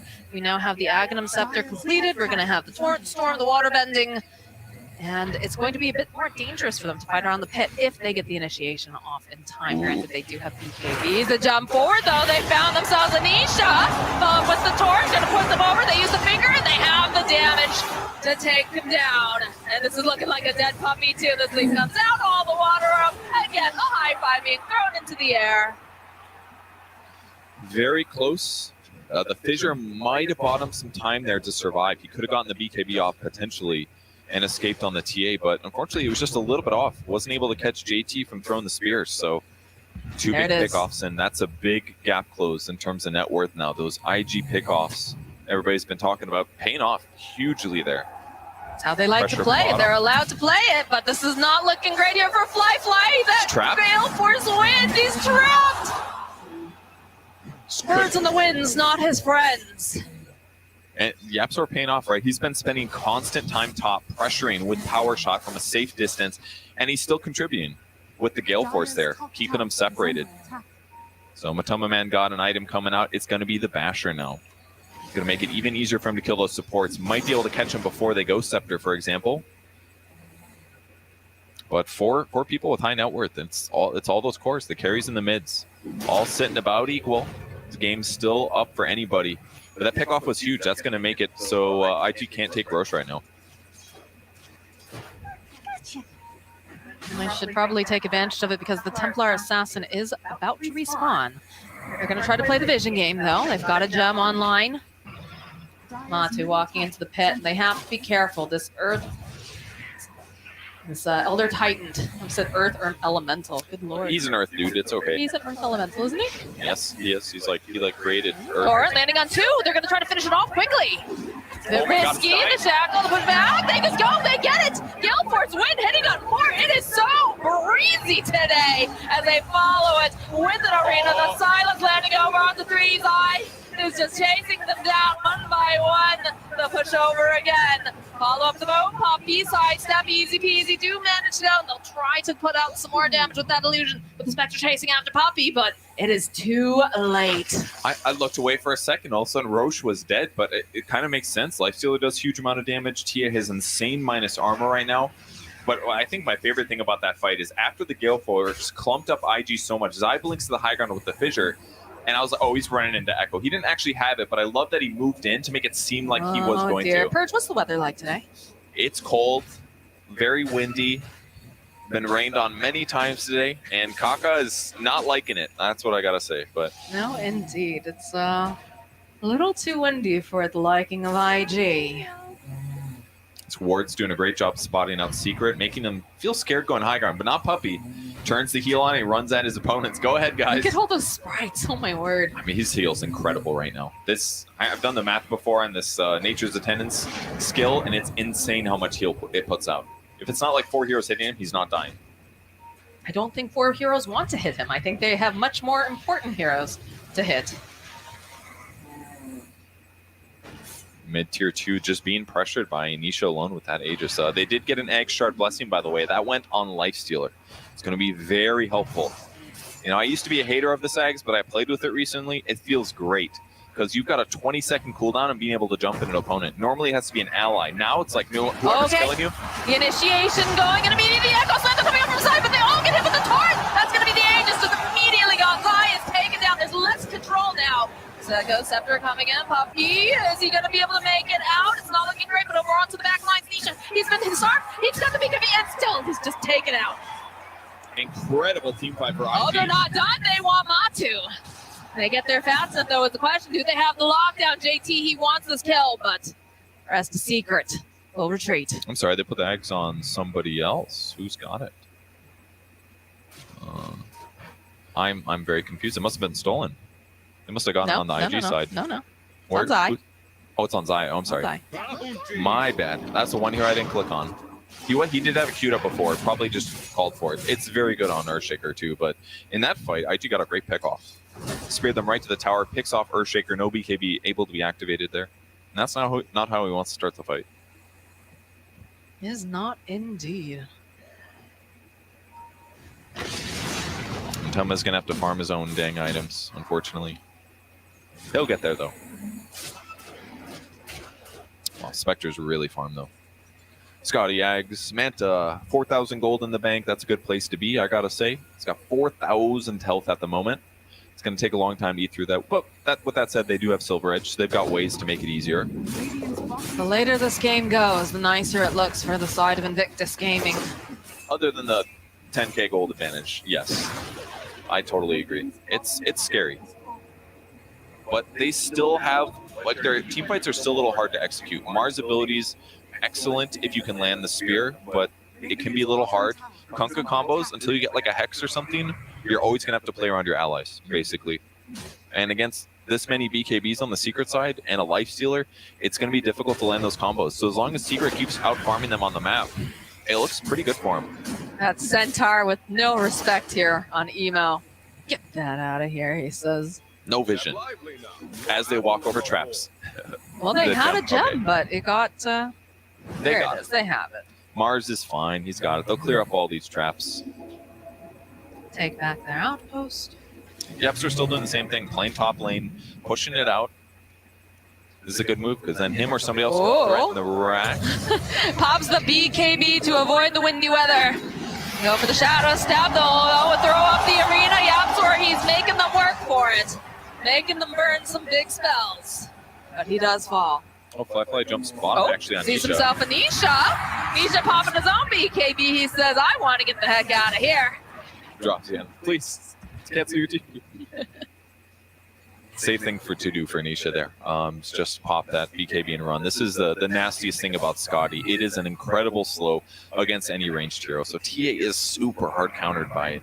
Because anytime you hit him, whether you pop BKB or not, you're not running away. So he's kind of forced to BKB TP almost every time. Even though there wasn't quite somebody there in time to interrupt the stun, it was by far the safest thing to do.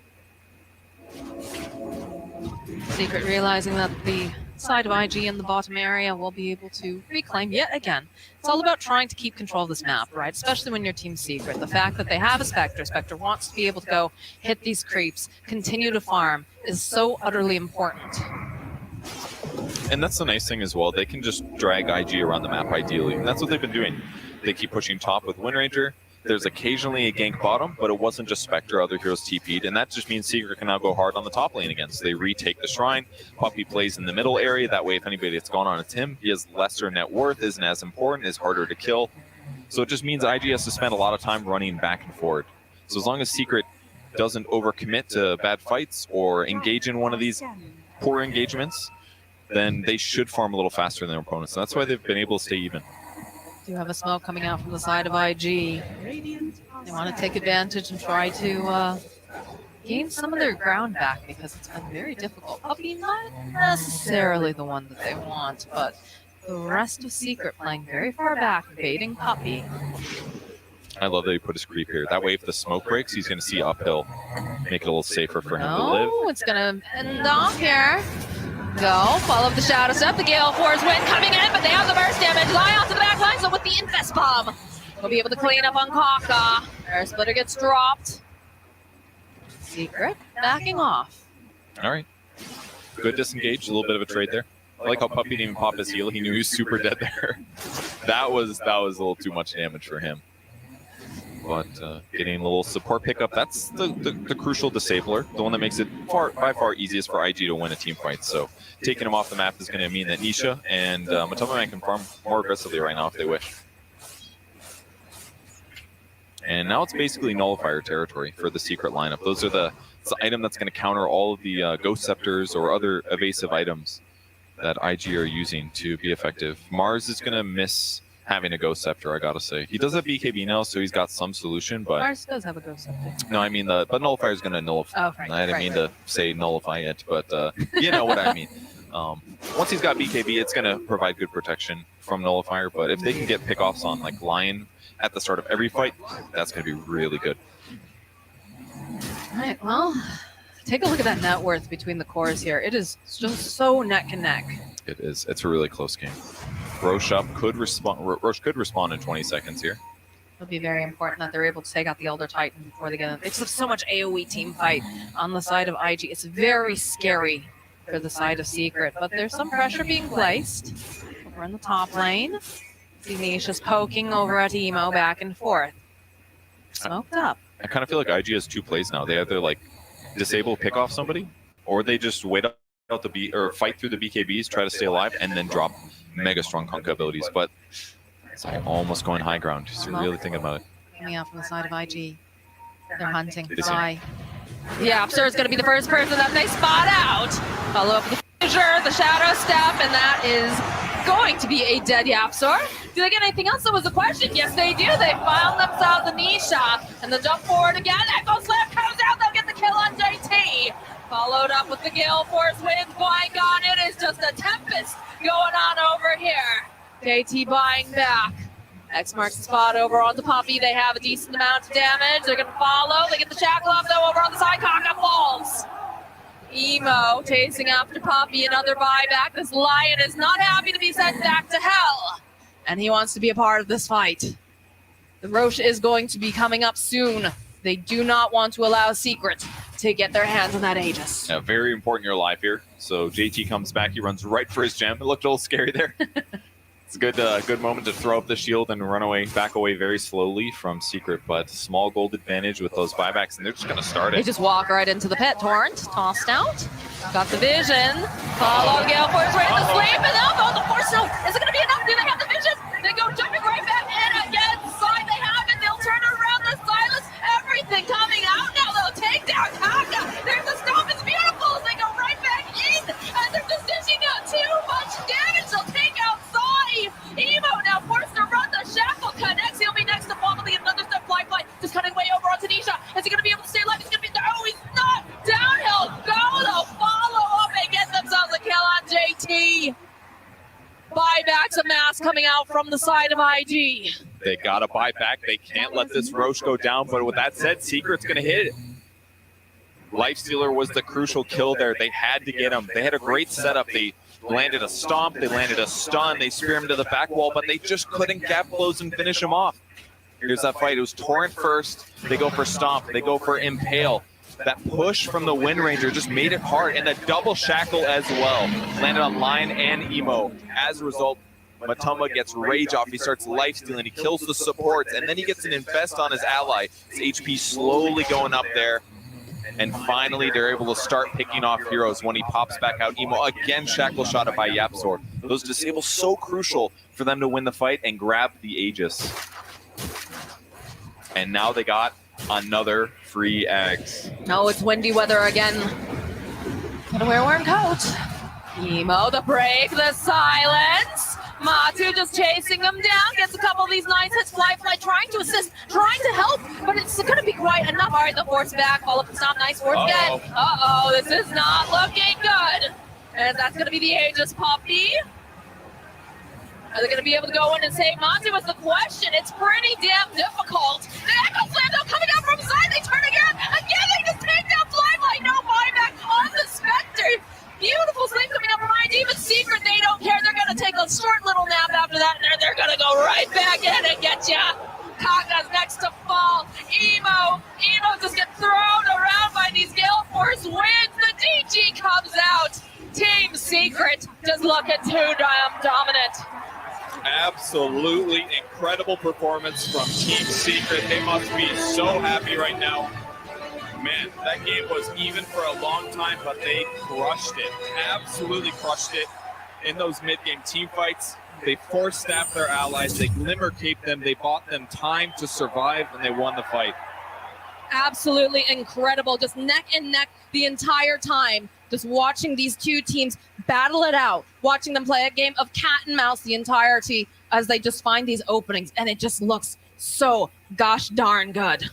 They made IG's heavy gank heroes look kind of mediocre based on the way they played. They made them chase them around the map. They were constantly pushing the top lane. They didn't give IG the space to just get pickoff after pickoff to set tempo. They just kept the game mostly even with a slight advantage, and then they would just walk into Roche because they could kill it so quickly that the time that IG had to react was just, it was like 20 seconds or less every single time. It was just so impressive the way that IG again was sticking in there the entire time. They were trying to be very patient, trying to find those pickoffs. But like you said, Secret, they're just an incredible team. They realized, okay, they've got this little bit of a, I don't want to even say an advantage, but you know, they're staying in there. This is exactly what we need to do, what items we need, and we're just going to be able to run them over if we're patient. Can't wait to see what happens with Secret in the rest of the tournament, but they are absolutely on fire here. I'm really surprised, but hey, good for them. Yeah, they're looking hot, and they're going to be continuing, and they will take this series 2-0. Thank you very much, Moxie and Purge. Team Secret, their patience that everybody has so praised throughout the years, and here at TI as well.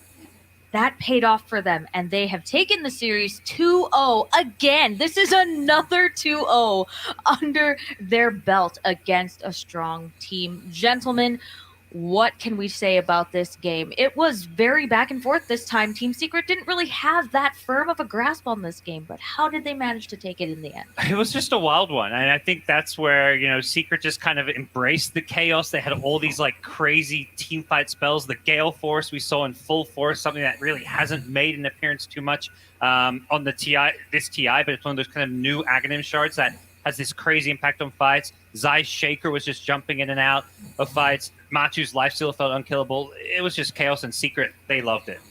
We can talk about the technicalities, but that hug at the end of the game between Yapsur and Papi feels good, man. Like, you can see the emotions, you can feel them, and I'm really happy for them. And they deserve it, because I'm looking at this game and I'm thinking, how do you beat Secret? Like, it didn't feel like IG was doing anything wrong in this game, and they still just couldn't catch a break. Remember when they were chasing Lifestealer on the top lane? The moment the arena falls, it's the same second that Zai is blinking in and he's getting infested. That's just on point. Yeah, absolutely. I mean, it's October Secret. I don't really know what to say.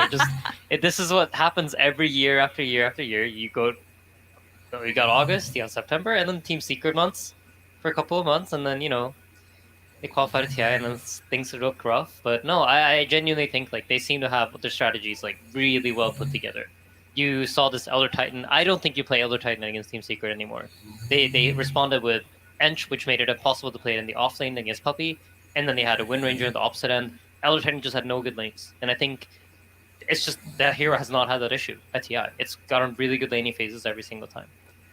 October Team Secret had the strats. Now, let's see the stats. And for Team Secret, I believe this is the first time they've ever made it to the top 3 of any international. This is like huge achievement for them. Yeah.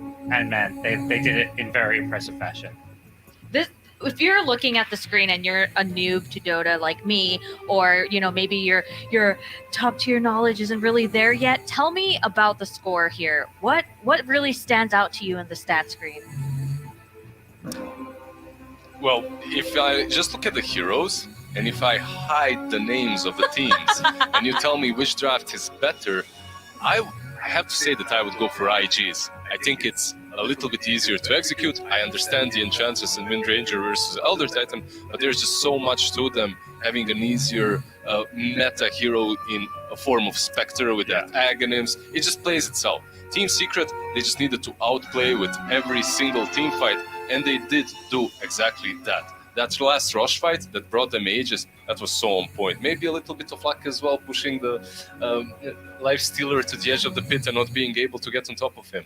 But when it comes to the stats themselves, you can't even tell who won. Like you see this Kunkka who's 6'4", this Fly Spectre 9'4", same net worth as Matu's Lifestealer. It shows how even this game was, and the fact that if anything, the stats don't really show who won, but it's Secret who was just more clutch because of how close this game was. Parker and I were watching the game, and we were thinking, how do you kill anyone? How does this Kunkka with Halberd with AC ever die? It was so difficult to take down targets. Well, they managed to pull it out and get a 2-0, but we still have to talk about Invictus Gaming. They did go 0-2, which to most people might think, oh, well, that's not a good score, but they're still a very, very strong team. So let's talk a little bit about what they did well. What do you think? What do you think IG's best strategy was in that game? I think their adjustments they made for game 2 are pretty solid. Yeah, I would agree with that. I think IG, to me at least, they looked strategically like. I feel like Secret, they're taking the first step ahead of the meta now. That's the feeling I'm getting. Now, they proved it against OG, they did it against IG, and I think they started adapting. You notice, like, in Game 2, it was a much, much closer game. And IG quickly realized what they did wrong, and I think they figured out, like, this could potentially solve the problem. But I think they only got halfway there. And I think the issue, for me at least, stems from the Elder Titan. It's just, it feels like Secret knows. They know what to do. If you pick the AT, I think you're giving Secret the upper hand. That's so interesting because before we went into the draft, you guys were like, if Secret lets you pick this hero, they already know how to counter it. It just feels like they're like this ultimate superhero or villain, whichever way you're looking at it, that just can't be stopped. So for the teams that are going to have to play against them, what can they do? What is the strategy? I still haven't figured that out yet. Try and think 2 steps ahead, maybe. It's hard to say.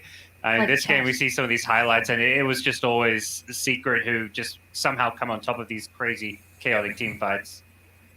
The Windranger Shackles on point, the Gale Force, Zai just constantly breaking up team fights with fissures. They take these heroes that seemingly are one-shot ponies, and then they turn them into three-dimensional, I don't even know, the fissures, the echoes, the jumps in to save heroes. They just squeeze every little bit that they can out of those heroes. Yeah, and I feel like the games that you see, like even like maybe like a tier 1.5 or lower division DPC teams, you see these crazy spells and these fissures stuff. Usually just random stuff happens, I feel. But every time Secret's fighting around them, like it feels perfectly calculated. There's never like a fissure that slightly messes up one of his teammates. The 4 staffs are always used perfectly around it too. So it just feels like Secret fully understand how to use these crazy like mobility spells. And I think to speak about IG, I mean, they almost matched them, right? I think like despite being strategically, in my opinion at least, playing from the back foot, they were fighting on even grounds with Secret for most of that game with less resources and in positions where Secret were deciding where you're fighting. Like they were going Roche, all right, we have to respond. Secret runs to the other side of the map, all right, we have to respond. So even though I feel like IG was put on like the back foot, they were still giving them a pretty close shot. So if there is some sort of rematch happening, I think it could be a really, really interesting series. So are you saying that if it was a best of 5, that maybe things would have gone differently? I think we could have potentially seen a comeback from IG because they really adapted well into Game 2. Depending on if they would question mark or not. I think Game 3 would have a question mark from one side or the other. Well, it was a 2-0. Let's take a look at this bracket here. So Team Secret will be moving on in the upper bracket. IG will be moving down, facing the winner of T1 versus VG Gaming. Now, as IG, how do you prepare for that upcoming matchup? What would you do? I mean, they're just going to study their opponents. I mean, they're going to be watching that VG Gaming T1 series like a hawk. It's, study exactly what they're picking, how they're playing. I think for IG, you still got to feel at least like you're going to be going into your next series with like an information advantage. You can kind of see what happens in those drafts. They get a bit more time to prepare for their opponents. So I don't think for IG it's time to panic or anything just yet. You have information advantage and in the last 6 months, you were pretty much always the favorite against these two teams. So I think that they have what it takes to take that series. Okay, well, let's see what our winners thought as we go to an interview with Frankie and Zai. Thanks, guys. Zai, how does it feel to quite literally echo slam your way into a guaranteed third place here at TI? Extremely good. My pulse is still running very high after that game, but I'm calming down. But yeah, just super happy, super excited. You must have had your your patience tested quite a lot, though, towards the second half of that match, because you seem to have the advantage, and yet it looked like IG were just not going to move. They were not letting you anywhere near their base. Yeah, no, IG is very good, and they play fights in a way. Like Kaka is an incredible player, and it's literally as simple as if we kill him, everything is good. If we don't manage to kill him, we're probably losing the fights. Yeah. So it was pretty much that where we're dealing with that in the game, and the fights that we did kill him worked out. The ones that we didn't, disaster. Now let's talk about the game one draft. Were you anticipating the Mars Lina pick with the Venge pick of your own? Yeah, and so I mean we know for sure that they like Mars Lion, and Kaka loves his lion. We have a nickname for him. We call him Impaler. So we know he's playing his lion. So it wasn't that hard to see it coming. Yeah. And can you see yourself in the finals of TI? Is that easy to see coming? I mean, it's one step at a time. All I can say is we're playing great. We all feel great, and yeah, hopefully we carry on doing it this way, and then I think it's very, very realistic. One more quick question. If you win TI, will you actually tweet about it? Yeah, because I've lined up my tweets nicely. So if I do win TI, I have the exact same tweets, except with TI, and it's going to be great. I love that he's got his drafts loaded up. Thank you so much, Zai. Congratulations. Let's head back to Sumi and the boys on the panel. Thank you very much, Frankie and Zai. Zai showing some patience, Team Secret patience, taking things one step at a time here in the tournament. They will move on, and we have another series coming up next with Shiver and the crew. But first, let's take a look at community member Mark Warner. Let the battle commence. Stop! How are you using your chin? My chin is on the joystick, and when I move the joystick, yeah, I move the mouse in the game. And is that how you're clicking too? No, I'm clicking. It's a button, right and left.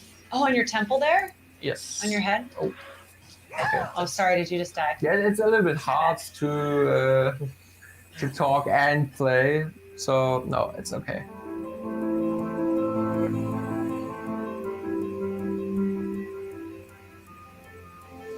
What were you like as a kid? I was a very active kid. I was very much outside and done a lot of sports. Do you think that you're all pretty competitive as a family? Yeah, I think my brother and me, we are very competitive. Ich hatte den Vorteil, ich war nun mal der ältere Bruder, hatte immer ein bisschen mehr Kraft in dem Sinne schon. Aber mein Bruder hat mich nie unterkriegen lassen. Es gab auch Sachen, wo er dann wirklich besser war als ich, und das musste ich dann auch irgendwann akzeptieren. Which one is Mark? Mark's der Lin. Oh, there he is. He has a talent for all kinds of sports. Oh my gosh. Skiing, snowboarding. I think this was the center of his life. This is 2007, the end of 2007, it looks like. Yes. And then 2008, there was the accident. And this is I think it's another story. Well, you hear about drivers crashing their cars through buildings. But what about kite surfers riding the wind right into a building? This actually happened in Lake. So what do you remember about that day? It was a cold weather, and it was planned that I was only there to watch. But my friend was the first one, and he go, you can try it if you like. There's really nothing on this beach. It's all flat, but only one house. And yeah, the wind was too strong and pushed me forward. I smash against the strange house.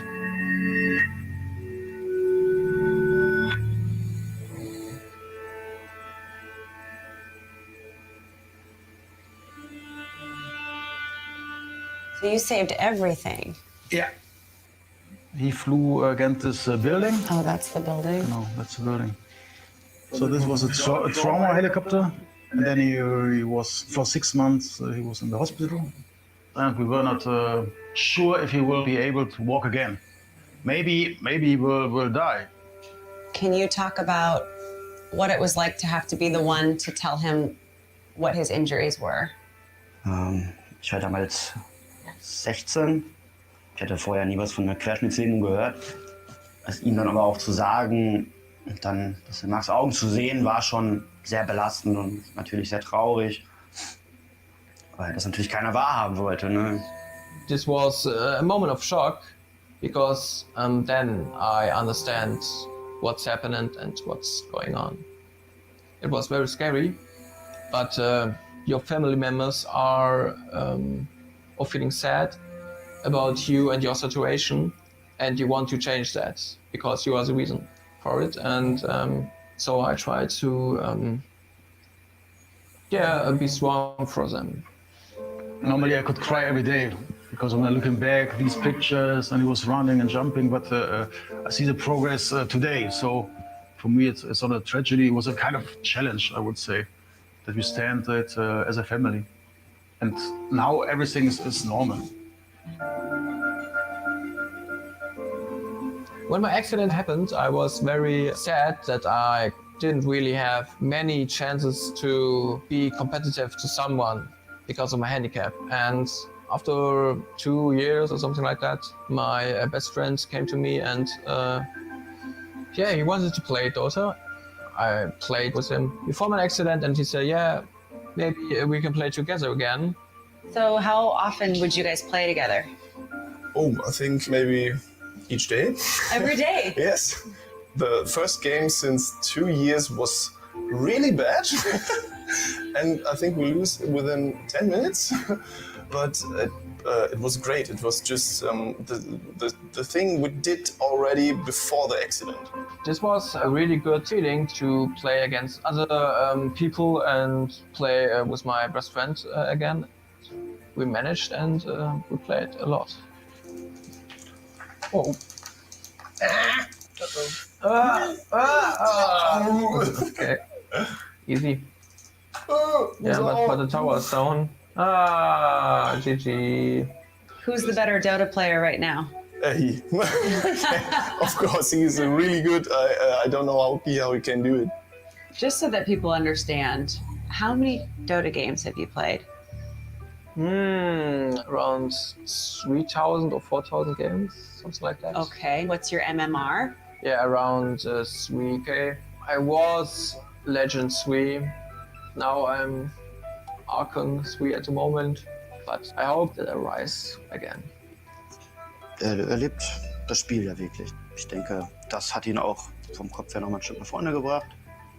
I think Dota was the first time where he saw, okay, I can do something alone. And that was the first time to say, okay, maybe he can do some other things. Did you go back to school? Yes. I wanted to finish my high school degree, and we see that it's going to be okay. And then I go to school again. And I got my bachelor and my master degree. What are your other goals looking ahead? I'm 27, so it's good to live with my parents, but there is a time you need to move out and live for your own. Also Hakan sicherlich auch ein Vorbild auch für mich. Also er hat mir eigentlich beigebracht, dass es für jedes Problem eigentlich eine Lösung gibt. Man muss nur immer mal ein bisschen Geld denken. I think he's a living example for how to manage the situation like that. I appreciate that I can be a part of his story, I would say. For me, Dota is a big thing in my life because it's my way to be competitive, and I think it's good for me because I can accept my situation, my handicap better, and accept who you are. Because mostly the people don't really know handicap online. When you play bad,